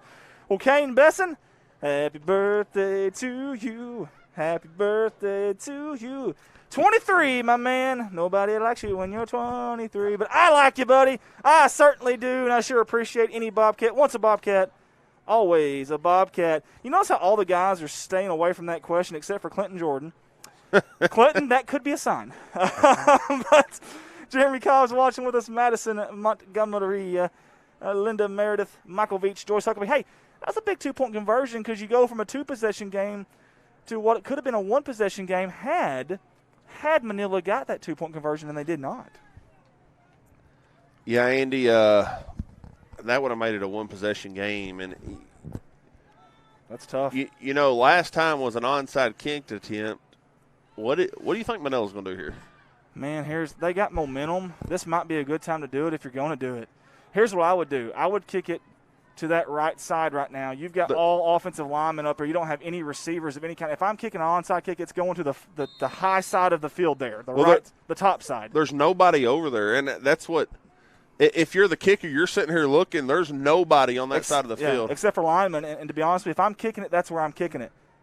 They are not, but they're going to kick it to that far right side. Pooch kid. It's going to be Amaker taking up back. He runs into his own guy. Comstock tackles everybody. Hey. Anything and everything that moves. Comstock, add it to the stats. That's right. Add it to the stats. Comstock with another tackle.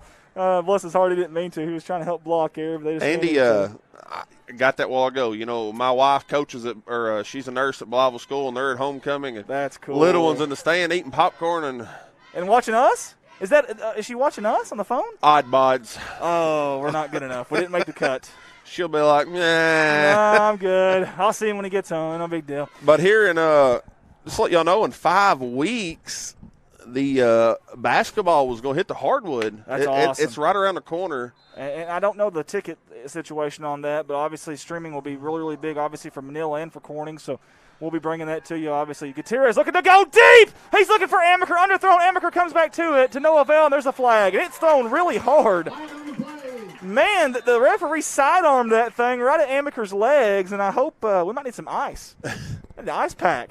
That's going to definitely be pass interference. Number 18 on mine. I don't have yeah, it's okay. A name, but he wasn't even watching the ball, Andy. The Mr. Black Hat official to the very far side behind Manila right now. I don't know if we can get him on camera or not.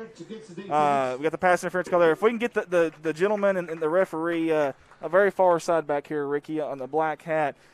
That right there is Patrick Mahomes Jr. He literally was running backwards and then sidearmed it, almost submarine Dennis Eckersley style, in a heck of a hard throw. Yeah, he's got a stretch after. He's like, man, that kind of hurt. Eli Lackey is going to be called for the pass interference. He's a big old 10th grader. Boy, that's a sophomore. Didn't know that. Gutierrez up the middle. They let the deuce loose. Katie by the door. Jake Gutierrez is on the loose, and he means business. Still on his feet. Here comes a late flag. Well, that's not a good sign if you're a Bobcat fan. Either a block in the back or a hold, you would imagine. Or a face mask. It's going to be – it was the sideline judge, it looked like. Well, that could be a face mask then if it was a sideline judge. We shall see, though. Good job by our cameraman getting to the white hat. Do they not have earpieces to communicate with each other? I think they would. Holding against the Bobcats there. That's going to bring us back. Mary Whitman says, players will get 2 tickets for basketball games. Well, there we go. Thank you, Miss Whitman. Hey, I love you. Hope you're doing well. Miss you like crazy. Aaron Lowe watching this on my big screen while listening to the Jonesboro game on the radio. Love it. Aaron, you can't hear us, but you're missing out on the audio. Sorry. Just wanted to rant. Just for a second. You know, I don't know if it's true, Andy, but the rumor I've heard in basketball yes, sir, is on district tournament, whoever the number 1 seed is in the conference will get to host the district tournament. Wow, that's going on, and that makes you something to play for. Oh, absolutely. As the Bobcats have a first down and looks like 6, maybe 7 to go from the spotted foul. Rhonda Bound-Salas says, Jerry and Rhonda Salas are watching. We appreciate the Gutierrez with a keeper. Absolutely. Oh, hang on to that football. That line's trying to strip the ball there. It's going to be Eli Lackey again. Lackey's getting a lot of attention here in the second half. But that number 2 right there is getting a lot of attention as well. Picks up his rag there. And Jake is he's strong, man. Strong legs. 475-pound squat for a guy that goes 5'7", 200. 4'7", 40 rushing. Obviously had a rushing touchdown versus Osceola. And he's got 220 rushing yards on the week, and he's averaging 8.2 yards per carry. Maybe let the deuce loose a little bit more. Yeah, Andy, you know, I like watching Gutierrez run. He runs with pride. With purpose. With purpose. Yes, sir. Handoff up the middle, Comstock, and they had a blitzing linebacker safety or something that just kamikaze through the line there. He timed the snap perfectly, but it didn't matter. Gary with another first down for the Bobcats. Folks, we got the end of the third over there in Osceola. It's Piggott 6, Osceola 0. How about that? My goodness. That's crazy, folks. You never know, man. This may be the night that Piggott upends the Osceola Seminoles, and wouldn't that shake up the standings? If you're Hoxie right now and you're a fan and you're hearing this, you're getting, you're licking your lips a little bit there for sure. But they still do have to play each other, though, and obviously the tiebreaker would go to whoever won that game. Gutierrez. Stiff arm. Hit in the backfield quickly. Yeah, who was that in the backfield? Number 64. And Josh Evers. Josh Evers, man. Harrisburg is beating Walnut Ridge 19-0. That defense is so stout for Harrisburg, and they're starting to show up. Again, they played some really stiff competition. Jacqueline Eddington Linden, glad to see number 11 back out there. praying they all stay safe. That's a very good point. Logan Hart, they will most likely do it like they are doing volleyball. Can't have multiple teams at the same gym, so the higher seed will host their own home game. Second down and 9 with 9:38 to go here in the third quarter. There's the toss. Near side, nowhere to go. How about the Manila Lions defense there? That's going to be Peyton McQueen. Ka-chow again. He's got to be wore out. And he's saying third down, but I think he's raising his hand secretly saying, Coach, I need a break. Give me a break. My goodness, he's been everywhere. Lightning McQueen has. You know, and Andy, that's a couple times that is just shot in the backfield. I don't know where they're coming from. Yeah. How about these middle linebackers not Gary Comstock and Peyton McQueen? I mean, putting on a show. 3rd and 8 for the Bobcats. 9 minutes to go. Toss, Amaker, far side. He's got some blockers out there. Eli and Lucas. Someone gets a hand on him, brings him down. A jersey tackle. Yes. It's going to be number 13, Matthew Gibson, senior. Is it Gip or Gib, like the guitar?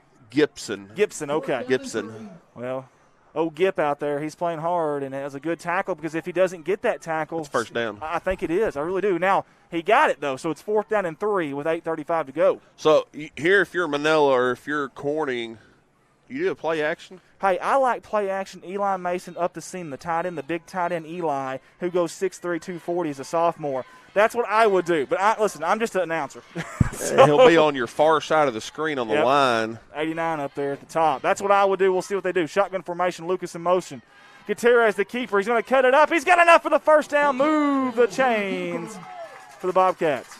And, Andy, that was a design quarterback run the whole way. Here's the thing about that, too. If you're going to do that quarterback keeper, I like it when you spread the defense out and give him more room to run, and that's exactly what they did as Pocahontas and Gosnell, 17-16 at halftime. Pocahontas up on Gosnell. How about Dumas up on Crossett? How about that game, 14-7? For those folks that follow 3A, they understand how important that game is. Dumas up 14-7 at halftime. Heath Simmons is about to bring us some score updates as well. And here we go, 1st down and 10 for the Bobcats. Double handoff, Crosby, far side. Oh, he's going to be hit hard. Who was that? That's Matthew Gibson on the far side. That was a Goldberg tackle. Oh, he speared him. You're not kidding, man. Drove him to the ground. You're either the hammer or the nail. He was a sledgehammer right there, my man. You know, and Crosby being shaken up coming in here, that's a hit you don't want him to take. No, but he's so darn tough, man. He's just gonna lie to you and tell you he's okay. He wants to play. This is his senior year. It's homecoming night. It's a close ball game. They want a conference victory and they want it bad. As we got Aaron Lowe mentioning something here, we'll get to his comment here in just a second. 2nd down and 8. 7:05 to go here in God's country. Fake the handoff. Quarterback keeper up the middle. Breaking tackles, dragging some defenders is Gutierrez. He got positive yardage, but he's still short. That's going to be Matthew Gibson again for Manila. It's like 3 or 4 plays in a row there, Andy. He's stepping up here in the second half. Yeah. You see Gutierrez holding his hand. Yeah, he is. That's a good point. Hopefully he didn't get stepped on or anything there. That's not what you want to see, I believe. He's held his hand the whole time. Is it left or right? You're right. That's a really good That's his left hand. Hand. Kind of both hands. Yeah. This would be a good opportunity for a pass right here. 3rd down and short, knowing you can go for it on 4th. They're going for a pass. They're going deep. Big Eli Mason is the intended receiver. Nearly intercepted. Incomplete. Right over there by our sky cam. I mean right by it, folks. Did you see the referee going for the ball? That's going to be Kurt Overton. And I tell you what, another thing is that here's the deal. When you take that shot once, what it does, at least they have to respect it now. So maybe that backs the safeties up just a little bit. And good catch on Jake Gutierrez there, Scott, because they've got him over here, and they're getting the first aid kit out now for Jake, and he's in pain. You know, Andy, and if it changes the options if you're Corning in quarterback position now, because now you got Amaker, which is lightning speed. Yep, quarterback design keeper. run like he that. broke a tackle up the middle. He's still going to the far side. They're not going to catch him. Touchdown! C-H-S. Put 6 on the board for the Bobcats according to the black and gold. Strike was 6-13. Boom goes the dynamite. Andy, that's as I was just saying, Amaker, you know, he's so fast. Y'all going to kick? Are y'all going to kick an extra point here? I highly doubt it, but you're right. You got to respect the speed of Flash, and he made them pay there, not just with the speed, Scott, but breaking tackles. Yeah, he broke a tackle there at the line of scrimmage nearly twice. We'll have a timeout. This is the second time they've called a timeout on a extra point. Whew, I'm out of breath, guys. Aaron Lowe in basketball, all conference tournament games will be played at the home site of the higher seed. Example, 1 versus 8 at 1, 2 versus 7 at 1. AAA is not allowing more than 2 schools at a venue at a time. A boys versus B boys and girls versus B girls can be played, but not a varsity B and a – okay, you know what? I don't even know. Aaron Lowe, we got the gist of that thing. Hoxie 49, Palestine, Wheatley 6. Thank you, Heath Simmons. Go ahead. That's what I was reading. There will not be a district host. The higher seed will host the game. So, example, 1 versus 8, 1 will host. 3 versus 5, 3 will host. Bingo. Bingo. And so, with that being said, it's going to be a little different scouting for basketball because there's going to be more than one game played at a time. Hey, real quick, guys. Arizona Sharp with an update here that nobody wants to hear. But Harrisburg, first of all, is up 27-0 over Want Ridge in the third. But really bad news. A Want Ridge player is hurt, being taken off by the ambulance. They are in need of prayers there. In Harrisburg right now, as the 2-point conversion is no good for the Bobcats. Again, they're looking for Eli. Eli's wanting that thing thrown up a little higher. Eli's pleading his case for maybe a pass interference, but not going to. Again, we got a Walnut Ridge player in the Harrisburg Walnut Ridge game that was taken off by ambulance. We sure hope everything's okay there. Cooper Hopkins says Crosby just built different. You ain't a kidding, man. Heath Simmons, Nelton 27, Brooklyn 7. I was seeing that a second ago. Yeah, that's interesting. Melbourne's beating Salem 41-6. Holy hay bells! You know, Melbourne played Newport pretty good. For a while, anyways, I'll say. I won't say for the entire game, but played them pretty good. Speaking of playing pretty good right now. That's a great ball game. We've got a really good ball game going on, and it's over there in Osceola right now. And we're going to try to get this on here for just a second for a little bit of an in-game break for you. There you go. And it's 6-6 with 7:56 to go there. Tie ball game in Osceola. That's the ball. How about that, folks? Osceola driving there really, really late as Rocky Flores is getting ready to kick and set up for what we believe and assume is going to be an onside kick. And, Scott, I was going to let you call it, but I went ahead and called it. I went ahead and got it out of the way. And the bets are set. At 6:13 to go here in the third. Good bounce there. The ball is still on the ground. Finally, they pick it up. They advance it. He's out of bounds, though, but Manila has very good field position right here. Andy, Overton – Manila cleared to let it go 10 yards. It almost looked like. So everybody from Corning just kind of stopped. Yeah. And then he just picked the ball up and took off. And just took off.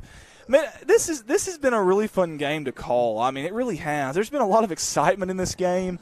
And listen, it's still a 2-possession game right now. This is still anybody's game. Manila has the ball. There's 6:13 to go here in the third quarter. This game is far from being over right now. I was saying there's a lot of time, and, we're going to see what Manila's going to do here is it looks like Miller, that's Overton at quarterback.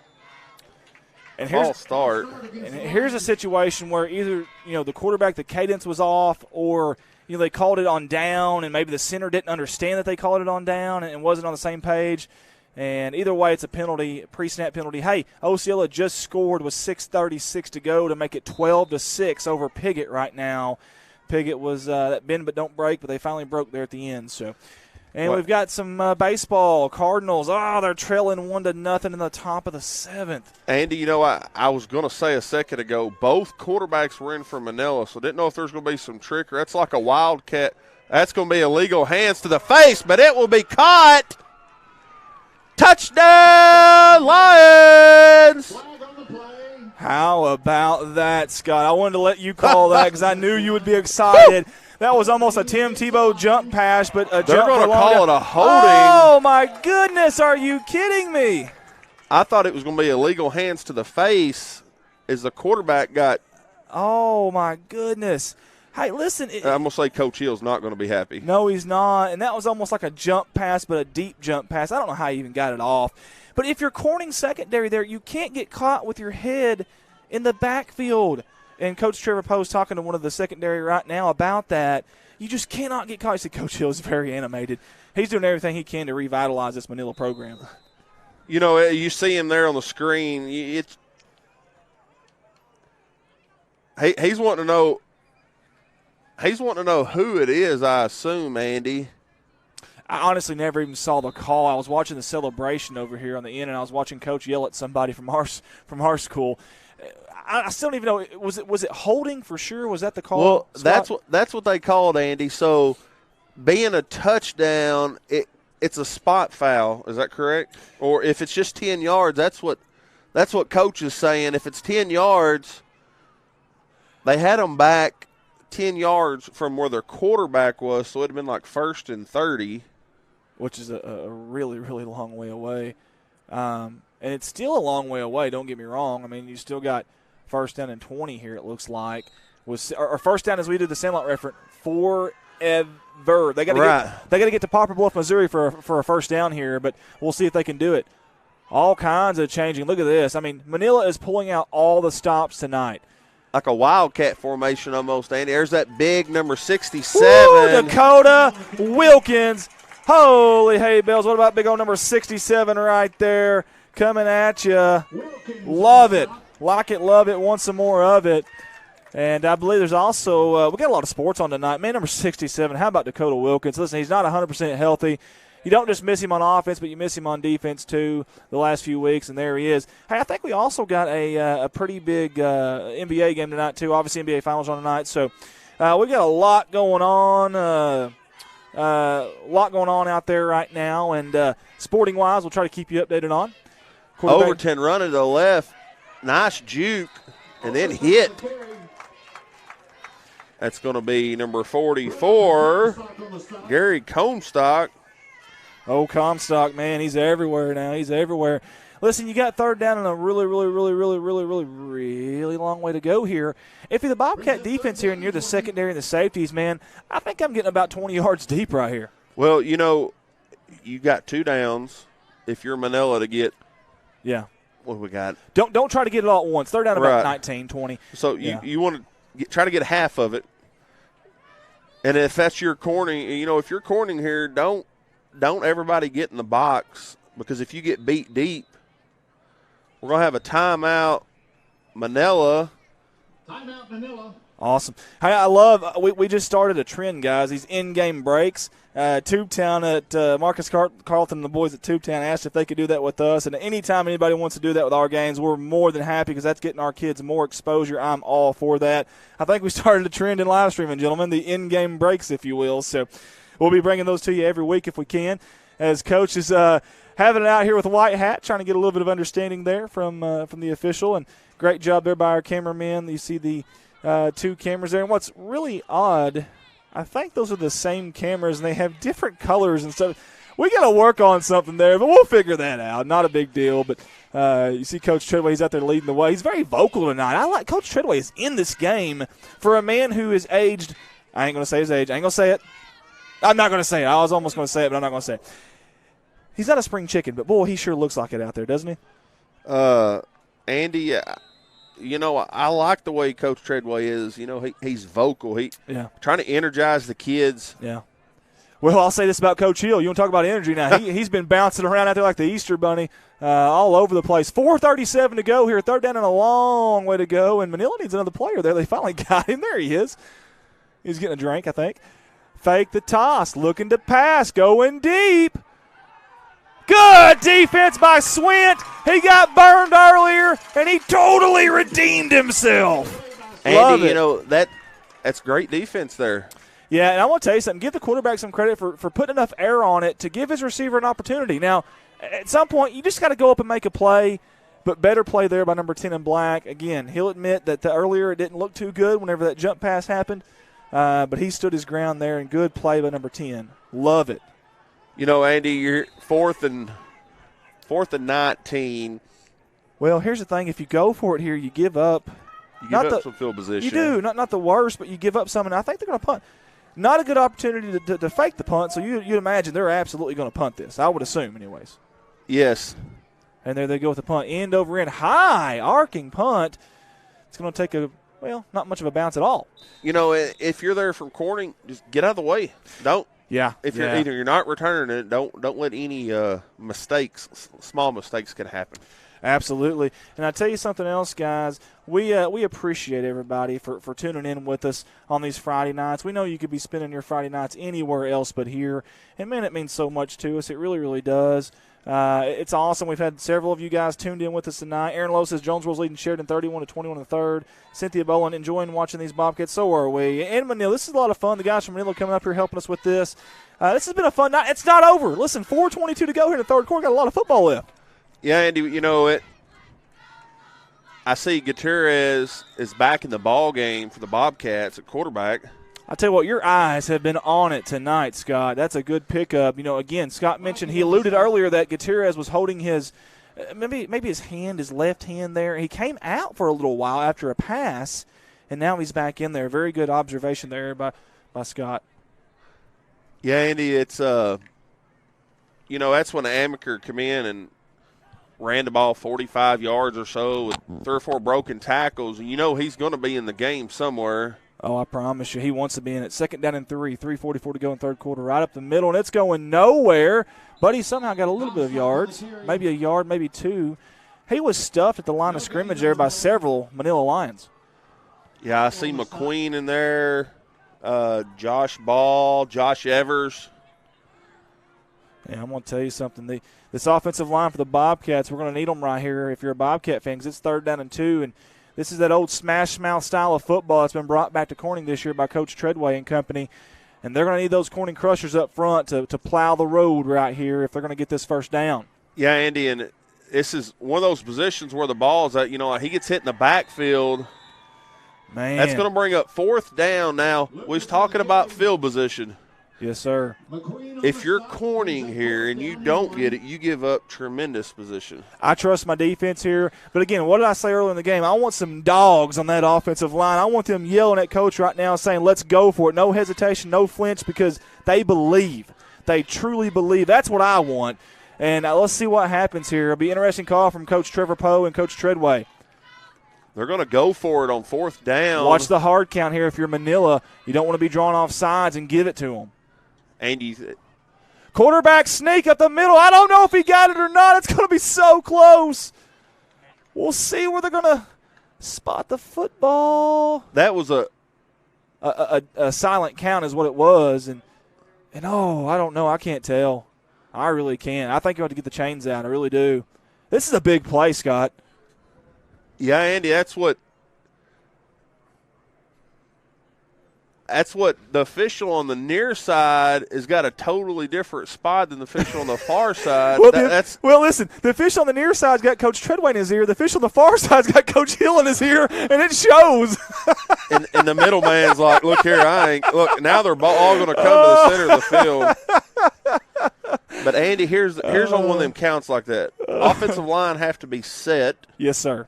Yes, sir. And it happened so quick, I couldn't tell. Everybody expecting a hard count, and then Gutierrez just quickly ran up the middle. Yeah. Hey, give Manila credit on the defensive front. We talked about linebackers tonight from Manila, but that's a turnover on downs. Wow, big momentum shifter right there for the Bobcats. That's what the official was saying, was Gutierrez's knee was down. Well, let me ask you this. If the ball's in the middle of the field like it is, who gets to call that spot? Because normally if it's on the near side, the near judge. If it's on the far side. But when it's in the middle like that, who really gets to overrule that? It's really interesting. You're right. The near side judge had us a first down. The far side had a Manila stop. That's really interesting. Andy, especially in the middle, because how does either official be able to even see the ball from where they're at? Because if it's a run like that, it's going to be a pile up right in the middle of the field. So, here you go, 2:21 to go. Wow, really interesting stuff there. And then roll out, going to throw. It's picked off by the Bobcats! That is Jordan Grubb, Mr. Sticky Hands, in a big-time spot. Holy hay bales, what a play by Jordan Grubb. If you're Manila, that is not what you need right here, just getting a turnover. Wow, I love it. Like it, love it, want some more of it. Doris Wiedemann's on with us. Johnny Wise, Bruce and Brendan McGrew, Dalton Hollingsworth. Donna Lane say hey to Grau. This is his last year. He will be missed, and he's a great job he has done. I totally agree. Heath Salmons win 14, Greene County Tech 0. Aaron Wheeler said the mascot does a great job, and Corey Godwin's also on with us. Toss near side. Comstock's going to bounce it outside. He's got room. There's a flag down. Good block. Comstock cuts it up, makes the guy miss. Stiff arms another one. Finally going to be brought down by number 51, Jackson Roddy. But it's going to be Eli Mason. But I think that's Eli down here, isn't it? Yes, sir, that is. Holding on the Bobcats, so it all is for naught. And it happened right in front of the official. Yeah, and that's, listen, it's tough on those tight ends. Some tight ends are better blockers. Some tight ends are better, receivers, better route runners. Eli's a pretty good mix of both, and he just got caught, with the hand in the cookie jar there a little bit, but that's okay. We like the effort.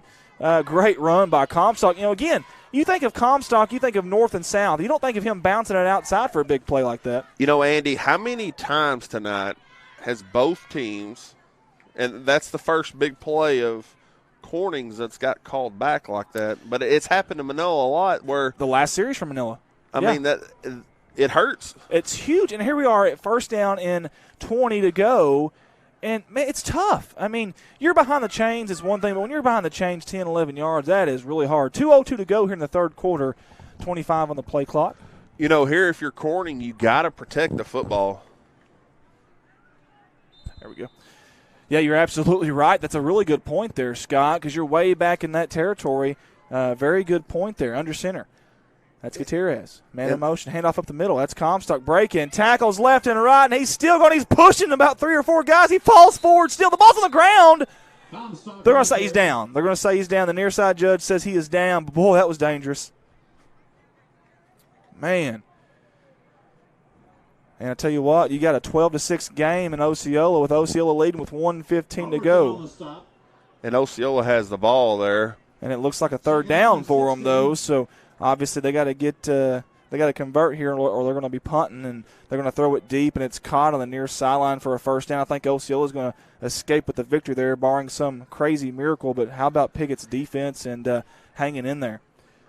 There's going to be a toss to the far side of Amaker. That's Flash. He's got speed. He's going to try to get the boundary. Good tackle in the open field. Who was that? That's Billy Morse for the Lions. Billy the Kid. Billy the Kid. Love it. It's third down for Manila here. Another big stop. And then this we talked about field position a while ago. Yeah, listen here. It's a little different in 3rd and 1 and third and 13. Let's say, listen, we spoke last week at the Osceola game, after the game, about the special teams woes for the Bobcats. Well, if you don't make this on third down, you're going to have to punt, and punts have not gone well for us at all. I haven't seen y'all punt all year. Yeah, I haven't in person. Yeah. It hasn't gone well for us here lately. Guys, we got 35 seconds to go. They got 8 on the play clock. They got to hurry up here. They got to see that. Down to 5. 3. They do get it off. Handoff. That's Lucas, I do believe, trying to cut it up. Gets a little bit. Maybe back to the original line of scrimmage.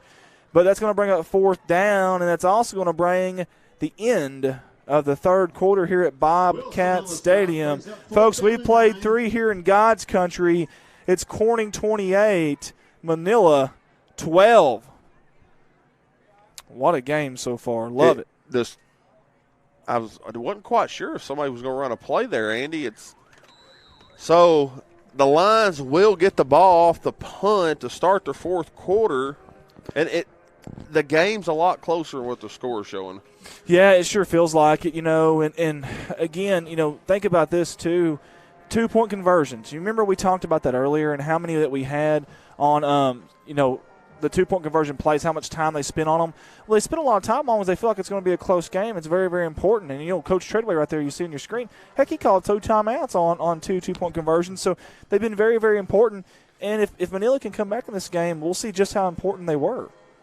Yeah, Andy, we was talking about earlier about, you was talking about Coach Treadway and, how long he's been coaching. And, Coach Hill, as I spoke to you the other day, he was a wide receiver for Eli Manning. Yeah, it's big-time stuff.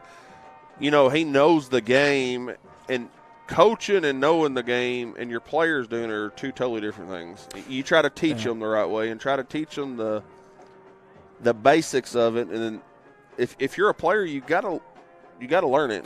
Yeah, and here's something else too I want to talk about that we haven't spoke about. But, Corning really hasn't been in that really close nail-biter game late in the fourth. The Salem game was close for about I don't know, 2.5 quarters, but in the fourth quarter, it seemed like Corning had really, really stretched that lead out.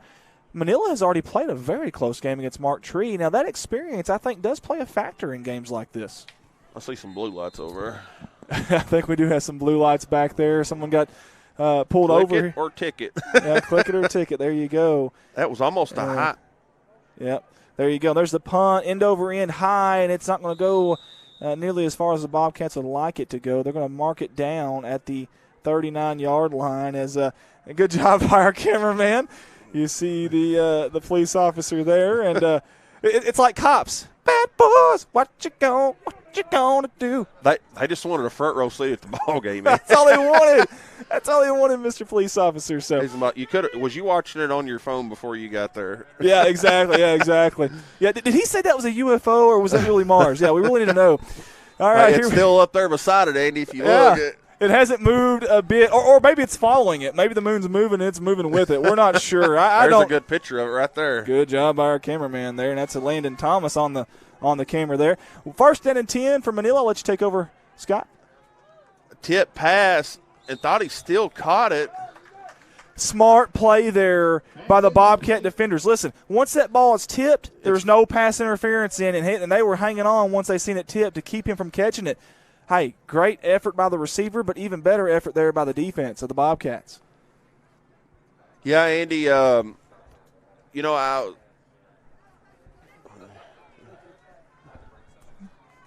know it. You just wish, right? Yeah, we've got one of our cameras. Sorry, there was no audio there. We got one of our cameras and a guy standing up in the way there. That's not a problem. That's okay.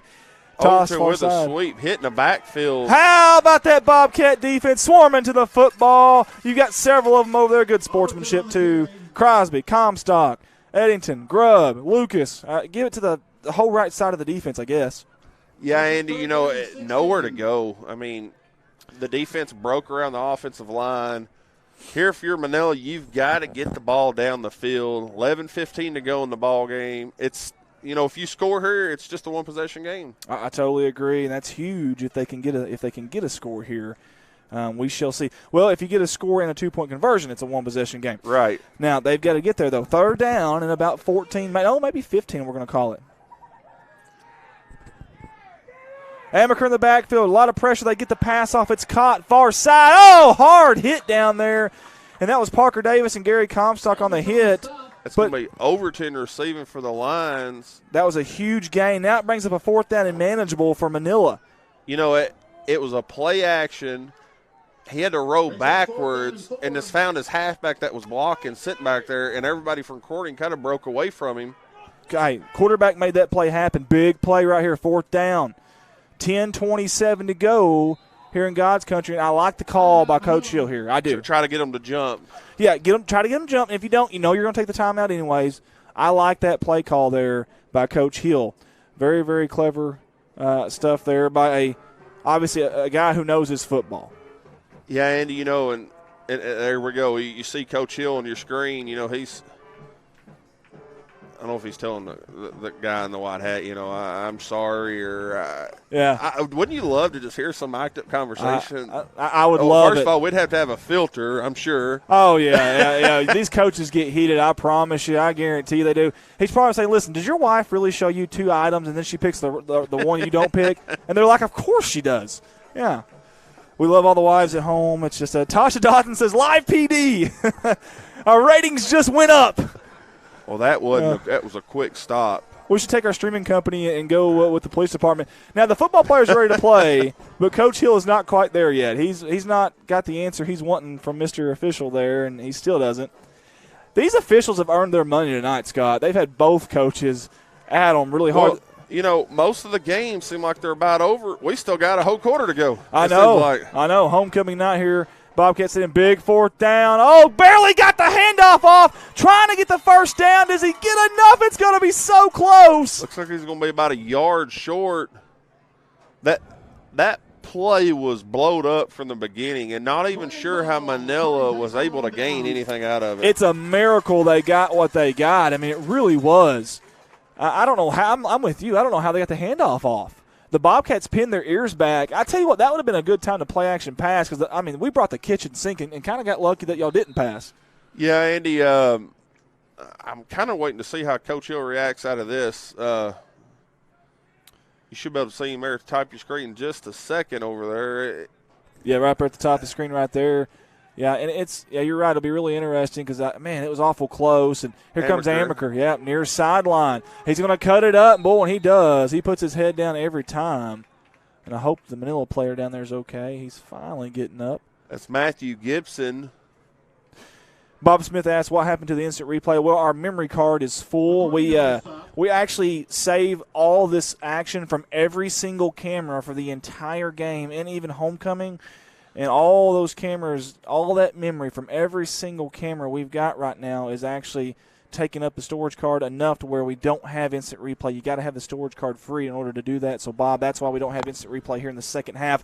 We hang on to that for a reason in case there's highlight videos, send them to colleges, to recruiting coordinators at different colleges, stuff like that. So, handoff. Comstock up the middle. He's got a first down behind that big Corning Crusher offensive line there. Yeah, Andy, that's got a whistle on the play. Finally moved the chains there. I was kind of trying to wait to see what was going on. Well, now on the chain gang's defense, they can't move White Hat until White Hat gives them the signal. That's yeah. So they did their job there. And listen, we got a seasoned chain gang over there too. I know Mr. Ronnie Jones of Silver Fox is over there, and he's the head of that and does a fantastic job. And they do it. I used to do the chain gang, Andy, and me too. That's the best seat in the house. Yes, sir. I did it for a couple games. Ronnie needs some help one year. I did it for a couple years. Absolutely. Toss to Comstock up the middle, and wow, he's still going. Gary, the true beast, as Coach calls him, gets about 8, maybe 9 on that play. Looks like that's going to be Roddy on the tackle. Yeah, I'm going to tell you something. Gary has done a there's a holding on the play against Corning. Oh, man, you just can't have that. Looks like it's on the far side of the field, about the 40-yard line. Man. So that's going to be more than likely it's going to be a receiver out there. And like you said, Andy, know where the play's at. Yeah. We talked about that earlier. That's just tough, man. That's really, really tough. If you're the Bobcats, you're trying to close this game out if you can. And 8:55 to go here. You felt like if you could get down there and score on this drive that would probably do it. And here we are marching backwards. Yeah, penalties. We discussed it earlier. Yeah, they'll get you every single time. Trust me, every single time. I promise you, every single time. 8:55 to go. Play clock's at 3. They got to get it off, and they do. Hand off to Crosby near side. He don't have a blocker. He's going to be brought down. Good play in the backfield by number 51. Jackson Roddy.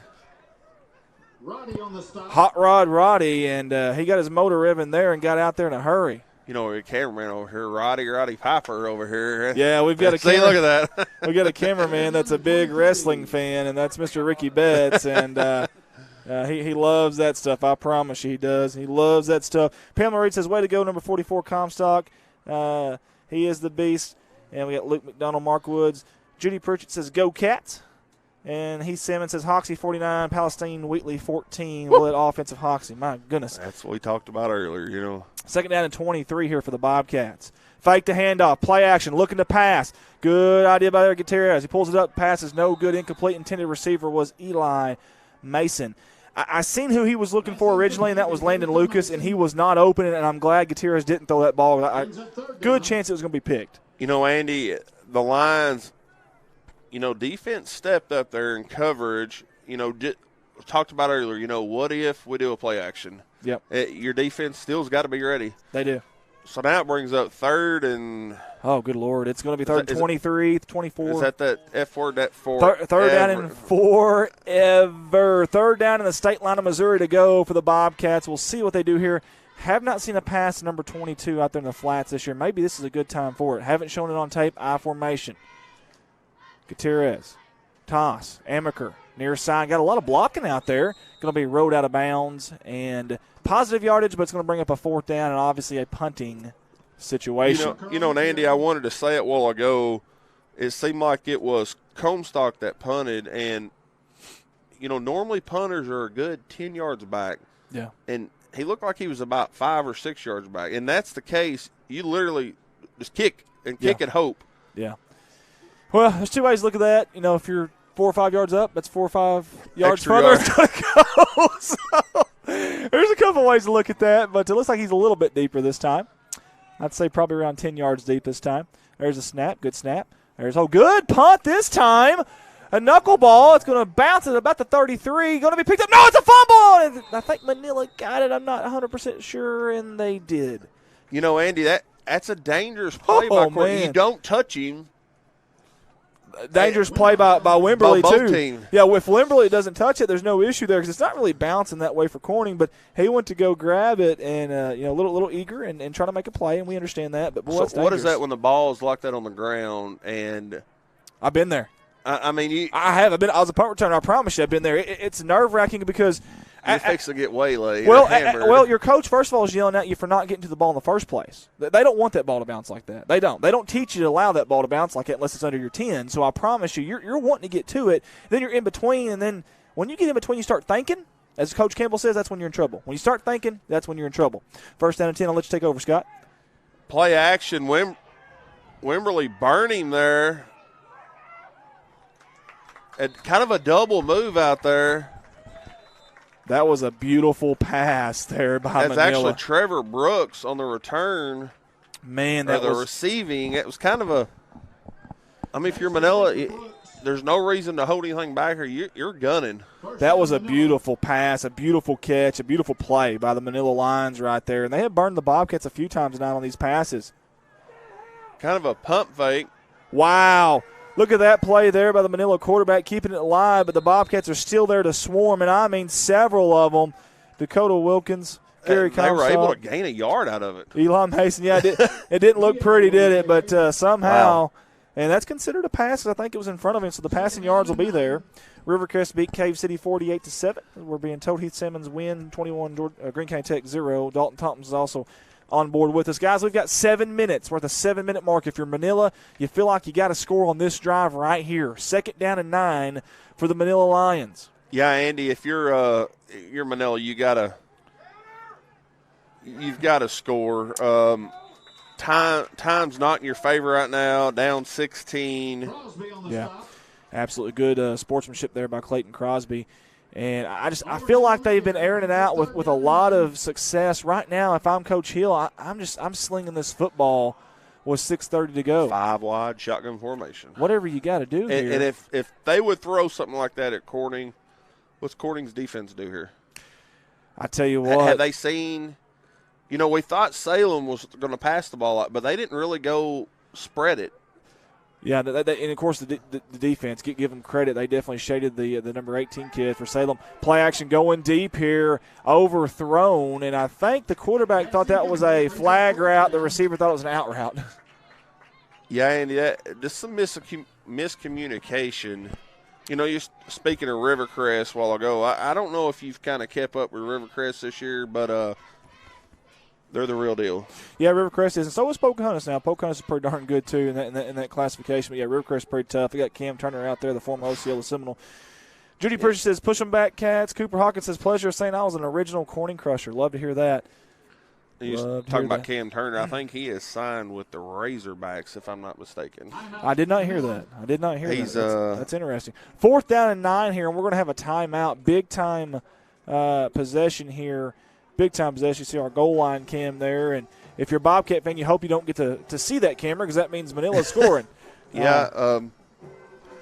You know, we hadn't got to see man up in the top in a while down here. Let's see if we can find him down there. Oh, you're talking about Old Man River you're talking about. Yeah. Oh, Old Man River, that's Tim Earls. That's my dad. And he is up in the Michael Barker Heating and Air Sky Cam. And we'll try to get him on. There he is with the Razorback hat. And he's got the white shirt on. And when he wears the white shirt, we're also 2-1. So if Dad could wear the white shirt every time, we sure would appreciate that. I don't know if he can hear us or not, but he's focused, man. I don't know what he's doing. Which one's his camera? That right there? Look at that. I mean, he's focused. That's what he's focused on right there. There, you see him? That's what he's looking at. I mean, he's on it. All right, here we go, folks. Yeah, grin there. Yeah, 4th down and 9. Here we go. Big play in this game. Fake the handoff. Looking to pass. They're going deep. Man open. It's complete for a 1st down. Andy, you know, the Lions went 4 wide shotgun formation there. Great catch there by number 25, Lee Wimberly. And here they come in a hurry. 5:56 to go here at Bobcat Stadium. Manila is driving, and they are driving as we speak. I would expect to see more of that. Yeah. Spreading it out. Yeah, you don't have a whole lot of time. And how many timeouts do they have left? Do we know, Scott? Have we kept up with that the second half? I hadn't, Andy. That's what I didn't know if y'all had I know it on they've y'all's used scoreboard. But. We don't. They've used one for sure. We know that. Hard count. They're not drawing off sides, though. There's a toss of the shotgun formation. Good job of the Bobcat defense. Eli Mason and Clayton Crosby in the backfield. And they're out there eating right now, and good sportsmanship again by number 11. That's Overton with the run for Manila to go nowhere. Actually, a loss of about 5 yards on the play. Man, how about that defense there by Eli and Clayton? You got them both in your screen there. They did a fantastic job on that defensive play getting in the backfield. So second down and 15 here, Scott. 5 minutes to go. They're about to break the huddle with 15 on the play clock. As Donna says, I see you get home to me. Second down and 15 to go. There's a low snap, handled well. There's a pass that's deflected up in the air. Anybody's football. It's going to be incomplete. Yeah, Andy, it's probably a good thing that was deflected because Ball had the position on Swin as he cut inside on the slant route. There's not really a secondary in the middle of the field. Well, here's the thing. If you got a safety, you're okay giving up that middle inside slant. But if you don't have a safety, and it looked like we didn't have a very deep safety there on that side, then that's a no-no. You can't give up that inside like that if you're Swin. But now maybe he assumed that Lucas or Grubb was going to be there to help. I don't know. I don't know what their formation, their schemes are. I don't know. That's none of my business to be saying that on air anyways. But it'd be interesting to know who was kind of at fault there. But shotgun formation, they're looking to throw, and they do throw it near flat. It's just dropped. And that's Wimberly. Wimberly's going to be hitting himself on this one because he had two hands on that football, and that's a very good pass by Miller. Yeah, it was a play action. He had time, hit Wimberly in the hands as he dropped it. So now it's going to bring up 4th and about 15. And Manila has to have it here. You got to have this. I mean, if you're Manila, you pull out all the bags out of your trick right here because this is essentially the ball game. If you don't get this, there's just not enough time left in this game to get in 2 possessions. At least it's going to be really, really difficult. Big play right here, folks. It doesn't all come down to this, but this is a big play right here at Bobcat Stadium. Scott, take it over, buddy. 4th and 15, Miller with a play action. Sacked in the backfield. Great job by Amaker. Holy hay bells. Kamikaze Coda. And he got back in a hurry, and there's a timeout. False. That's a pre-snap penalty, and they're going to catch a break, Scott. Andy, you know that. He lit him up. Man. He brought the lumber right there. It's a lumber yard out there because he brought the wood on that play to Amaker. My goodness. Yeah, as you see Miller there mouthing at Amaker is, that's one thing officiating has got control of, though, is the past few years is that they're not allowing it. Yeah, they're doing a good job of that. And tell you what, speaking of doing a good job, great job there by Amaker. 4:36 to go. They've got to do it again, though. 4th down and 20. In my mind, Scott, with 4:36 to go, this is the ball game. Take it over, bud. Andy, it is. 3 wide out to the left, 1 to the right, shotgun formation. Miller with the snap as Amaker comes at him again. And somehow. How about the Bobcat defense coming up big on homecoming night? Like a swarm out there. My goodness, this is their house, and they're trying to protect it. Wow, man. Miller did everything he could do there, and it just wasn't enough. They kept coming in waves. Andy, and the offensive line has got to help him out. Yes, sir. Yes, sir, they do. Amaker first. If you're a quarterback and you break 3 tackles before you throw it and still try to throw it, you got to have help from somewhere. Yeah, you're looking behind you like, come on, guys. I ain't buying nobody steak dinner tonight. I can promise you that. 4:26 to go. If you can take care of the football here and you're a Bobcat fan, you feel like you might have just made the winning play there, but it's a little too early to say that. Again, 4:26 to go. Handoff up the middle. No, keeper. Gutierrez comes out of there like a cannon. They let the deuce loose. Far side. They're not going to catch him tonight. Touchdown!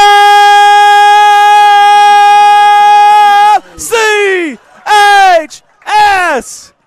Holy hay bells. And I think. There it goes. Do we have a flag? We do. We have a flag on the play. Hold the phone.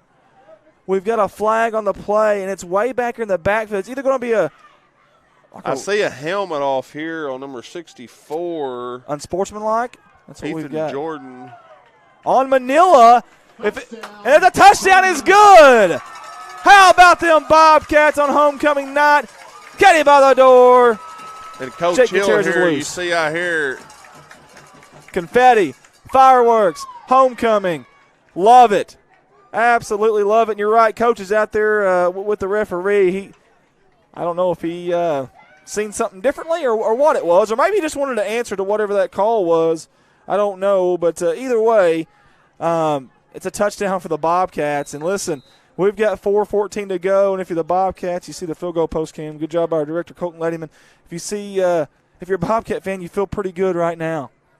You know, Andy, I don't know what was said there, but Coach Hill just got what team was on the sideline in a huddle and told them something. And I'm going to say it's probably not a good talk, because if there was an unsportsmanlike conduct penalty for someone taking someone's helmet off, he's not going to be happy Well, with now it. keep this in mind, too. You're not supposed to huddle on the sideline either. They got the cones out there for a reason. You're supposed to spread out. Keep that in mind, and I think you can get a sideline warning for that. Obviously, if you get a warning, it's not a big deal. I mean, but now the second one it'd be a penalty. But we're going to have a timeout, neither here and neither there. So timeout on the field, 4:14 to go in this game. And, guys, thank y'all for tuning in with us on this Friday night. We sure do appreciate you guys. We really do. All y'all spend so much time with us on Friday nights. It means so much to us. It really does. Trina Phillips says, touchdown, go Cats. Anna Bowser, so glad to see the boys playing so good. Miss Bia, proud of these boys. Ashley Moore, woohoo, go Bobcats. Dennis Moore Jr., go Bobcats. Mary says, I love it. Jackie Anton says, woo. Pat Morrow, way to go Bobcats. Love number 8. Judy Pritchett. Hey, Nora. Hey, we got a lot of them. Pamela Reed, a lot of them excited about that play right there by Jake Gutierrez and this Corning Bobcat offensive line. So proud of these boys. And listen, if you're Manila, I don't care what this final score ends up saying. You don't have anything to hang your hat about. Scott, they came in here and they have battled all night long. Andy, they have, and it just – I mean, you don't try to make excuses, but, I mean, your offense has got to score. Yeah. Yeah, and you know, and here's the thing is your offensive line's got to help you too, and they started off really hot. And that Bobcat defense, give them credit, in this second half have done a really good job of slowing them down. 2-point conversion. You're watching it from the field goal post camera. I love that action right there. Play action, looking for some room. Is Gutierrez. He's going to cut it up, and he's going to score. Holy hay bells, what a play by number 2. Like it, love it, and want some more of it. There goes the fireworks. We were waiting for them. Thank you to the Dakota Wilkins family out of Datto, Arkansas for that. They're looking bright and beautiful tonight. Homecoming for the Bobcats. And you know that. Who do y'all have next week, Andy? Well, I believe we go on the road to the offensive juggernaut that is Hoxie. So, congratulations, you're going to win, and now you get Hoxie. So, well, I good luck next week. Thanks. I mean, in multiple ways. No, I know. And streaming, because y'all had a lot of problems the last time y'all went to Hoxie. We did. We sure did. And you're right. And same with you guys. We sure hope it's going to be a safe trip for you guys. And y'all are at home next week, aren't you? We host Harrisburg. That's right. You're at home next week. That's right. Very good. Very good. Do we have an update on the Walnut Ridge player that was carted off with the ambulance? We do have an update on the Cardinals game. It's very unfortunate. The Padres are up 4-0 in the top of the ninth, and I hate to give you that update. I really do. It pains me. It just pains me. Fernando Tatis made he showed me it was a spectacular diamond catch. Not because I'm a Cubs fan, just like the Cardinals, but have you watched this guy? He's unbelievable. There's some things I don't like about him because I'm a little old school. I don't like the cockiness, the watching the home run and then tossing your bat and then walking a little bit more. But he's a heck of a player. Andy, I'll go and say it. Onside. Onside kick. That's a pooch. What is that? Was that a planned pooch kick, or what happened there? And why do we blow the whistle? Was that an inadvertent whistle, or what do we have here? Offsides against Manila. Huh? How do you have a offside? Well, Scott, I have seen it all now, brother. I have seen it. Maybe you can't line up past that 45 when you line up, maybe? Well, before the kick, maybe? I don't know. I didn't know in high school that you could go offsides I know you can't cross midfield, but maybe it is the 45. Maybe they were past that 45-yard line before the kick. That's got to be it. It has to be. And I didn't know that was a rule in high school, but you know what? Try again. Yeah, insert coin, try again. Hit the restart button here. We're going to try it one more time. That was an interesting play right there, and it wasn't even an onside kick. Again, another pooch kick. You let it go out of bounds. Oh, Trevor Poe with the catch of the year on the sideline, the one-hand snag, reaching down low, and look at that, just tossing like it's no big deal. That was silky smooth right there. That's a dun-dun-dun, top 10 play right there.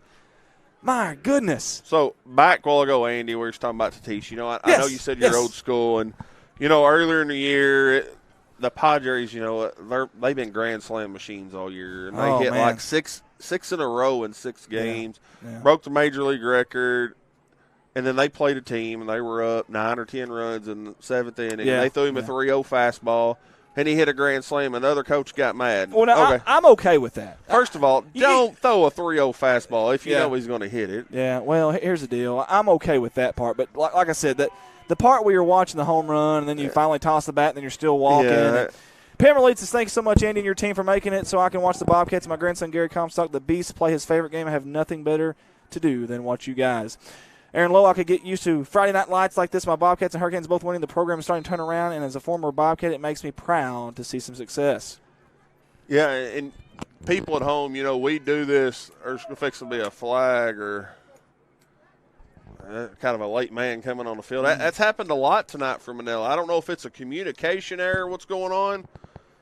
7 seconds on the play clock. I'm going to say the ball is fixing to go flying. There's Amaker again. And there's going to be. Now, are they going to call intentional grounding, or was there a receiver in the area? There's an intentional grounding. But here's the thing: there was a receiver in the area. I know he wasn't out of the pocket, but there was a receiver in the area, though. But I don't think the ball ever made it to the line of scrimmage. Well, I don't know how that. Yeah, I don't know the ruling on that. Well, in high school. Grounding against Manila, loss of down. Yeah, I don't know that I agree with that one there because there was a receiver down here, and I think it did get past the line of scrimmage. He was not outside the tackle box, but it doesn't matter if there's a receiver in the area; it's irrelevant. Or at least in most levels. I don't know about high school, but either way, neither here nor there. 4:07 to go.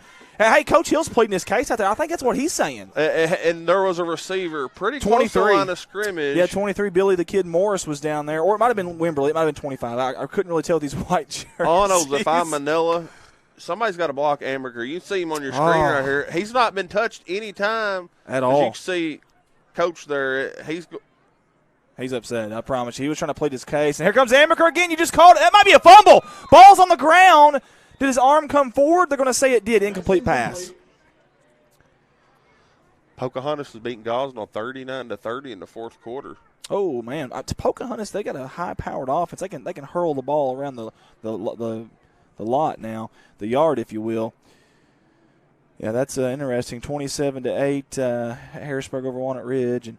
Brings up third down and 23. Andy, I'm going to go ahead and say Amaker is going after the quarterback again. I mean, nobody's touched him each time. There's no protection on this side, no tight end, no running back. So if you're Miller, you got to be ready for it here.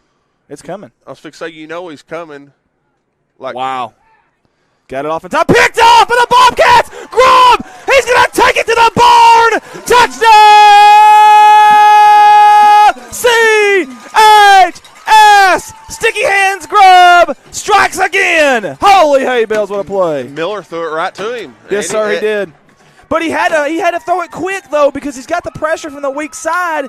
If you're Manila, you've got to see this. You've got to put a tight end. You've got to put a running back over there, something. You give up a receiver option, sure, but you got to put somebody over there and protect your quarterback who's a right-handed quarterback, and he's looking left every single play. You've got to put somebody over there to protect that young man. I'm sorry, but that's blindside shot. Yes, sir. I'm sorry, but you've got to do something there. You've got to. I'm not blaming this one on the quarterback. I know you probably should, but he's got to get rid of that ball quick. He's got 4.540 coming at him right in his grill. And I love the view right here, the field goal post cam for the two-point conversion. Ball's on the ground. Gutierrez picks it up, and he's somehow going to plow his way in for a two-point conversion. What a night to be a Bobcat. That sums it up right there, doesn't it, Scott? Andy, we've been here 10 minutes, and there's been less than a minute run off the clock, it seems like. It feels like it, and Comstock's happy. How can a play go so bad and then go so good? Manila, I think, is just out of gas. Bless their heart. They have given it everything tonight they can possibly give it. Most of you are the Cardinals lost tonight 4-0. Rich Martin, the PA announcer, can I ask him if he can say that one more time? Just announced the Cardinals score over the intercom to add insult to our injury tonight. I want to ask Rich if he can get that knife out of my back, if he doesn't mind. I know Rich is a Cardinals fan, I believe, anyways. But that's what it's telling me. Tough night for the Cardinals. Good night for the Bobcats, though, as Sharon Rudd says, way to go, Cats. Eric Arnold, Dakota has my vote for MVP tonight. Bucky Hayes, so proud of the Bobcats. Don Hopkins Jr., awesome job. Bobcats, Sandy Aitken, number 5 is alive. Yes, he is. But seriously, I know the score is lopsided right now, but it doesn't tell the story. Manila came in here and they fought. They had a game plan, Scott. They executed that game plan early on. This game was really close. Latter part of the third quarter, early fourth quarter, and of course the floodgates have now opened for Corning. But give Manila a little bit of credit, though. Yeah, and Manila come out second half, the first play of the game. Is that an onside kick attempt? It's got to go 10 yards, and it finally does. But Manila got it. That's a different onside kick there. We seen something last week at Osceola where the kicker recovered his own onside kick, and that don't happen very often. Andy, Corning had a chance to get that. Yeah, it was really close. Really, really close. Give Manila credit for diving in there. So they're going to bring the other Miller in here, and Amaker's going to be on the outside again, Andy. You know where he's going to be. He's going to be on the left linebacker. Well, actually, they got number 17 in there right now, and that's Xander, and he may call off the pressure here. I don't know. We'll see. He's on the edge, though. And Manila's going with a little different formation. Yeah, flex bone with 2 wide out almost, yeah. Very similar to Corning's offense here. And looks like it bounced. Yeah, I think it did. Scott's going to say, but again, they're getting pressure back there. Man, Manila's offensive line, they've got to put a wall up here and protect that quarterback. They're struggling on the offensive line tonight tremendously, and especially here in the second half. First half was a really good ball game, Andy, and it's been, like you said, the score doesn't show what's going on tonight. It really doesn't. I know people are going to see the paper. They're going to see the Hooten scores or the Max Preps or whatever, Fearless Friday. And they're going to see that score, and they're going to think, man, Will Corning just did away with them and probably put their subs in late. Well, it was not the case tonight, I can promise you that. Scrambling for his life. He's got a lot of running room here near side, trying to evade tacklers. Good open field tackle by Amaker and also by number 25, Red Eddington. That's our CSR player of the week right there, Mr. Red Eddington, number 25. And, hey, 10 tackles the last 2 weeks. And looks like Miller's hurt on the play. Oh, I hope not. That's you don't want to hear that. And I think you're right, Scott. He's kind of limping off the field here. At least he's under his own power, though. That's good news. He hit his helmet towards coach, means sub. I assume. Please. I need out. Yeah. Hopefully Miller's okay there. And good job by our cameraman keeping the camera off the injured player. I hate when they do that in NFL and stuff, and CBS and Fox, and they put that ESPN, they put that camera on that injured player. I can't stand that. Drop the snap. Somehow got the handoff off. How did he do that? He got a first down, I think, Scott. It's kind of like Gutierrez a while ago. Take the fumble up and still gain. Yeah. Normally, if there's a fumble on the ground on snap, it's a blowed-up play. Yeah, if you're the coaches, you're like, man, that's just how we drew it up. Isn't that what they normally say? Yeah. If I'm Coach Hill, I start dropping the bobble the snap every time, and maybe something good will happen. I don't know. Crazy. Now, I want to thank all the helpers here tonight. Ricky Betts on the Hero Cam. He's done a fantastic job. He's that camera right there. Lennon Thomas on this camera right here from the Mighty Mill Lions. My dad, Old Man River, on the Michael Barker Heating Air Sky Cam. Nobody, Mr. Ghost out there on the field goal post cam. They've done a great job. Colton's done a fantastic job at directing tonight. And Scott's done a really good job here of helping me out and commentate this. Wow, what a run there by a bulldozer. Mike Allstott looking run there by number 20. Who's that, Scott? Brian Neal. Man. That was a beautiful run by Brian Neal. Beautiful run by Brian Neal, and it sounded just like a beautiful song by Vince Gill. But Brian Neal was absolutely a bulldozer down there in the middle. My goodness. Andy, this late in the game, you try to – I mean, if you're Manila's coach here and you're going forward, what do you say? Well, here's the deal. I mean, you got a lot of positives, and there's a completed pass. You got a lot of positives to take away from this game. You really do. I don't think anybody thought they're going to be that close entering the fourth quarter of this football game on the road. And they answered they came back and fought. They competed. Because they could have – listen, after last week, as embarrassing as that was for them, and I know it was, coming in here on the road against a Corning team that's favored to beat you, they could have just folded up shop and not even showed up. But that's not the case, Scott. They came out here, and they were swinging haymakers early on, I promise you. Yeah, Andy, I mean, they're still – somehow he got out of pressure. And that was awkward. There could be passing interference. There is a flag. There we go, yeah. And I don't know – there's Patrick Mahomes out there again. Patrick Mahomes. He throws that flag, don't he? Patrick Mahomes Jr. in the black hat. I mean, sidearm, underarm, off his back foot. I mean, he put some oomph on it now. Look at that. He has style. Now, I'm going to tell you something. Everything he does has a little bit of dramatic effect to it, and I like it.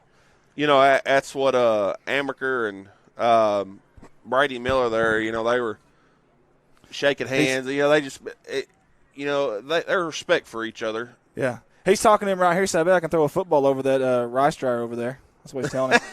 That's what he's telling him. No, but, man, yeah, you're right. There's been a lot of good sportsmanship tonight, Scott. That's a really good point, actually. And you love seeing that when you got two conference teams. And listen, competitive. Yeah, and listen, Manila isn't giving up here. Listen, this game's light, 1:18 to go in the fourth quarter. And look at this. They're driving down here, and they got an opportunity to score down here. So give them some credit. Give Coach Hill and that staff some credit here.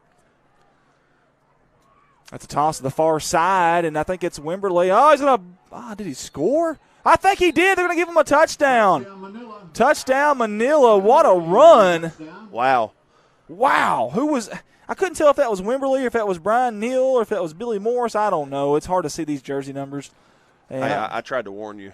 You did. And I just still wasn't ready for it. I still wasn't ready for it. Tack 6 on the board there for Manila. And it is 44-18 with 1:09 to go here in this football game. And you see our end zone camera there. We haven't got to use it very much tonight. Extra point's going to come here for Manila. Oh, I like it. Extra point. Good sky cam view, isn't it? Yeah, I think so. I think it'd be a really good sky cam view right here. And we shall see if it's going to be good. Now, who's that kicking there for Manila? Who?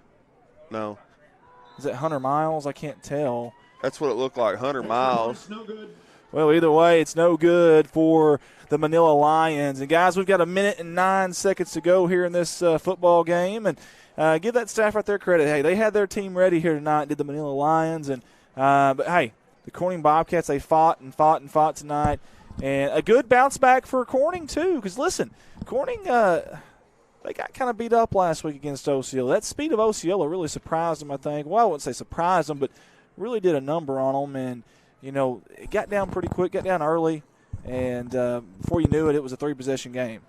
Andy, I was just sitting here looking at Mars still up there. It's still up there.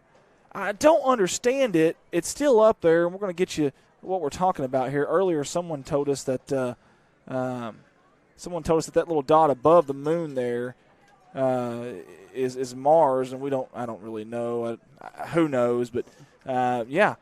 And it's just been following the moon the whole time. I thought it was a UFO. Really did. I was really hoping it was. It'd be a really cool story. But they ruined it. So thank you guys for that. Thanks for 2020. Yeah, thanks for giving us, facts and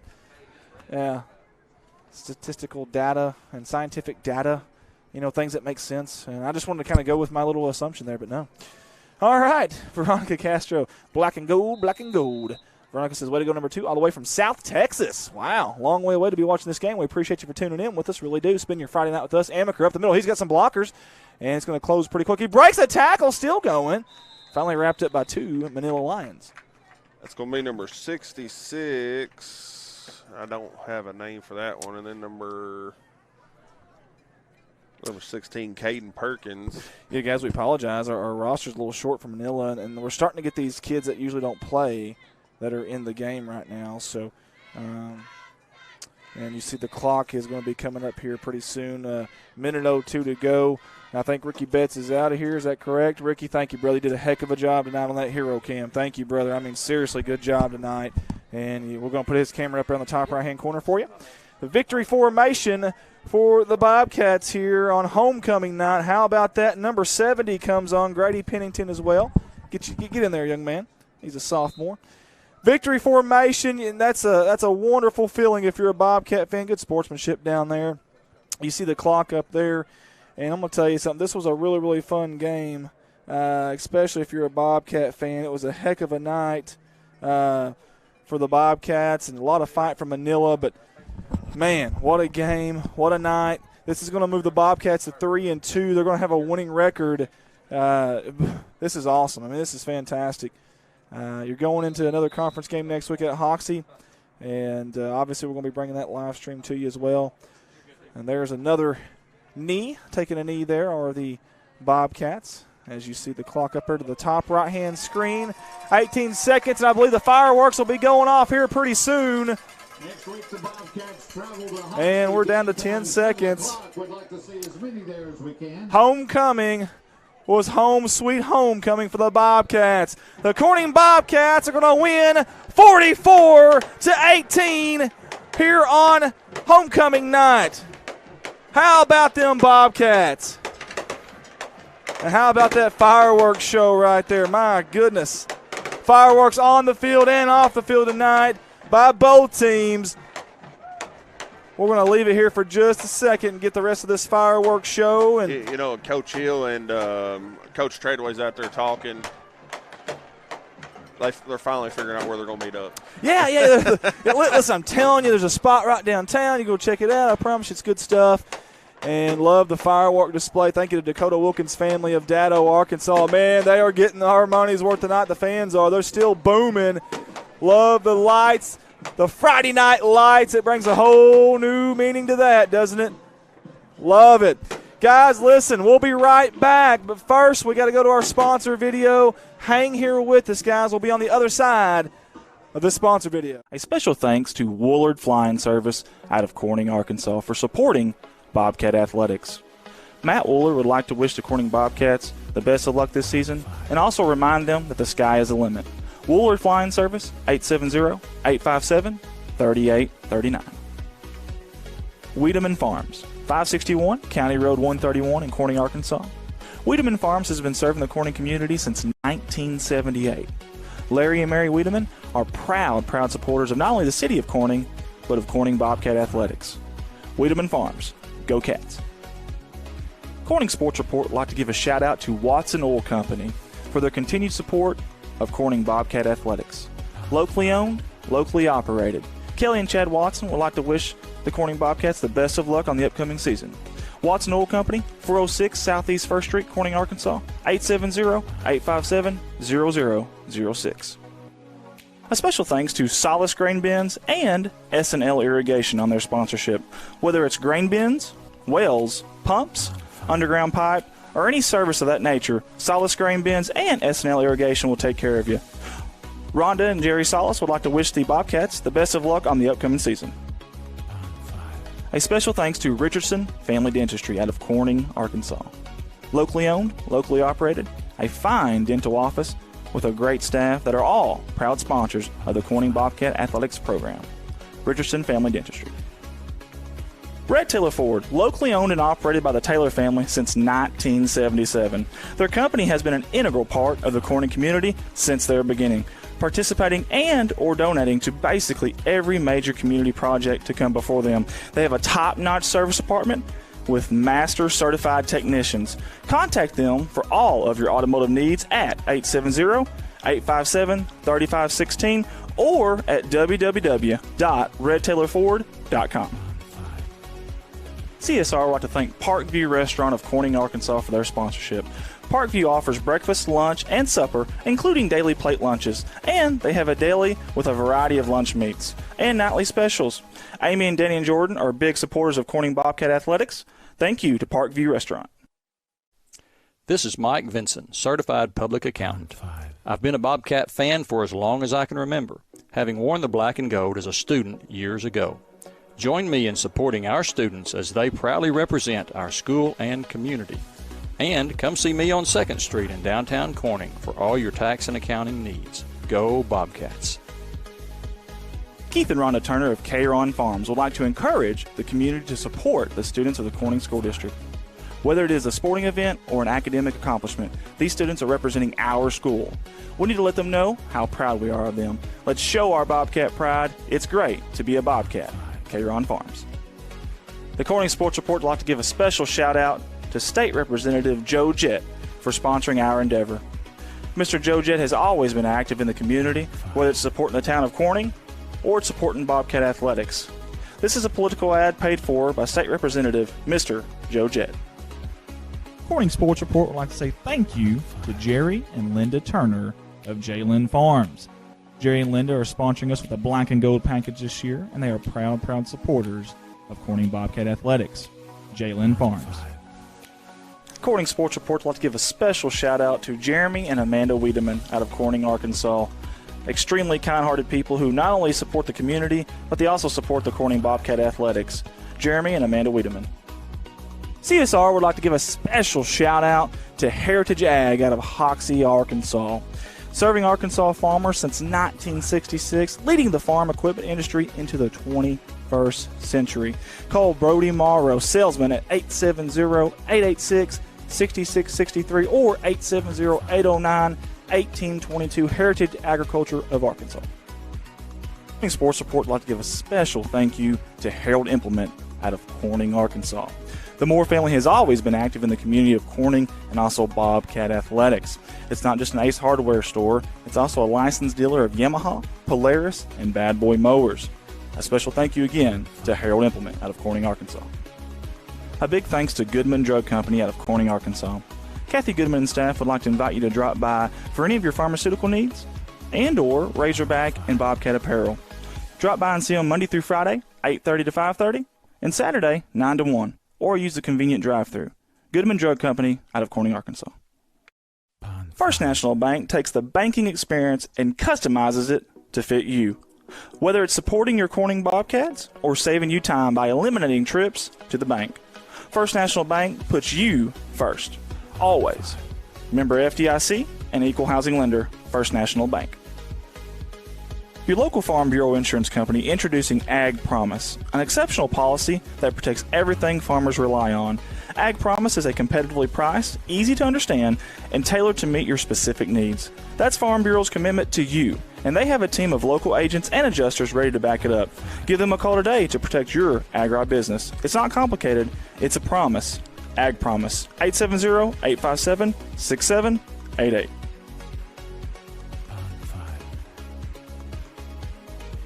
CSR would like to say thank you to Clay County Electric and Clay County Connect, a broadband company, for their sponsorship for Bobcat Athletics. To see if you're eligible for Clay County Connect, a broadband company, contact them Monday through Friday, 8 a.m. to 5 p.m. at 870-202-1990. Clay County Electric and Clay County Connect. A special thanks to Civil Engineering Associates for being proud sponsors of Corning Bobcat Athletics. 2 locations, one in Jonesboro, one in Poplar Bluff. Professional engineer John Seelig of CEA would like to wish the Corning Bobcats the best of luck on the upcoming season. CSR would like to give a special thanks to B&B Well Drilling out of Peach Orchard, Arkansas for their continued support of Corning Bobcat Athletics. Brian and Lisa Bass are proud graduates of Corning High School, and they invite you to call them for any of your well drilling needs. 870-215-3808, B&B Well Drilling. The Corning Sports Report would like to give a special shout out to Boschlicker Brothers Farms for sponsoring our endeavor. The Boschlickers have always been avid Bobcats and avid supporter of all things Corning athletics. Thank you again, Boschlicker Brothers Farms. First Choice Healthcare in Corning, Arkansas, proud sponsors of Corning Bobcat Athletics, celebrating 25 years of community healthcare. At First Choice Healthcare, we practice compassionate, affordable healthcare for everyone to help improve lives and build healthier communities. First Choice Healthcare, your community, your health. Legacy Equipment. There has never been a better time to take home your compact utility tractor with durable construction and features that easily hook up to dozens of attachments in moments. No job is too tough. Plus, with no down payment and major price cut, the savings have never been better. Models as low as $138 a month, including quick hitch and loader. Stop by any of the Legacy Equipment's 7 convenient locations to take advantage of limited time savings. See dealer for details. Offer ends October 30th, 2020. Legacy Equipment. Corning Sports Report would like to say thank you to Mike Townsend Farms, LLC, out of Corning, Arkansas. Mike Townsend hauls gravel, dirt, topsoil, grain, and heavy equipment. Mike Townsend Farms, LLC. A big thank you to Big Iron Auctions. Jason Horner with Big Iron Auctions can help you with all of your farm retirement, estate, and equipment sales. Big Iron Auctions is one of the industry's fastest growing online auction companies that have nearly 9,000 items on their September auctions alone. Big Iron Auctions. This advertising slot is in honor of Bobcat coaching legend Dutch Noe. Dutch Noe spent 7 seasons at the helm of Bobcat football. He was 55, 17, and 2 overall, with an undefeated season in 1973 and 3 district championships, 1970, 1973, and 1975, in honor of Coach Dutch Noe. A big thank you to Carrie Russum Qureshi and Qureshi Law Firm and Wealth Management for their sponsorship. Lower taxes, greater wealth, lasting legacy. Qureshi Law Firm and Wealth Management. Corning Sports Report would like to give a thank you to Wendy Cole and Cole Farms. Everybody at Cole Farms wants to wish the Bobcats the best of luck on the upcoming season. Cole Farms. A big thank you to Three Little Monkeys and Here by Danielle for sponsoring the Black and Gold package this year with Bobcat Athletics. Located in downtown Corning, Arkansas on 2nd Street, right by the Hop Alley Gazebo, Three Little Monkeys and Here by Danielle. Corning Sports Report would like to take this time to thank Cotter Cox Seeds out of Noble, Arkansas. Mr. Michael Smith and Cotter Cox Seed are proud supporters of Corning Bobcat Athletics and the city of Corning. Cotter Cox Seeds. Corning Sports Report would like to say thank you to Jerry and Linda Turner of Jalen Farms. Jerry and Linda are sponsoring us with a black and gold package this year, and they are proud supporters of Corning Bobcat Athletics. Jalen Farms.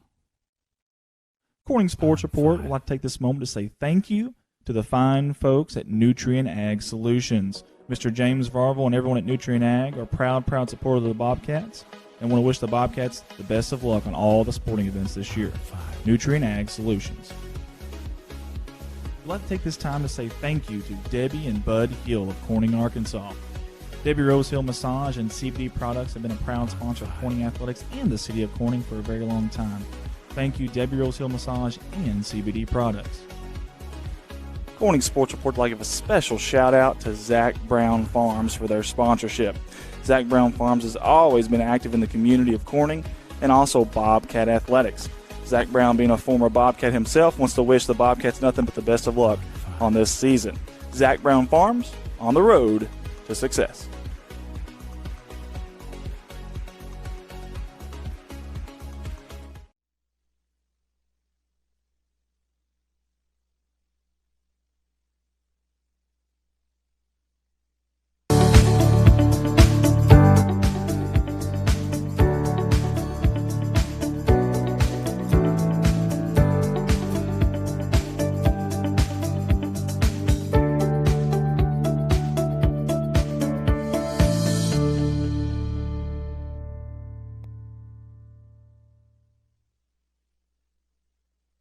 Las Cascada Mexican Restaurant in Manila, open 7 days a week, 11 a.m. to 10 p.m., located at 813 West State Highway 18 Bypass, offers dine-in or carry-out. Give them a call at 870-561-4771. Las Cascadas is a proud sponsor of the Mighty Manila Lions.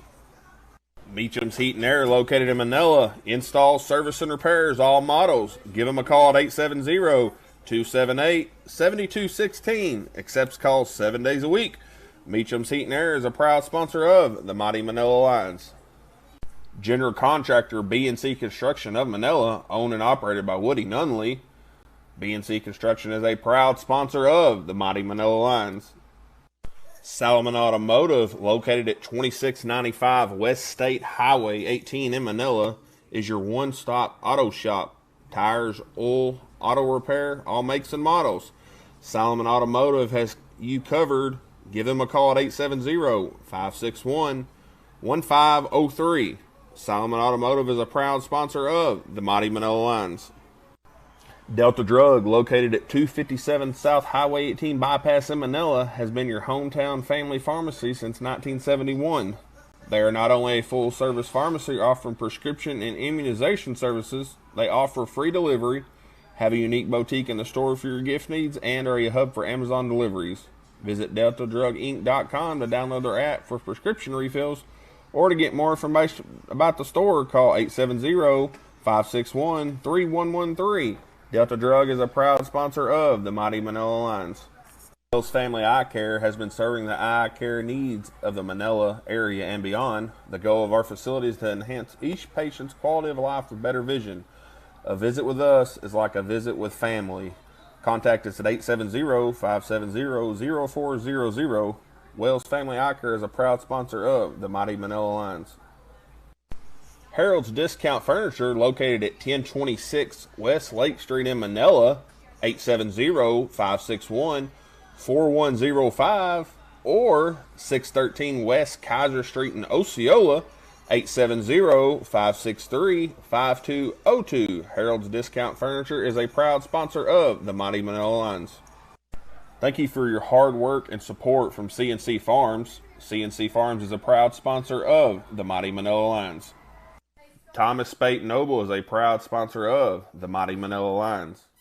Townsend Lawn Care and Landscaping is a proud sponsor of the Mighty Manila Lions. Enrollment is open. Limited availability for private lessons, so book today.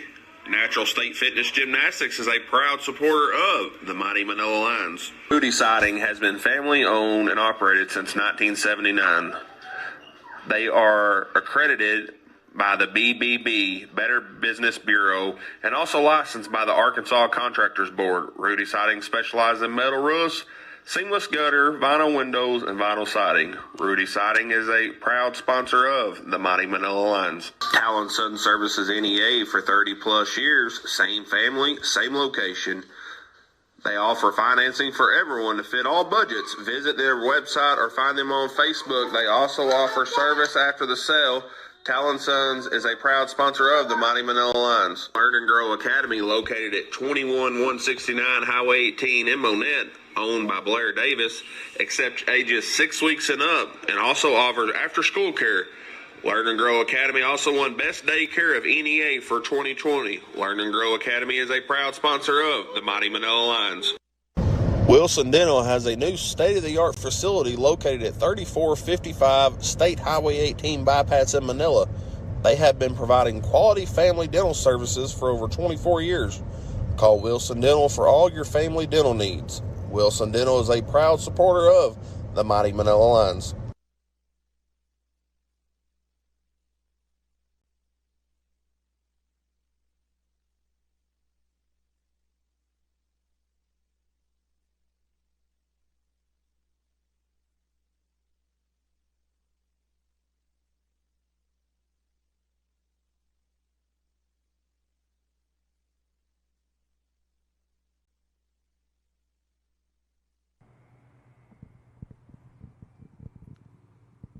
And we are back here live at Bobcat Stadium here in beautiful crime-free Corning, Arkansas. Big night for the Bobcats, a big homecoming win. That's our first conference win of the season. Puts us at 3-2 on the year, 1-1 in conference. And next week we travel to Hoxie. Man, they got a very, very stout offense. Hopefully we got the horses to run with those guys, slow them down a little bit. We'll see. But tonight's about tonight. A lot of effort out there. I mean, I don't know who in the world we're going to pick for player of the game. I really don't. It's going to be tough. There's so many options there, to be honest with you. So, but kudos to all the Bobcat players tonight. Great job by the homecoming maids, the escorts, and everyone here today. Ring bearers, little flower girls as well, the crown girls. They did a great job as well. So did our announcers, as well, the ladies that were doing that. That was a lot of fun. Really neat to see that. Thank you to everybody that tuned in with us. We had a great crowd tonight. We appreciate y'all spending your Friday night with us. We really, really do. Big thanks to this guy here next to me, Scott Townsend Jr. from Manila. Man, that was a lot of fun, bud. Man, it was. It ain't quite the outcome, the Lion fans wanted, but, Manila played hard. They didn't give up. Just some things to work on. I mean, that's loss of a lot of players, hurts. And like you said, we got Harrisburg next week at home, and that's going to be a tough game. And y'all go to Hoxie. But, we enjoy doing this, and it's fun to get together, and we always have a good time. We'll get together again during basketball and might get together before then another football game. I'm all for that. And, of course, with the ping pong competition we've got coming up, me and Dad's going to face Scott here and Landon Thomas and some ping pong there. Guys, I'm going to get a little bit of social media engagement for those that are still on with us. Jane Eddington's on with us. Clarissa Russell, Trent Edwards is watching. Douglas King, Brandy Joe Vardell, Sheila Wheeler, Ava Goodman, Joseph Morgan, Michael, Aaron, April, Gavin. Great job, Bobcats, says Tim Hobbs. Sandy Eddington's homecoming was great, and our Bobcats brought it home. Linda Meredith, way to go, Bobcats. Good job announcing Andy and your friend from Manila. That's Scott Townsend Jr. there. Sandy Eddington says number 44, our boy Gary Comstock played a really good game. This man right here did a really good job way up there on that scissor lift cam. He'd never done that before, and we were shocked. He did a heck of a job. They say you can't teach an old dog new tricks, but I think he did pretty good tonight. I'm pretty impressed. Landon Thomas up there, you can't see him right now, but for the Mighty Manila Lions did a good job on one of the cameras. Ricky Betts did an awesome job too. Colton Lettyman, our director. For everybody here that worked for CSR, we want to tell you guys thank y'all for tuning in with us, spend your Friday night with us. And until next week, we go at Hoxie. We'll see you guys again soon. As always, go Cats.